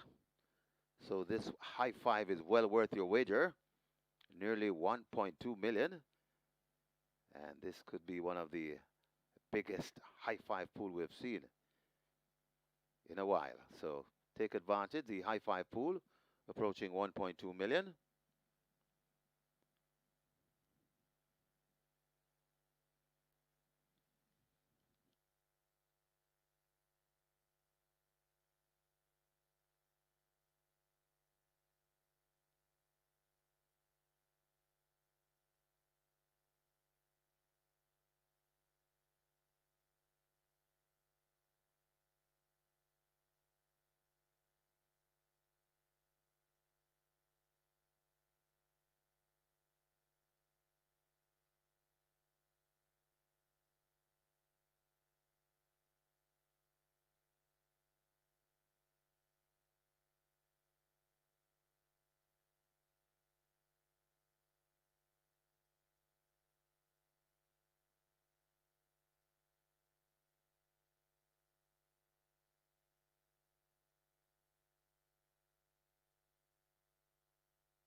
So the reloading has started, so problem solved. We thank you for your patience. As horses loading once again.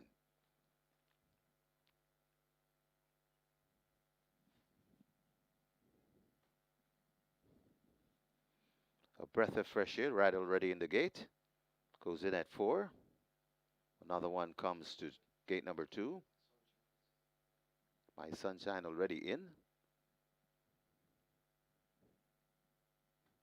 Inspire Force. Heads to 6. Get a Pepsi. Gate 9. Is that a fact? Gate 8.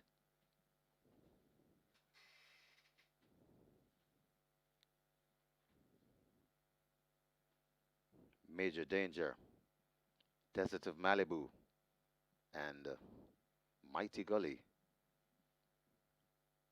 So is that a fact still out at gate number 8? That's the one they're working on. Is that a fact goes in? Major Danger. Coming up to gate number 10, turning sideways. Straightened out. Major Danger still refusing. Now goes in. 2 to load. Desert of Malibu, the 3 to 5 favorite. And Mighty Gully, 2 to 1 in the betting.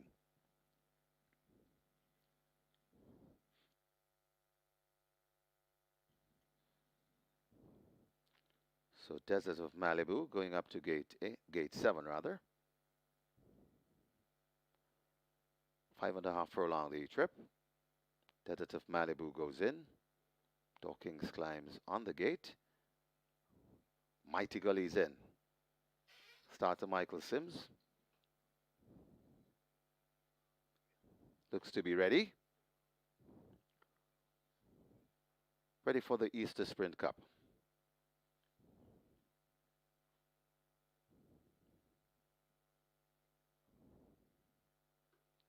Now they're off and racing. Inspire Ford misses it and racing at the back of the field. Rushing through to go for that lead. That's Mighty Gully. Desert of Malibu already on the outside. Then comes Miss Money Penny back there in fourth. Now overtaken by Get a Pepsi. Also coming down into that's Major Danger. Breath of Fresh Air comes next. Then comes Is That a Fact behind them. That's another one. Behind another one, we have Inspire Force and tailing off badly My Sunshine.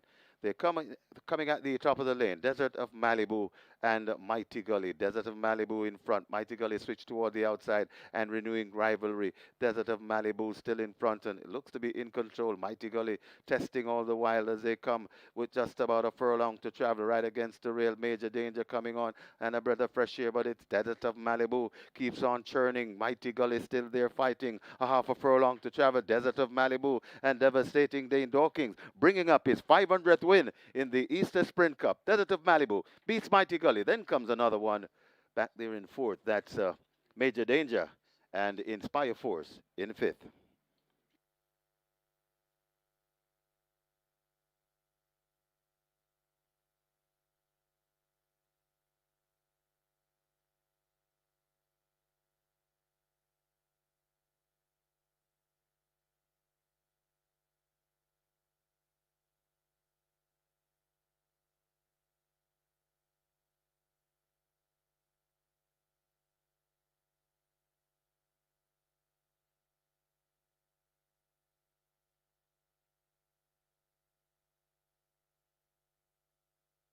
There's a George Inquiry looking at the fallers. Get a Pepsi and Miss Money Penny.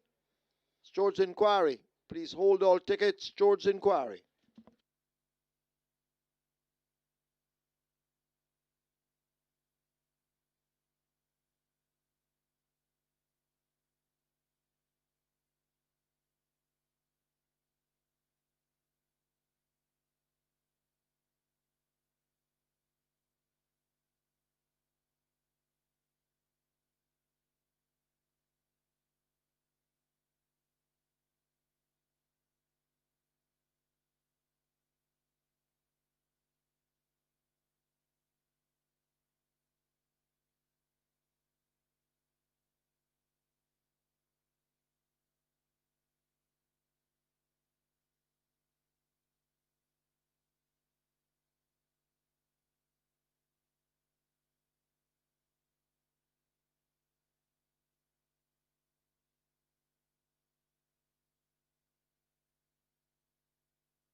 So congratulations to Devastating Dane Dawkins. That's his 500th career win. Well done, Dane.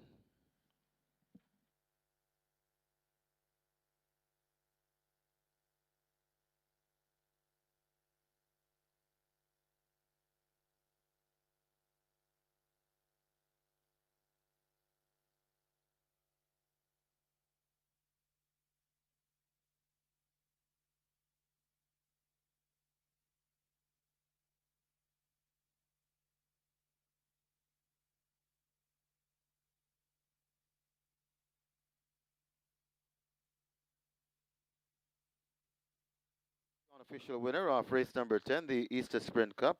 Number 7, Desert of Malibu. 7-year-old Chestnut Mare by Malibu Moon. Lady Dagger by Yankee Gentleman. Bred Furderly Stable. Hone Houston Stable. Trained Gary Sabrati. Winning rider, Mr. 500. Devastating. Dane Dawkins. Well done. The groom, Claude Thompson, second. Number 3, Mighty Gully. The third, number 2, another one. Fourth, number 10, Major Danger. And fifth, number 6, Inspire Force. Final time for 5.5 furlongs, 106 and 3.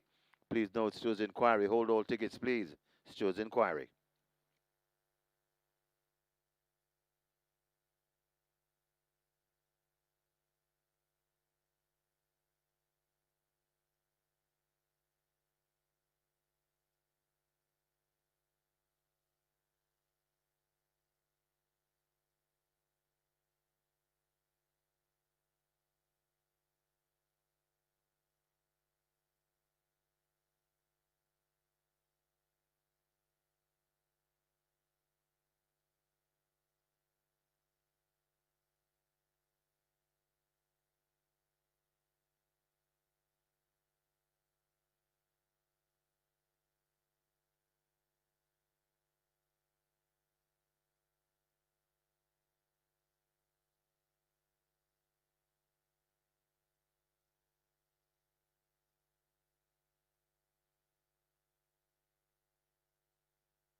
The Easter Sprint Cup going to the 3 to 5 favorite Desert of Malibu, very, very comfortably under Dane Dawkins, who completes 500 career wins. Well, at Caymanas Park, because he has wins in Canada as well, so he has long past 500 in his career overall. Can we talk briefly about that and how you feel about 500 now?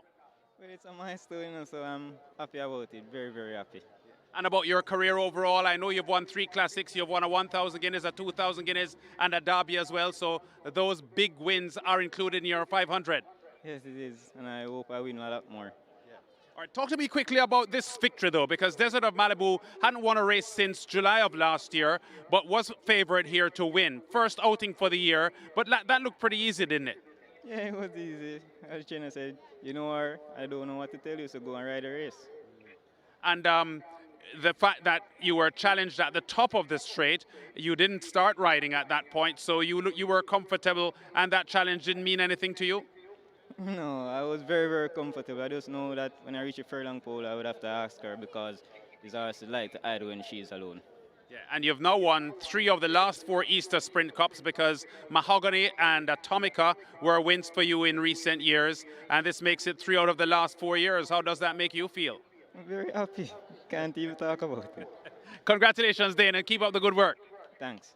Dane Dawkins, winning rider there for Desert of Malibu, completing a fine victory in the Easter Sprint Cup aboard Desert of Malibu, trained, of course, by Gary Sabrati, who has also won 3 Easter Sprint Cups in recent years. Nipster back in 2020, Atomica 2 years ago, and now Desert of Malibu. This horse looked pretty smart just now, Gary. Yeah, she's coming back to herself. She's been doing some nice things in training, so we just kept going with her and we decided to race her here. She ran some good races last year without actually winning. Can you talk to us about what happened with this horse in the back end of last year? Well, she had issues and we're trying to correct them and kind of forcing her issue a little bit. But because we're trying to catch her race, and it just boiled back down to common sense, just wait. But she's doing well now and she's coming back to herself nicely. And what would be the projection for this horse this year? Well, I didn't look past today. I was just looking at race to race and see what's going on. Okay, Gary, keep up the good work. Thank you, Lance. Gary Sabrati, trainer of Desert of Malibu, who scores an uncomplicated victory in the Easter Sprint Cup. As we said, the third win that Gary Sabrati has had in this race since 2020. He won it with Nipster in 2020. He won with Atomica in 2024. And now he scores with Desert of Malibu. The horse runs 106.46 for the victory here. Very, very comfortable in victory under Dane Dawkins, who achieves 500 wins at Caymanas Park with this success. Now they're off and racing. Inspire Ford misses it and racing at the back of the field.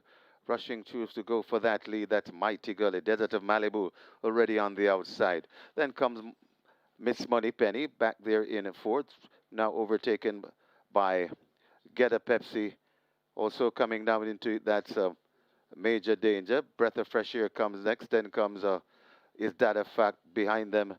That's another one.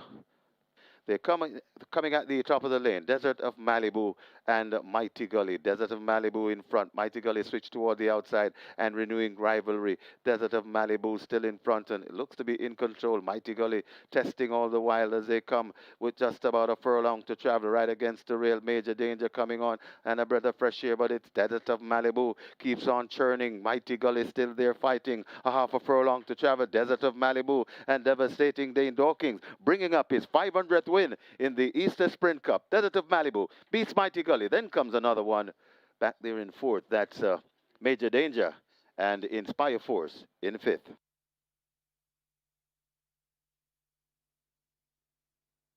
And after the Stewards' inquiry, there will be no change. No change to the order of finish. No change.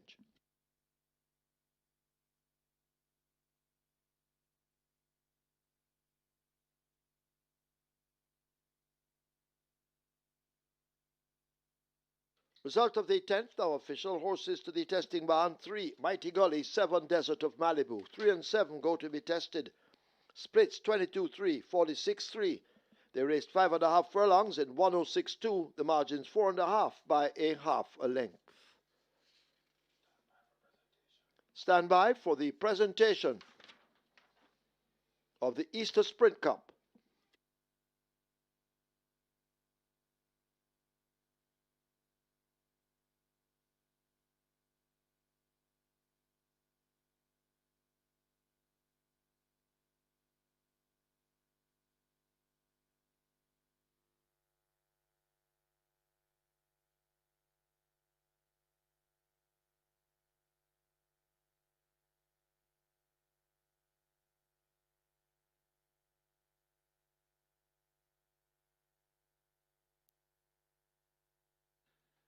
Ladies and gentlemen, please join us in the winner's enclosure for the presentation of the Easter Sprint Cup. Making the presentation, Racing Secretary Denzel Miller, and he makes it to the winning trainer, Gary Sabrati, representing Houston Stable, the winning owners. And also in the presentation party, the man of the moment, Mr. 500, devastating Dane Dawkins. Congratulations to the winning connections. Race number 10, the Easter Sprint Cup.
So the Easter Monday card has come to a closure. 10 exciting races, and we had a big mandatory payout in the Regular 6. Net pool realized 45 million plus another record. So let's see if we can get it to 50 million next time around when we have a mandatory payout in the Regular 6. In the Jockeys Colony, Radish Roman had a double, and Dean Dawkins celebrated a milestone 500 career win. And in the trainer section, Anthony Nunes saddled 2 winners, and so did trainer Peter Dunn-Passard. We have the 6th running of the Ian Levy Cup. That was race number 9, a purse of 4 million, a win and you're in the Mute Mile. And the reigning horse of the Ride All Day was set to make his seasonal debut with customary rider Ian Spence in the saddle, looking for his 6th consecutive win aboard Ride All Day, trained by Philip Fiano D. Let's see how the Ian Levy Cup unfolded with the reigning horse of the year, Ride All Day. They're off for the Ian Levy. Fair start. Barnaby just toward the back of the field in the early exchanges. Ride All Day took off quickly, so too California Crown wanting that lead. Pack Place is rushing up now to challenge for the lead, and Pack Place goes on. California Crown just a half a length down. A break of 5 or 6 lengths back to Ride All Day, accompanied by a Fun Can't Done as they make their way toward the final 6 on the back stretch. Barnaby moving fluently on the rail. Neostar in the pack in the middle of it. Gervano racing out wide in the red cap, and Supernatural Power is last of the field.